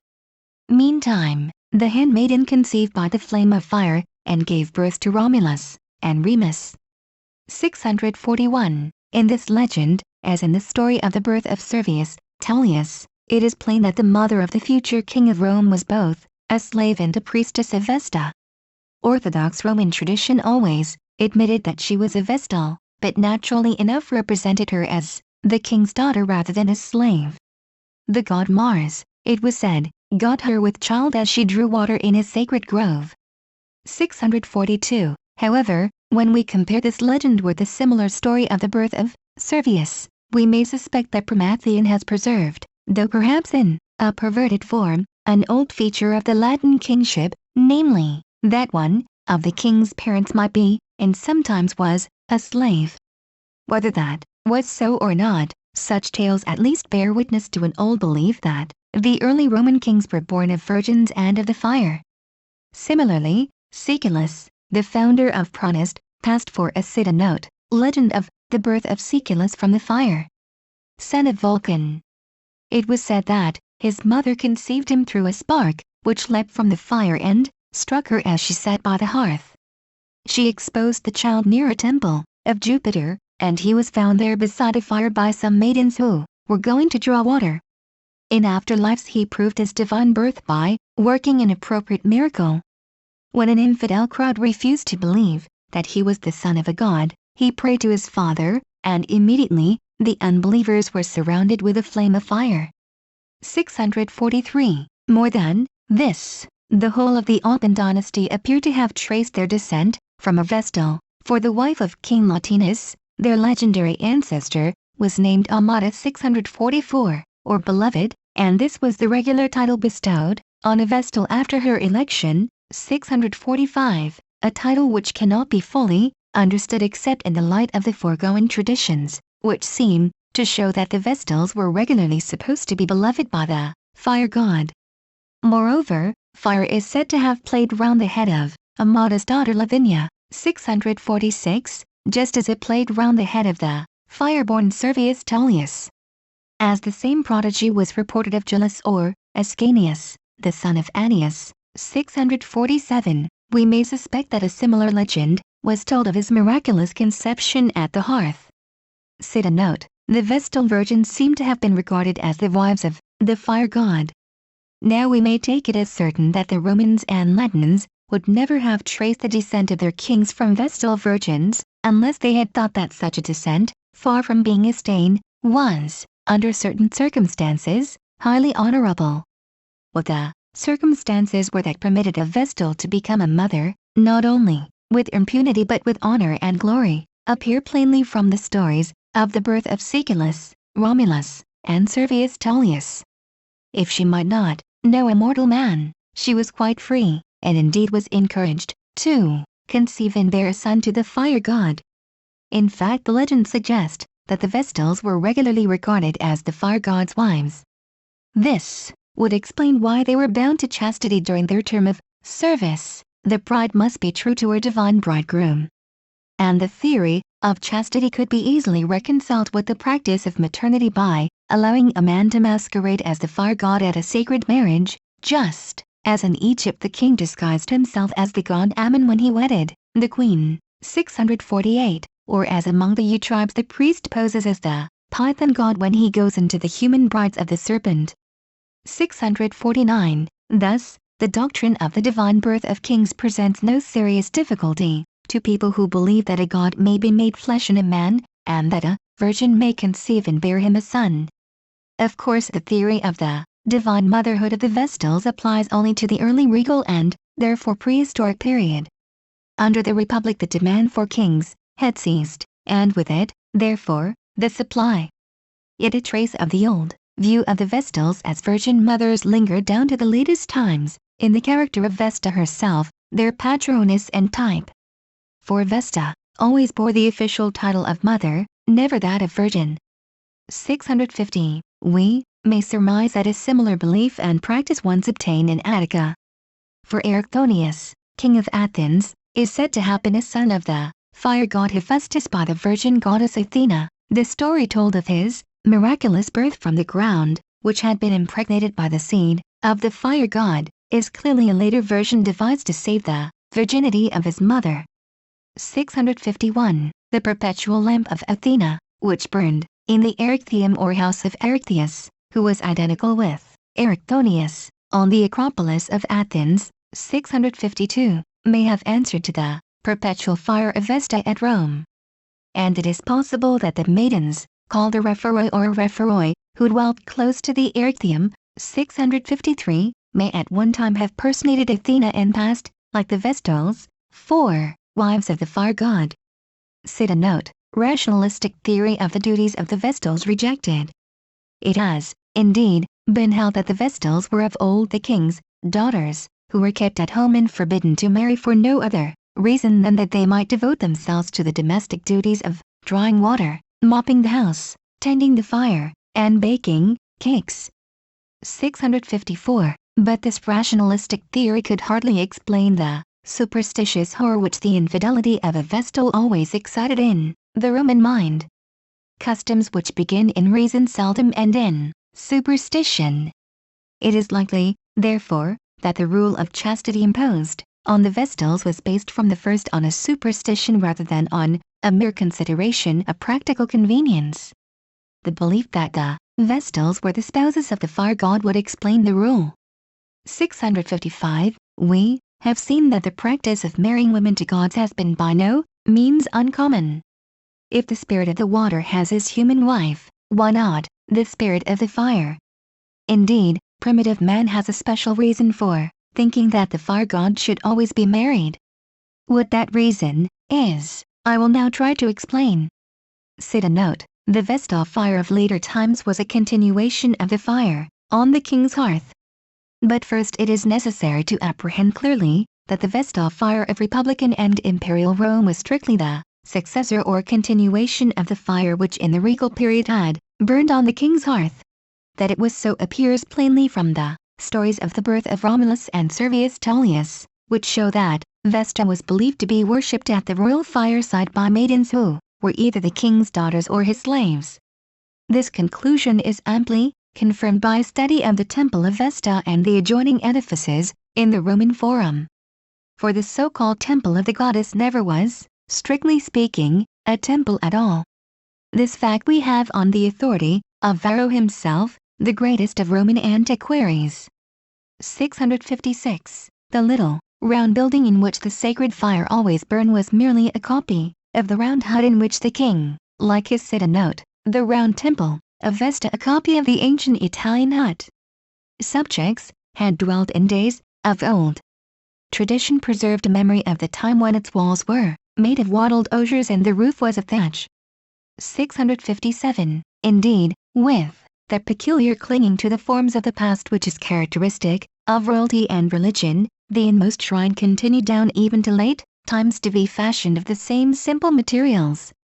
658. The hut of Romulus, or what passed for it, constructed of wood, reeds, and straw, was always preserved and carefully repaired in the original style. It stood on the side of the Palatine Hill facing the Circus Maximus.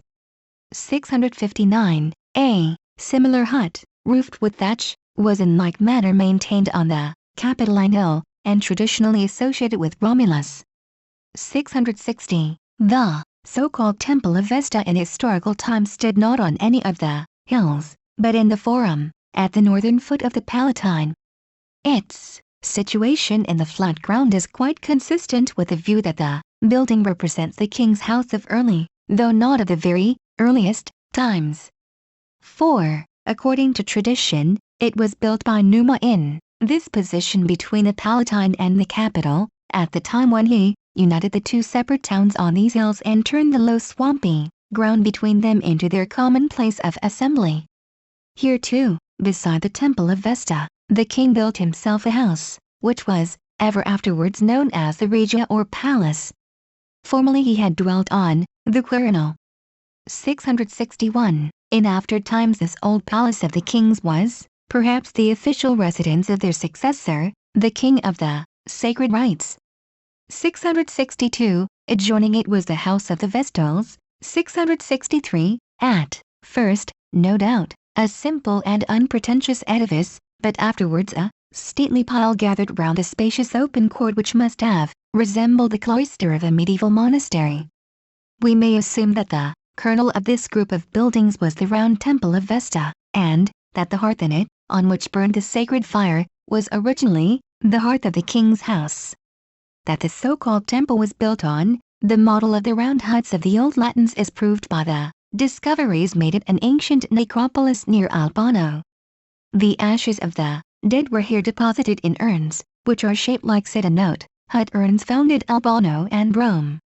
Little round huts with conical roofs, obviously in order that the souls of the dead might live in houses such as they had inhabited during life. The roofs of these miniature dwellings are raised on cross beams, sometimes with one or more holes to let out the smoke. The door is fastened by a crossbar, which is passed through a ring on the outside and tied to the two side posts. In some of these hut urns the side posts are duplicated, or even triplicated, for the sake of ornament. And it is probable that the ring of columns which encircled the little temple of Vesta in historical times was merely an extension of the doorposts of the prehistoric hut. The necropolis in which these urns were found must be very ancient, since it was buried under the streams of lava vomited by the Alban mountain in eruption. But the mountain has not been an active volcano within historical times, unless, indeed, the showers of stones and the rain of blood often recorded as ominous prodigies by Roman writers may be explained as jets of pumice and red volcanic dust discharged by one of the craters. 664. The prehistoric burial ground lately discovered in the Roman Forum has yielded several hut urns of precisely the same shape as those of the Alban cemetery. Hence we may infer with tolerable certainty that the earliest Latin settlers both on the Alban hills and at Rome dwelt in round huts built of wattle and dab, with peaked roofs of thatch. 665. Citanote, Numa's crockery, the primitive earthenware vessels used by the Vestals.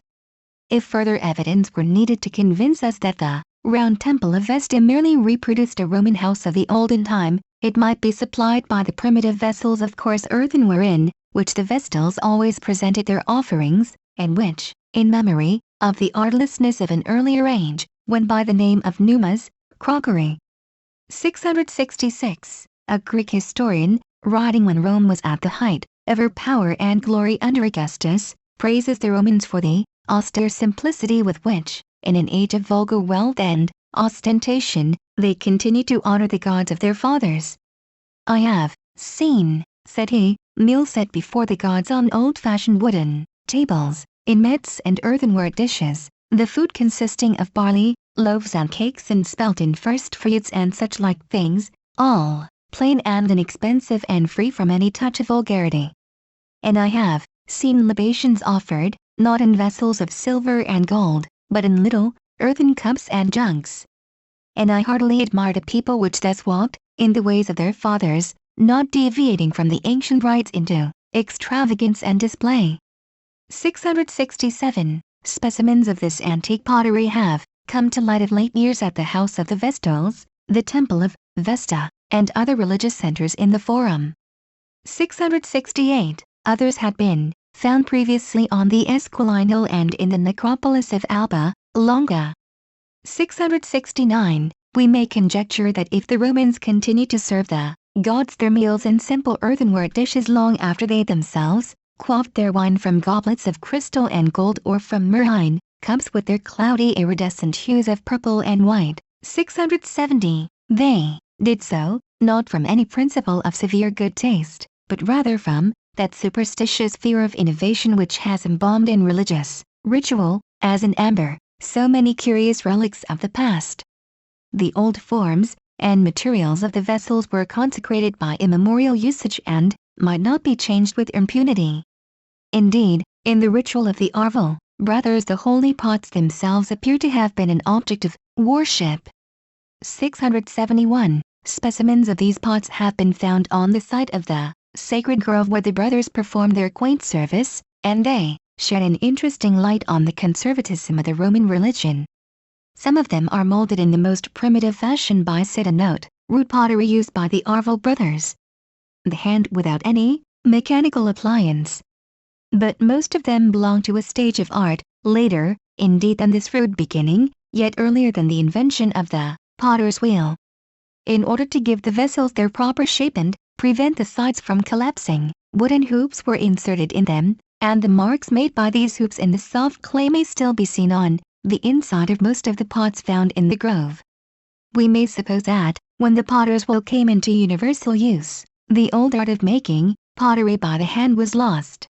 But as religion would have nothing to do with pots made in the newfangled way, the pious workman had to imitate the ancient ware as well as he could, eking out his imperfect skill with the aid of wooden hoops.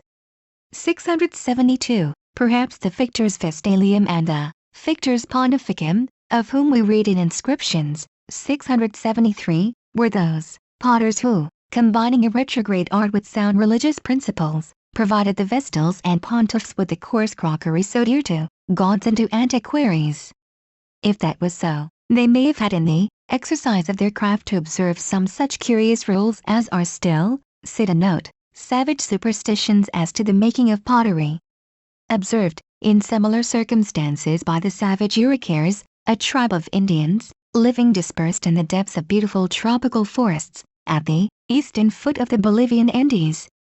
We are told by an explorer that the manufacture of pottery is not an everyday affair with the superstitious people, and accordingly they surround it with singular precautions. The women, who alone are entrusted with the duty, go away very solemnly to look for the clay, but they do so only when there is no crop to be gathered. In the fear of thunder they betake themselves to the most sequestered spots of the forest in order not to be seen. There they build a hut. While they are at work they observe certain ceremonies and never open their mouth, speaking to each other by signs, being persuaded that one word spoken would infallibly cause all their pots to break in the firing.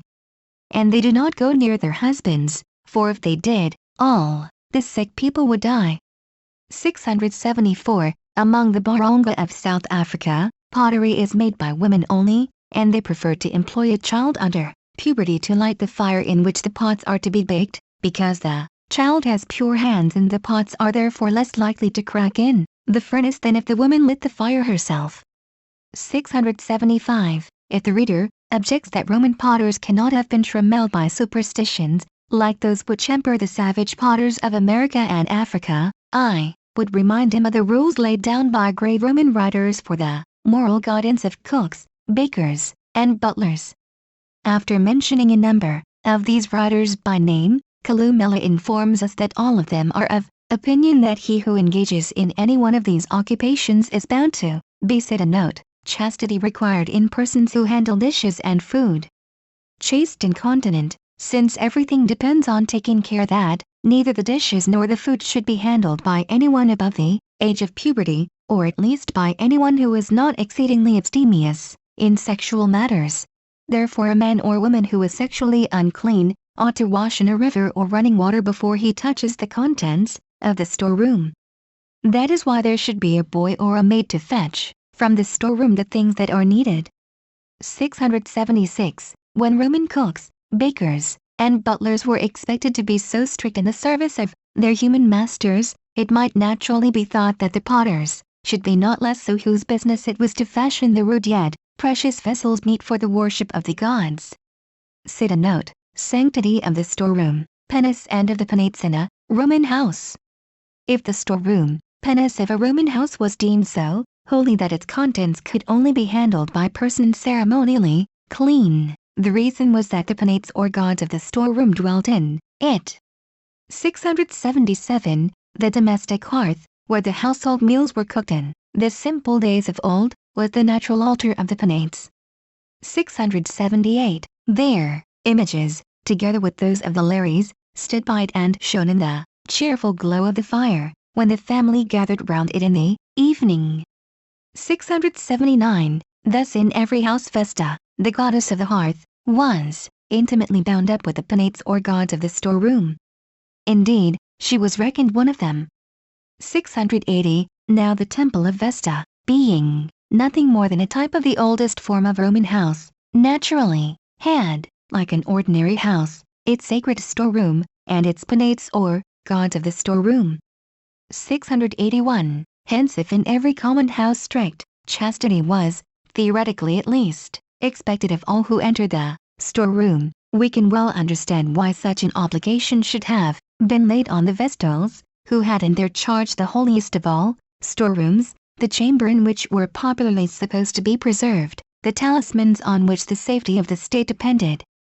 682. Cita note, thus the Temple of Vesta, with its perpetual fire and its sacred storeroom, was merely a copy of the Roman king's house. Thus on the whole we may regard it as highly probable that the round Temple of Vesta in the Forum, with its sacred storeroom and perpetual fire, was merely a survival, under changed conditions, of the old house of the Roman kings, which again may have been a copy of the still older house of the kings of Alba. Both were modelled on the round huts of wattled osiers in which the early Latins dwelt among the woods and hills of Latium in the days when the Alban mountain was still an active volcano. Hence it is legitimate to compare the old legends of the royal hearth with the later practice in regard to the hearth of Vesta, and from the comparison to explain, if we can, the meaning both of the legends and of the practice. Footnote 639. Plutarch, De Fortuna Romanorum, 10. Dionysius Halicarnus and Sis, Antiquit. Rom. Iv. 1 Sq. Ovid, Fasti, vi. 627–636. Pliny, Nat. Hist. E. 241, XXXVI. 204. Livy, I. 39. Servius on Virgil, in. E. 683. Arnobius, It versus Nations, v. 18. According to the Etruscan Annals, Servius Tullius was an Etruscan by name Mostarna, who came to Rome with his friend Calsfabena, and, changing his name, obtained the kingdom. This was stated by the Emperor Claudius in a speech of which fragments are engraved on a bronze tablet found at Lyons. See Tacitus, Annals, ed. Orelli, 2nd ed., pages 342. As the Emperor wrote a history of Etruria in 20 books, Suetonius, Divus Claudius, 42, he probably had some authority for this statement, and the historical, or at least legendary, character of Mostarna and Calsfabena is vouched for by a painting inscribed with their names, which was found, in 1857 in an Etruscan tomb at Volchi. C. G. Dennis, Cities and Cemeteries of Etruria, 3rd ed., E. 506 Sq. But from this it by no means follows that the identification of Mostarna with Servius Tullius was correct. Schwegler preferred the Roman to the Etruscan tradition, Römisch Geschichte, I. 720 Sq. And so, after long hesitation, did Niebuhr, History of Rome, 3rd ed., I. 380 SQQ. It is fair to add that both these historians wrote before the discovery of the tomb at Volchi. Footnote 640. A. Schwegler, Römisch Geschichte, I. 715. L. Priller, Römisch Mythologie, 3rd ed., E. 344.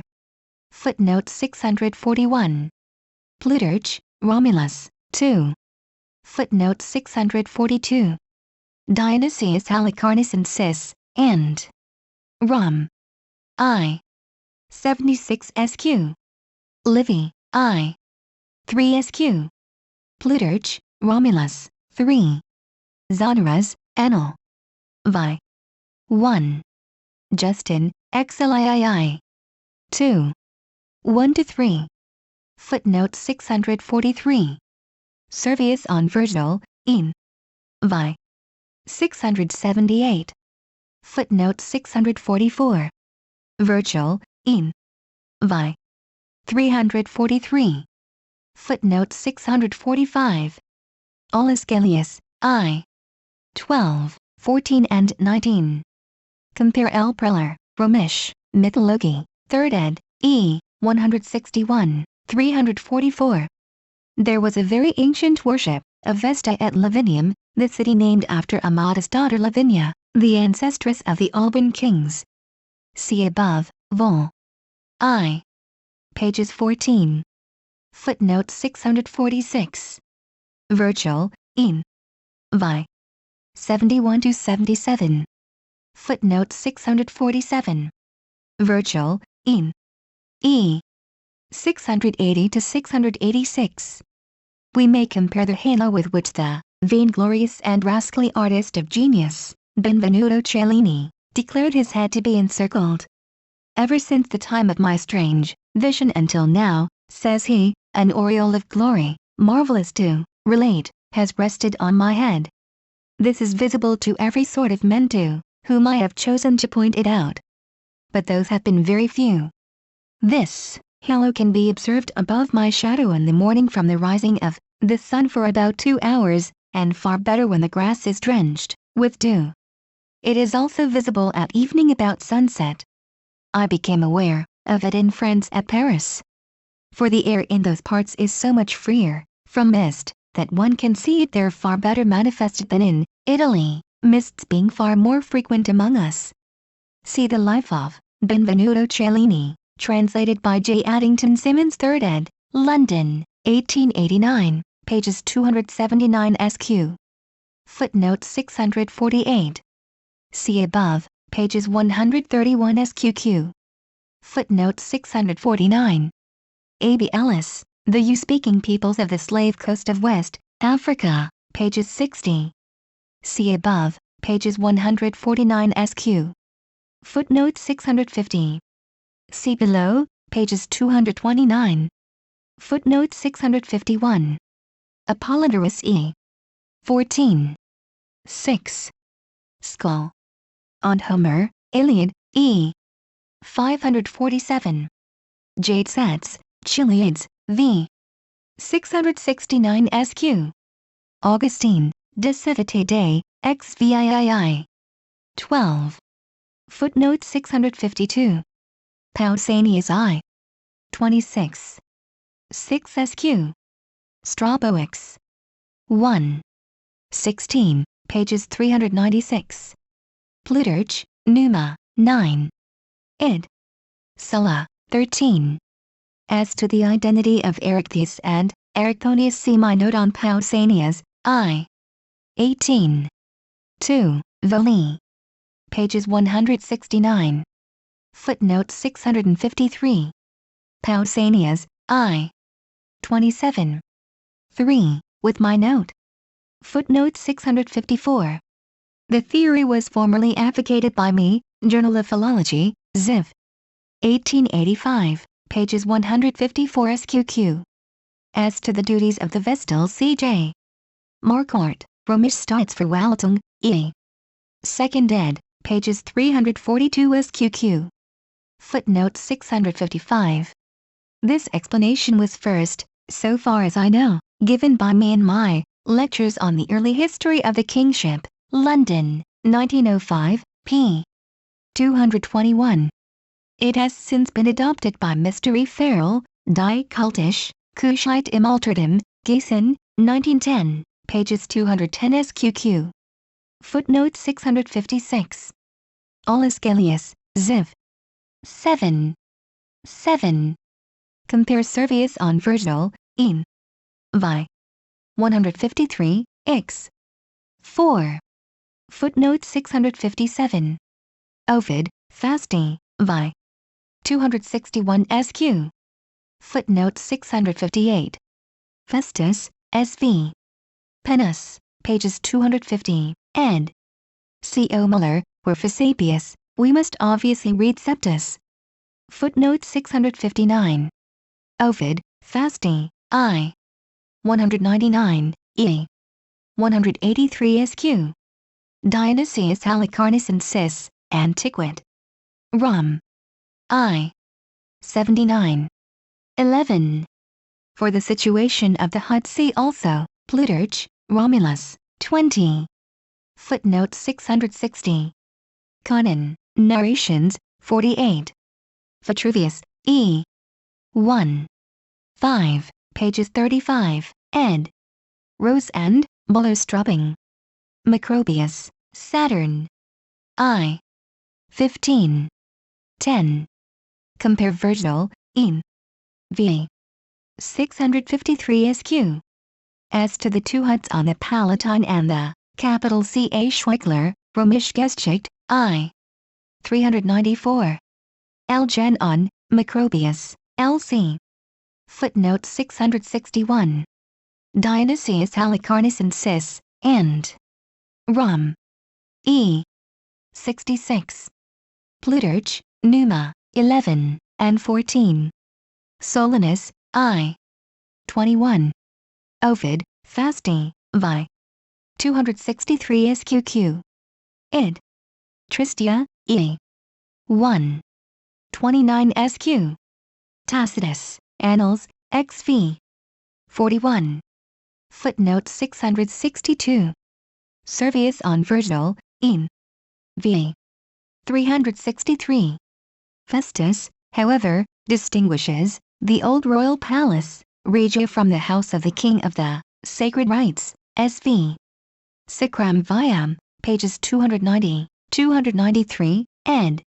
C. O. Muller. In classical times the Regia was the residence or office of the Pontifex Maximus. But we can hardly doubt that formerly it was the house of the Rex Sacrorum. C. O. Gilbert, Geschichte Topography der Stadtraum im Altertum, I. 225, 235 SQ. 341, 344. As to the existing remains of the Regia, the Temple of Vesta, and the House of the Vestals, C. O. Richter, Topography der Stadtraum, 2nd ed., pages 88 SQQ. Ch.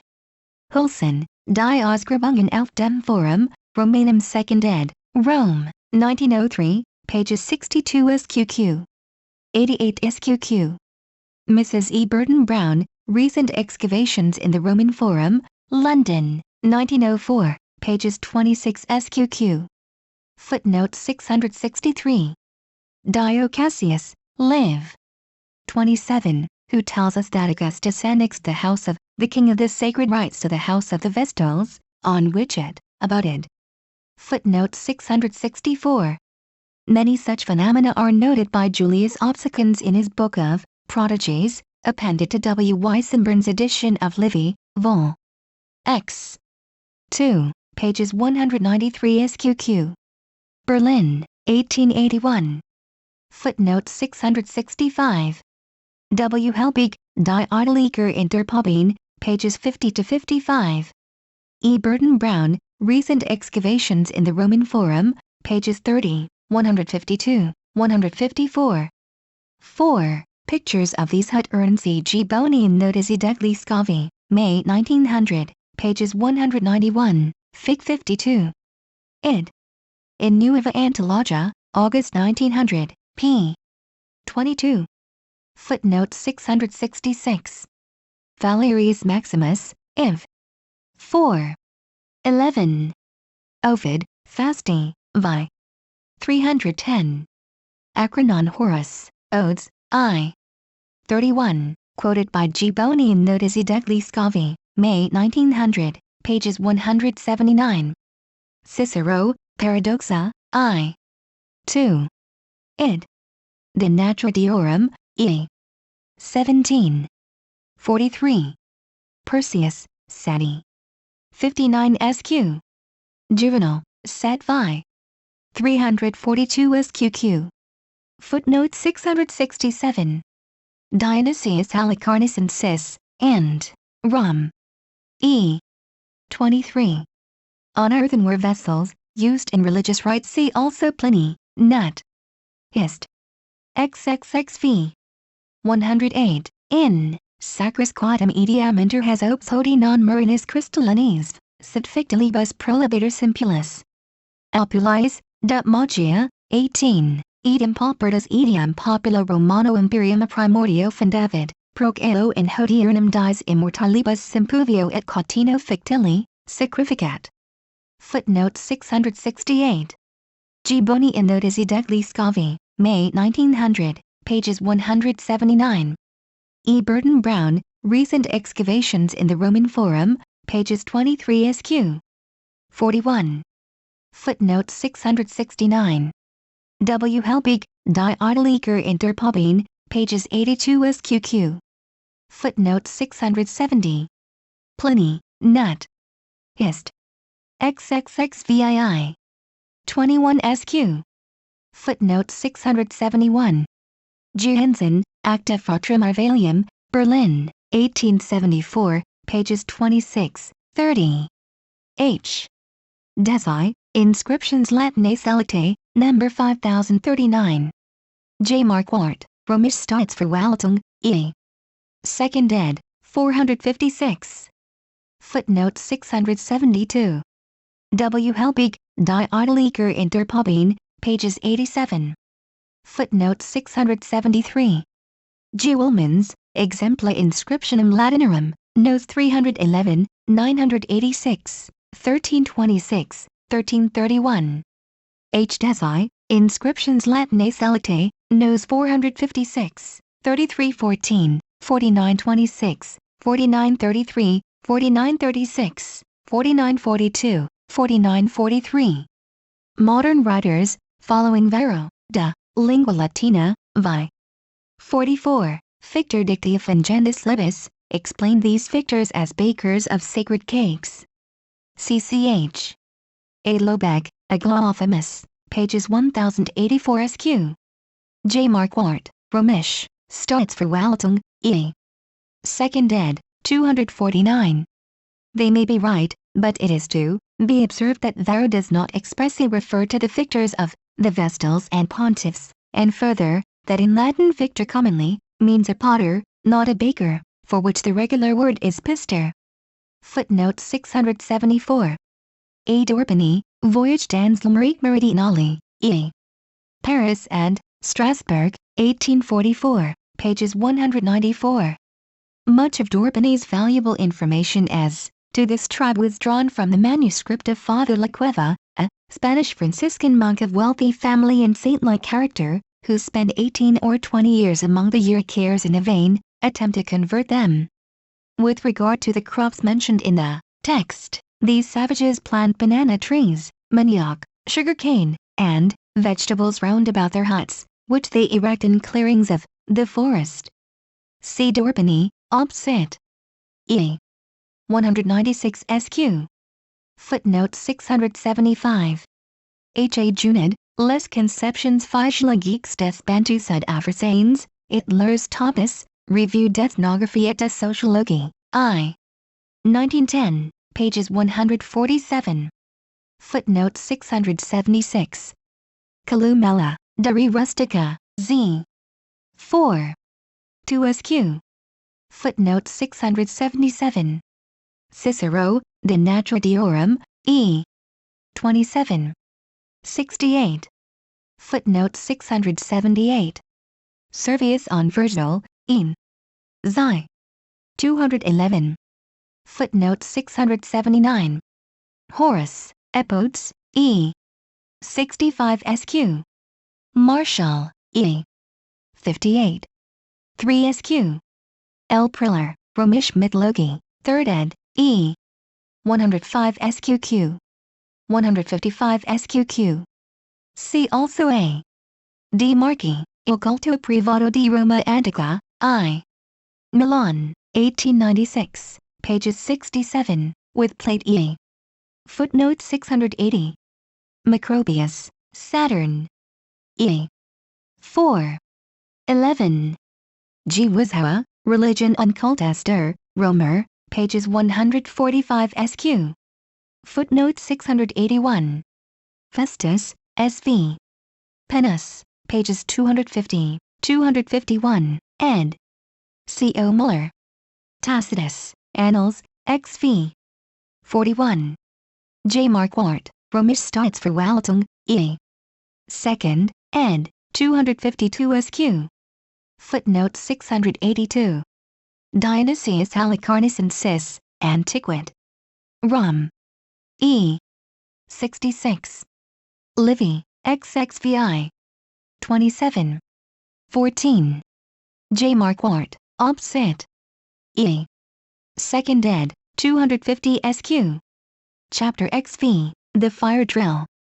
Cita note, mode of rekindling the Vestal fire at Rome by means of the fire drill. In historical times, whenever the Vestal fire at Rome happened to be extinguished, the virgins were beaten by the pontiff. After which it was their custom, apparently with the aid of the pontiff, to rekindle the fire by drilling a hole in a board of lucky wood till a flame was elicited by friction. The new fire thus obtained was carried into the temple of Vesta by one of the virgins in a bronze sieve. 683. As this mode of producing fire is one of the most primitive known to man, and has been commonly employed by many savage note, use of the fire drill by savages tribes down to modern times. 684. We need have no difficulty in believing that its use in the worship of Vesta was a survival from prehistoric ages, and that whenever the fire on the hearth of the Latin kings went out it was regularly relit in the same fashion. In its simplest form, the fire drill, as the apparatus has been appropriately named by Professor E.B. Tyler, consists of two sticks, the one furnished with a point and the other with a hole. The point of the one stick is inserted into the hole of the other, which is laid flat on the ground, while the operator holds the pointed stick upright in position and twirls it rapidly between his hands till the rubbing of the two sticks against each other produces sparks and at last a flame. Note: many savages regard the two sticks of the fire drill as male and female, and the rubbing of the two together as a sexual union. Many savages see in this operation a resemblance to the union of the sexes, and have accordingly named the pointed stick the man and the holed stick the woman.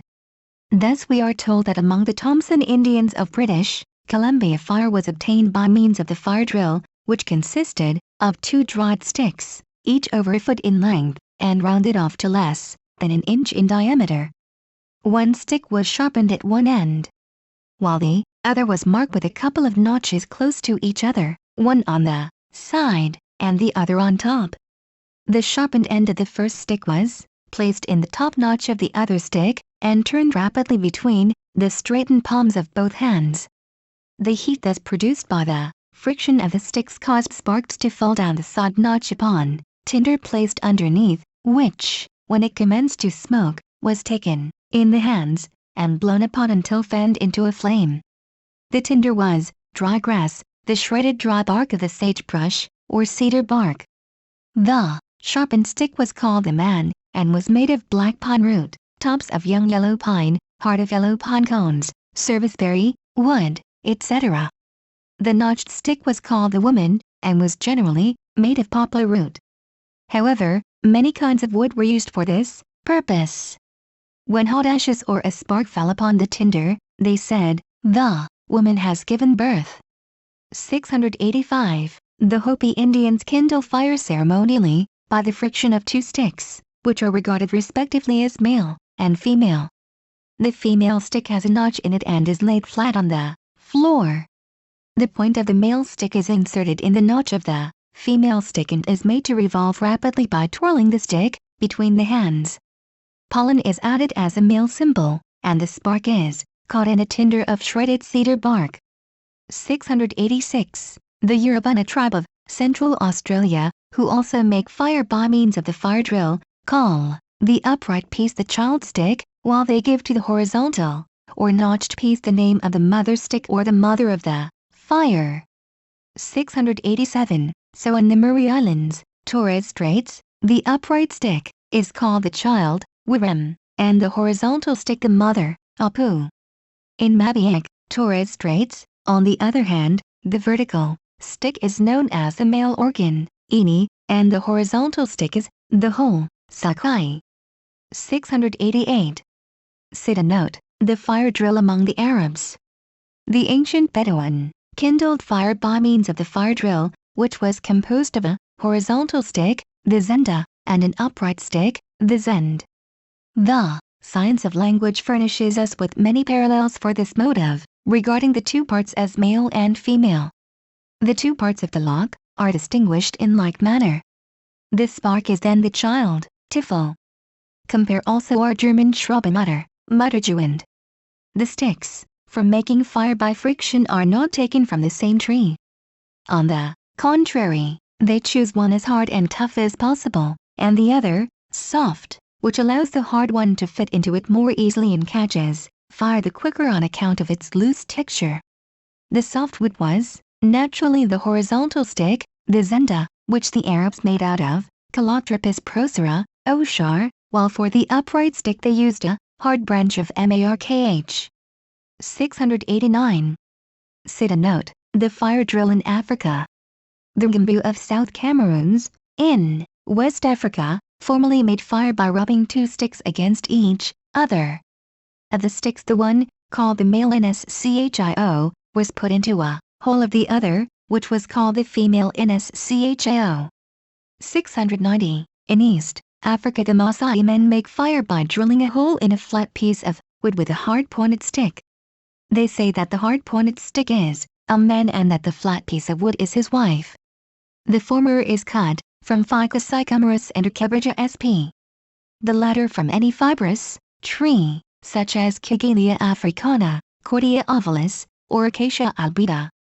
The women get their fire from the one which hath thus been kindled by the men.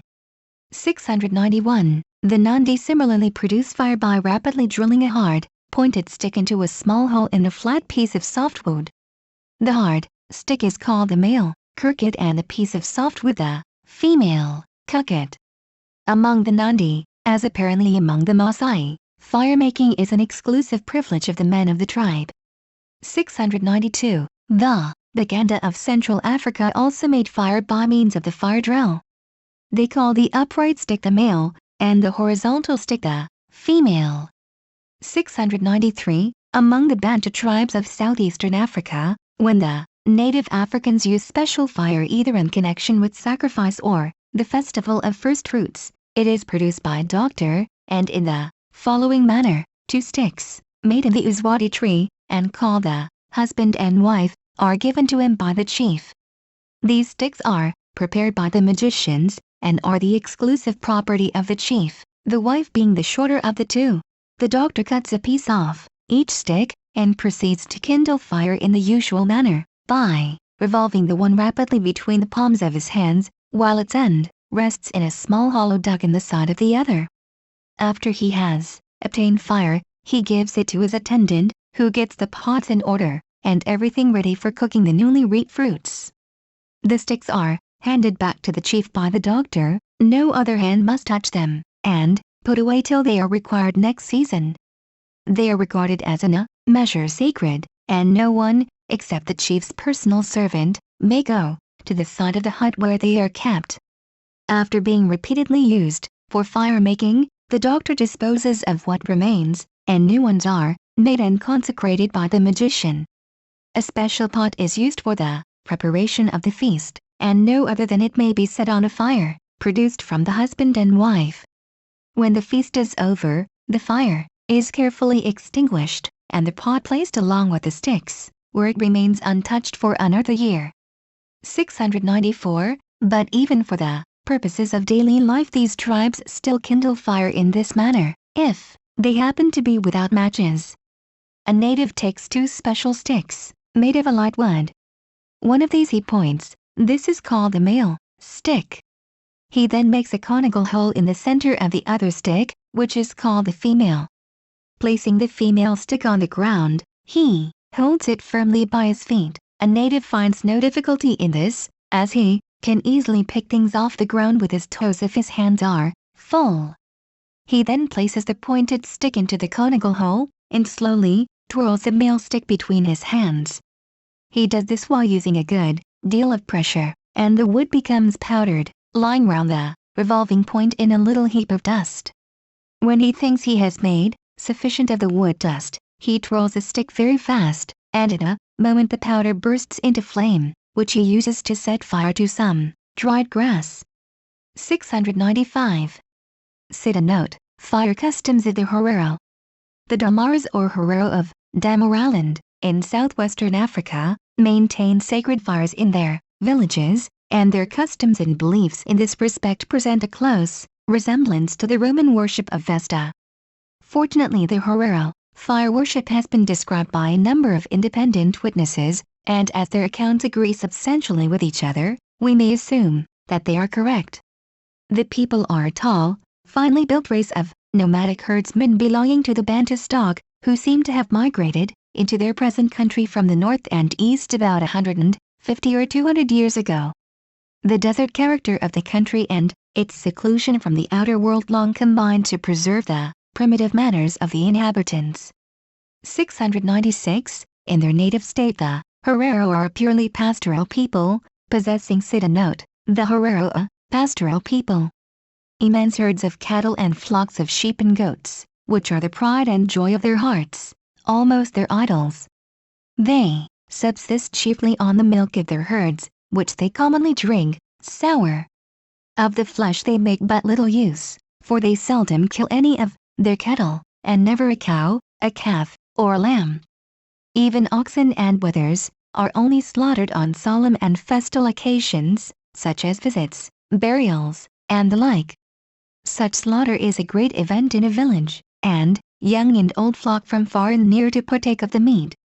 697. Their huts are of a round note, huts and villages of the Herero. Beehive shape, about 10 feet in diameter. The framework consists of stout branches, of which the lower ends are rammed into the ground, while the upper ends are bent together and tied with bark. A village is composed of a number of these round huts arranged in a circle about the calf's pen as a center and surrounded by an artificial hedge of thorn bushes. 698. At night the cattle are driven in through the hedge, and take up their quarters in the open space round the calf's pen. 699. Note, sacred fire of the Herero village maintained in or before the hut of the chief's principal wife. The hut of the great or principal wife of the chief, built and furnished in a more elaborate style than the rest, regularly stands to the east of the calf's pen, in the direction of sunrise, so that from its position we can always learn approximately the season of the year when the village was founded. The chief or headman of the village has no special hut of his own. He passes the day in the hut of the great wife, and the night commonly in one of the huts of his other wives in the northern semicircle. Between the house of the great wife and the calf's pen, but somewhat nearer to the pen, is a large heap of ashes on which, in good weather, a small, faintly glimmering fire may be seen to burn at any time of the day. The heap of ashes is the sacred hearth, O Kuruo. The fire is the holy fire, O Maranger or O Marangerero of the village. The open space between the sacred hearth and the house of the great wife is known as the holy ground or the holy house, Adrazaro. 700. Betwixt the hearth and the calf's fold stands a great withered branch of the Omumbarambonga, Cumbretum primigenum, the sacred tree of the Herero, from which they believe that both they and their cattle are descended. When a branch of this tree cannot be attained, its place is taken by a bough of the Almapu tree, Grevia spec. 701. At night and in rainy weather the fire is transferred to the hut of the great wife, where it is carefully kept alight. 702. According to another account, the fire is regularly preserved in the house, and a brand is only brought out into the open air when the cattle are being milked at morning and evening, in order that in presence of the fire the cow may be healthy and give much milk. 703. The custom in this respect perhaps varies in different villages, and may be determined in some measure by the climate. The sacred fire is regarded as the center of the village. From it at evening, the people fetch a light to kindle the fire on their own hearth, for every householder has his own private hearth in front of his hut. At the holy hearth are kept the most sacred possessions of the tribe, to wit, the bundle of sticks which represent their ancestors. Here sacrifices are offered and enchantments performed. Here the flesh of the victims is cooked. Here is the proper place of the chief. Here the elders assemble in council, and judgment is given. Here strangers are received and ambassadors entertained. At the banquets held on solemn occasions all may partake of the flesh, whether they be friends or foes. The stranger's curse would rest on the churl who should refuse him his just share. And this curse the Herero dreads above everything, because he believes its effect to be infallible. So great is the veneration felt by the natives for the sacred hearth, with its hallowed bough, that they dare not approach it without testifying the deepest respect. They take off their sandals, throw themselves on the ground, and pray their great ancestor, Tate Mukuru, to be gracious to them. The horns of the oxen, slaughtered at festivals, lie beside the hearth. The chief sits on the largest pair when he is engaged in performing his magical rites. Near the fire too, is a stone on which none but the chief has the right to sit. 704. Sit. Note: the sacred fire among the Herero is watched and fed by the chief's eldest unmarried daughter, who performs other priestly duties. The duty of maintaining the sacred fire and preserving it from extinction is entrusted to the eldest unmarried daughter of the chief by his great wife. If he has no daughter, the task devolves on the unmarried girl who is next of kin to him. She bears the title of Ondanger, derived from the name of the sacred fire, Omaranger. 705. Besides keeping up the fire, she has other priestly functions to discharge. Before the men start on a dangerous expedition, she rubs the holy ashes on their foreheads. 706. When a woman brings her newborn infant to the sacred hearth to receive its name, the maiden priestess or vestal, as we may call her, sprinkles water on both mother and child. 707. Every morning, when the cattle walk out of the fold, she besprinkles the fattest of them with a brush dipped in water.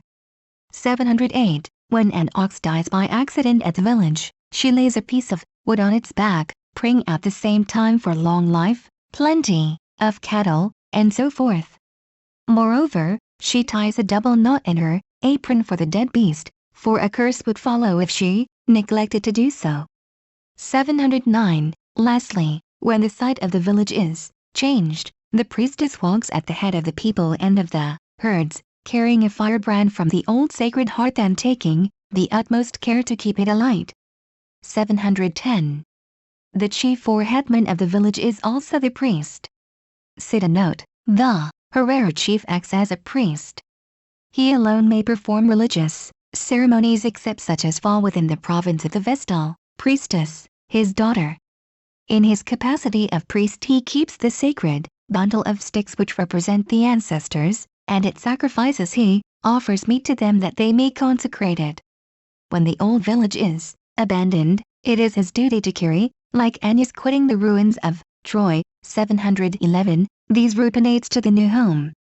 However, it is deemed enough if he merely places the holy bundle on his back, and then hands it to a servant, who carries it for him. As a priest he introduces the newborn children to the spirits of the ancestors at the sacred hearth, and gives the infants their names. And as a priest he has a cow to himself, whose milk no one else may drink. This milk is kept in vessels, which differ from the ordinary milk vessels, not only in shape and size, but also in being marked with a badge of his paternal clan. When a man goes forth from the village with his family and servants to herd the cattle on a distant pasture, or to found another village, he takes with him a burning brand from the sacred hearth wherewith to kindle the holy fire in his new home. By Sit. Note: fire taken from the chief's hearth, by the founder of a new village. Doing so he acknowledges himself the vassal of the chief from whose hearth he took the fire. In this way a single village may give out swarm after swarm, till it has become the metropolis or capital of a whole group of villages, the inhabitants of which recognize the supremacy of the parent community, and regard themselves as all sitting round its sacred fire. It is thus that a village may grow into a tribe and its headman into a powerful chief, who, by means of marriage alliances and the adhesion of weaker rivals, may extend his sway over alien communities, and so gradually acquire the rank and authority of a king. 712. The political evolution of the Herero has indeed stopped short of this final stage. But among the more advanced branches of the Bantu race, such as the Zulus and the Matabeles, it is possible that the kingship has developed along these lines. Sit. Note: the combined office of chief and priest among the Herero descends in the male line. The possession of the sacred fire and of the ancestral sticks, carrying with it both political authority and priestly dignity, descends in the male line, and hence generally passes from father to son. In any case, whether the deceased had a son or not, the double office of chief and priest must always remain in his paternal clan, or Ruzo. If it should happen that the clan becomes extinct by his death, the Sit. Note: a chief's sacred hearth abandoned for some time after his death. Sacred fire is put out, the hearth destroyed, no brand is taken from it, and the sticks representing the ancestors are laid with the dead man in the grave. But should there be an heir, as usually happens, he takes a firebrand from the sacred hearth and departs with all the people to seek a new home, abandoning the old village for years. In time, however, they return to the spot, rebuild the huts on the same sites, and inhabit them again. But in the interval none of the kinsmen of the deceased may approach the deserted village under pain of incurring the wrath of the ghost.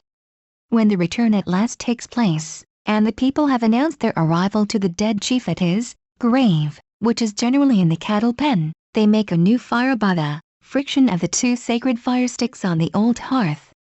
For it is not lawful to bring with them a brand from their last settlement. 713. Cita note, the sacred Herero fire rekindled by the fire drill. If the sacred fire should go out through the neglect of the priestess, a sudden shower of rain, or any other accident, the Herero deem it a very evil omen. The whole tribe is immediately summoned and large offerings of cattle are made as an expiation. Then the fire is relit by means of the friction of two sacred fire sticks, which have been handed down from father to son. Every chief possesses such fire sticks, and keeps them tied up with a bundle of holy sticks that represent the ancestors. One of the fire sticks is pointed, the other has a hole in the middle, and sometimes also a notch cut round it. In the notch some fungus or rotten wood is placed as tinder. The whole stick is held fast on the ground by the knees of the operator, who inserts the point of the other stick in the hole and twirls it rapidly between the palms of his hands in the usual way.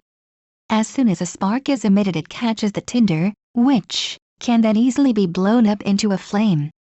Thus it is from the tinder, we are told, and not from the sticks, that the flame is elicited.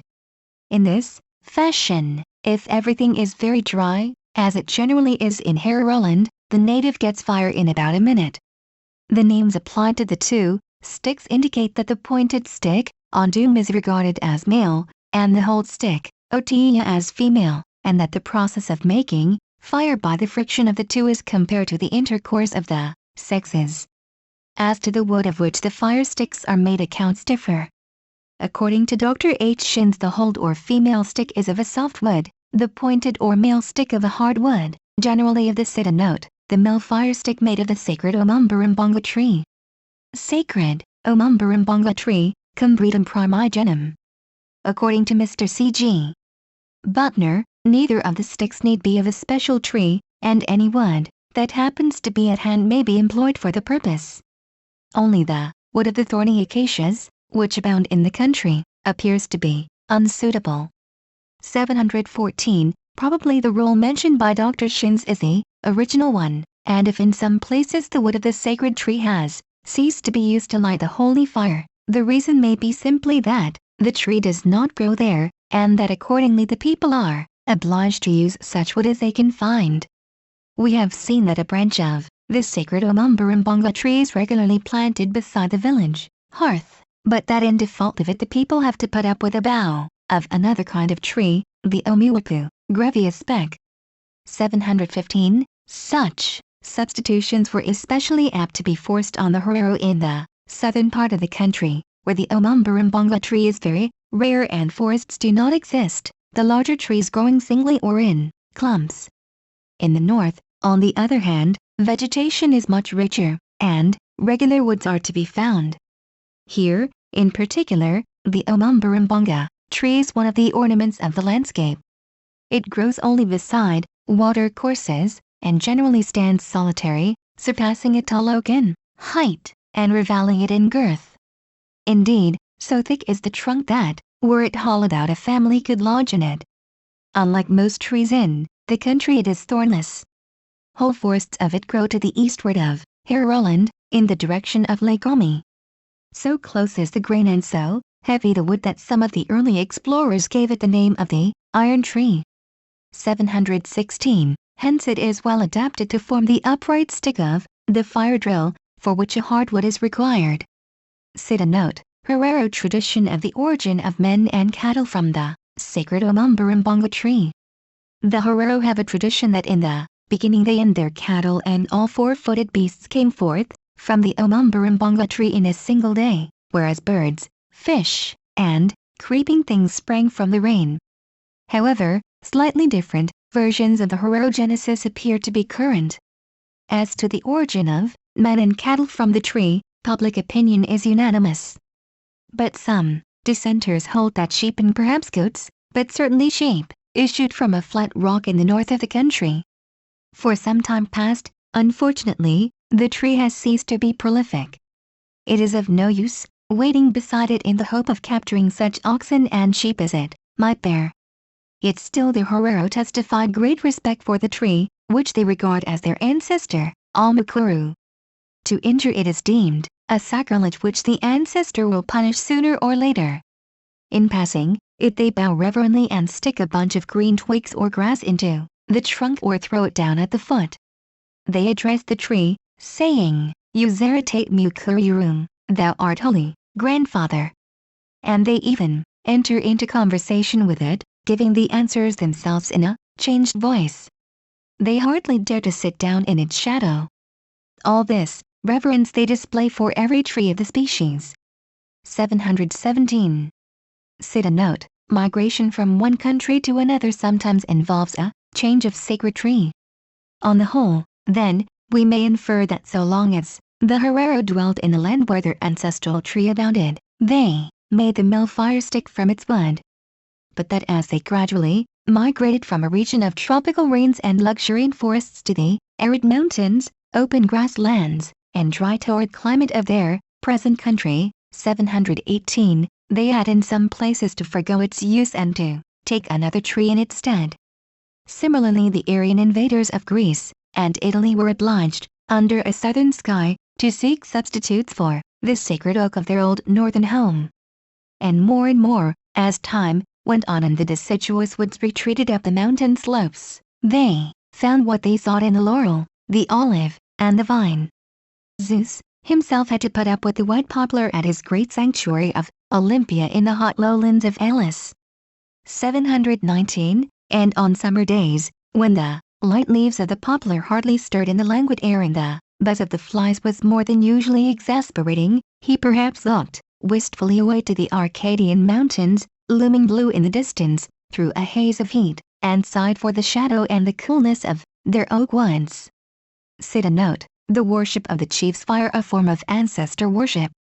Thus it appears that the sanctity ascribed by the Herero to the chief's fire springs from a custom of kindling it with the wood of their ancestral tree. In fact, the cult of the fire resolves itself into a form of ancestor worship. For the religion of the Herero, like that of all Bantu peoples, is first and foremost a propitiation of the spirits of their forefathers conceived as powerful beings able and willing to harm them.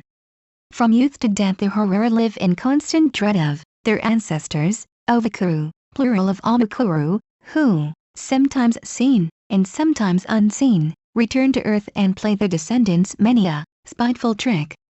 They glide into the village, steal the milk, drive the cattle from the fold, and waylay women. More than that, they can inflict disease and death, decide the issue of war, and send or withhold rain at pleasure. They are the cause of every vexation and misfortune, and the whole aim of the living is by frequent sacrifices to mollify and appease the dead. 720. Cita note, the sacred hearth, the special seat of the ancestral spirits. Now the sacred hearth seems to be in a special sense the seat of the worship paid to the ancestral spirits. Here the head of the family sits, and communes with his forefather, giving himself the answers he thinks fit. 721. Hither the newborn child is brought with its mother to be introduced to the spirits and to receive its name, and the chief, addressing his ancestors, announces, to you a child is born in your village. May this village never come to an end. 722. Hither the bride is conducted at her marriage, and a sheep having been sacrificed, its flesh is placed on the holy bushes at the hearth. 723. Hither the sick are carried to be commended to the care of their ghostly kinsmen, and as the sufferer is borne round and round the fire his friends chant, See, Father, we have come here with the sick man to you, that he may soon recover. 724. Cita note, sacred sticks representing the deceased ancestors of the Herero. But the most tangible link between the worship of the fire and the worship of the dead is furnished by the sacred sticks representing the ancestors, which are kept in a bundle together with the 2 sticks used for kindling the fire by friction. Each of these root idols, or lares, as we may call them, symbolizes a definite ancestor of the paternal clan, and, taken together, they may be regarded as the most sacred possession of a family. They stand in the closest relation to the holy hearth, or rather to the priestly dignity, and must therefore always remain in the same paternal clan. 725. These sticks are cut from trees or bushes which are dedicated to the ancestors, and they represent the ancestors at the sacrificial meals, for the cooked flesh of the victims is always set before them first. Many people always keep these sticks tied up in a bundle with straps and hung with amulets in the branches of the sacrificial bushes which stand on the sacred hearth, okuru. The sacrificial bush serves to support the severed pieces of the victim, and thus in a measure represents an altar or table of sacrifice. 726. When after an absence of years the people return to a village where a chief died and was buried, a new fire is kindled by friction on the old hearth. The flesh of the first animal slaughtered here is cooked in a particular vessel, and the chief hands a portion of it to every person present. An image, consisting of 2 pieces of wood, supposed to represent the household deity, or rather the deified parent, is then produced, and moistened in the platter of each individual. The chief then takes the image, and, after affixing a piece of meat to the upper end of it, he plants it in the ground, on the identical spot where his parent was accustomed to sacrifice. The first pail of milk produced from the cattle is also taken to the grave. A small quantity is poured on the ground, and a blessing asked on the remainder. Each clan, the writer adds, has a particular tree or shrub consecrated to it, and of this tree or shrub the 2 sticks representing the deceased are made. 727. Cita note: the sacred sticks representing the ancestors are probably the fire sticks which were used to kindle fresh fire in the village after a death. In these accounts the sacred sticks which stand for the ancestors, and to which the meat of sacrifices is first offered, are distinguished, expressly or implicitly, from the sacred sticks which are used to make the holy fire. 728. Other writers, however, identify the 2 sets of sticks. Thus we are told that the Herero make images of their ancestors as follows. They take the 2 sticks with which they make fire and tie them together with a fresh wisp of corn. Then they worship this object as their ancestor. They may approach it only on their knees. For hours together they sit before it and talk with it. If you ask them where they imagine their ancestors to be, since they cannot surely be these sticks, they answer that they do not know.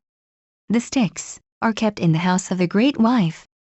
729. Again, another writer defines the ondum or male fire stick as a stick representing an almukuru, that is ancestor, deity, with which and the otaiza the holy fire is made.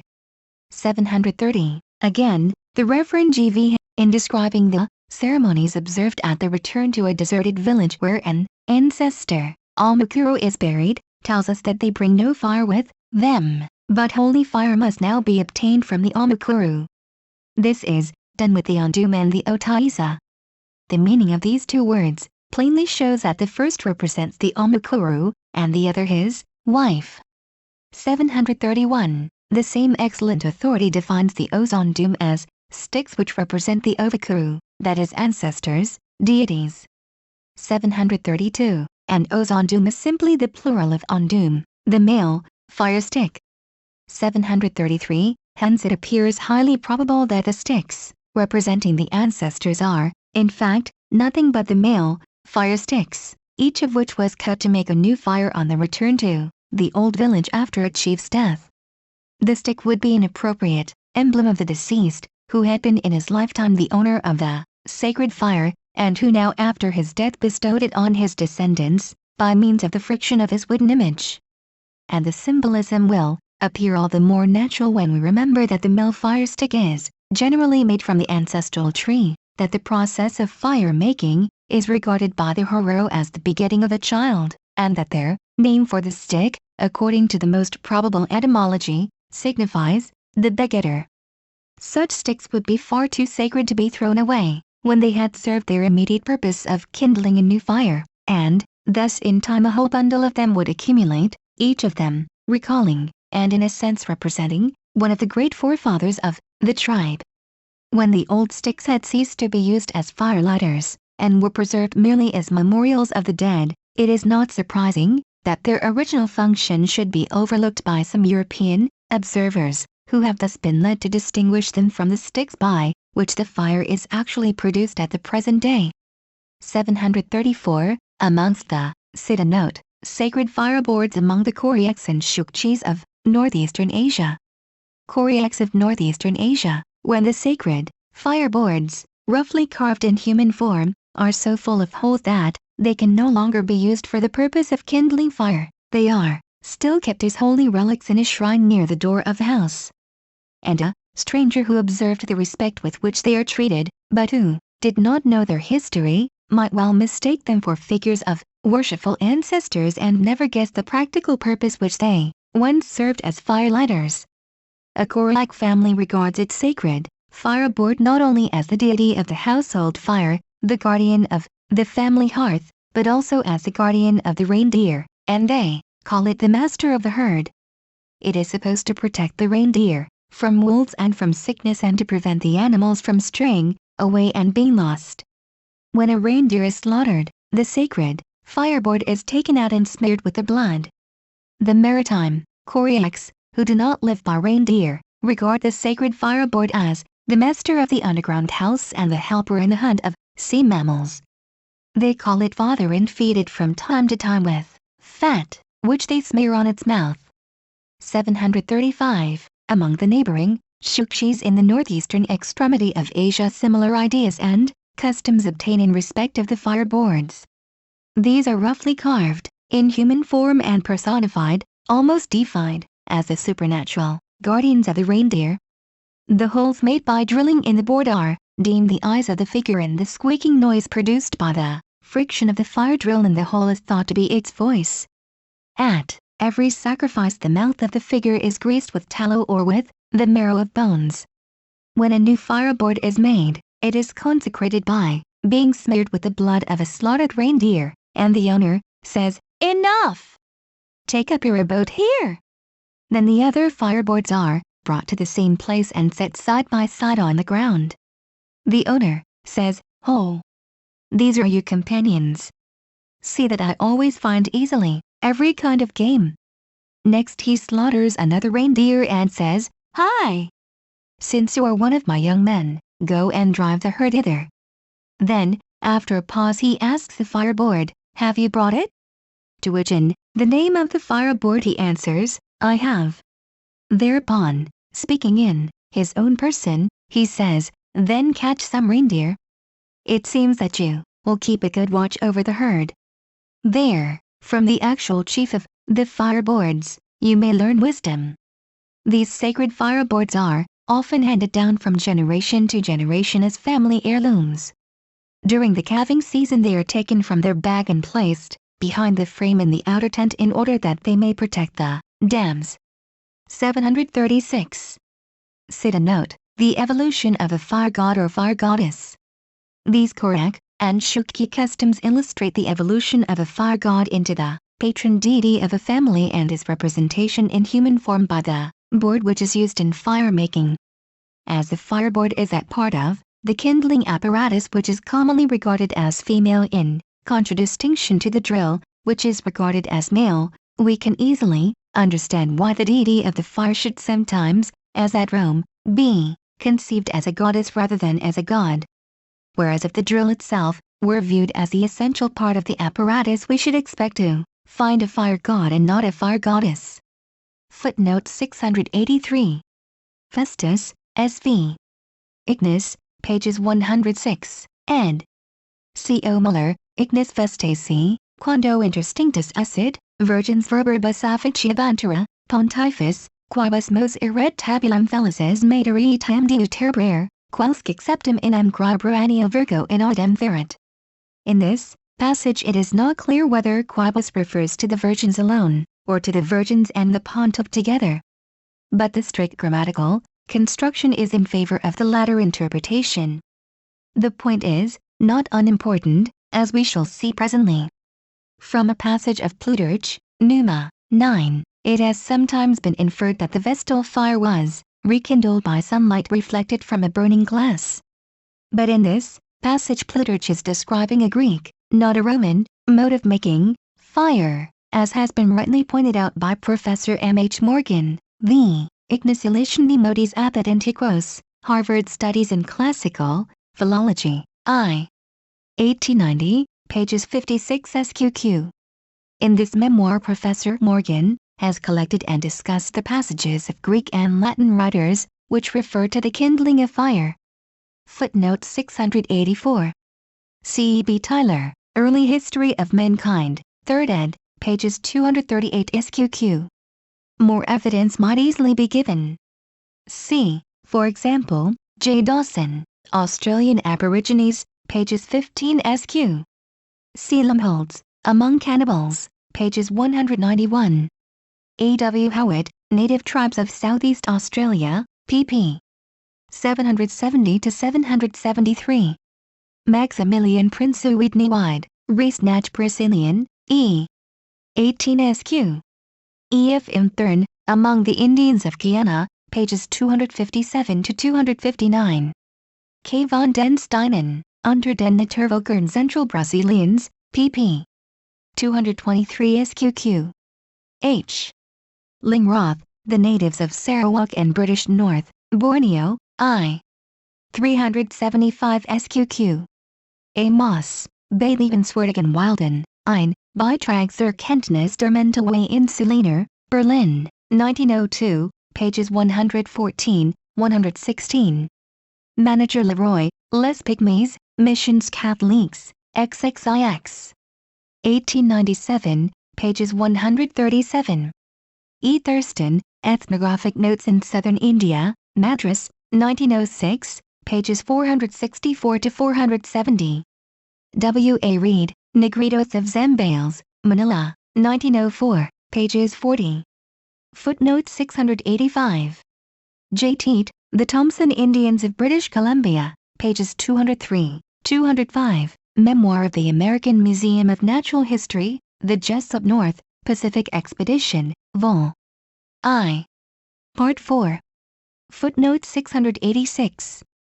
J. Walter Fuchs, The Lesser New Fire Ceremony at Walpi, American Anthropologist, NSE. 1901, pages 445.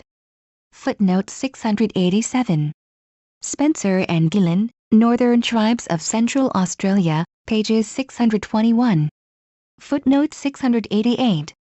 For this information I am indebted to Mr. S. H. Ray. Footnote 689. G. Jacob, Alterbisches Beduinenband 2nd ed., Berlin, 1897, pages 91. In his Arabic-English lexicon, Book I. Pages 1257, E. W. Lane gives the following account of the subject: Zand, a piece of stick or wood, for producing fire. The upper one of the two pieces of stick, or wood, with which fire is produced.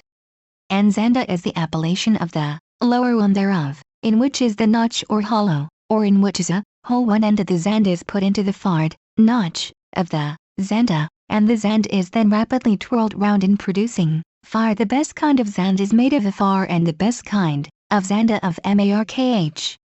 It will be observed that the two routers differs to markh wood, Jacob saying that it is used to make the upright male stick, and Lane that it is used to make the horizontal female stick. My learned friend Professor A. Biffen, who directed my attention to both passages and transliterated for me the Arabic words in Lane, has kindly consulted the original authorities on this point and informs me that Lane is right. Footnote 690. L. Concrat, Dying Imbuing St. Cameron, Globus, LXXXI, 1902, p. 354. Footnote 691. A. C. Hollis, The Maasai, Oxford, 1905, pages 342.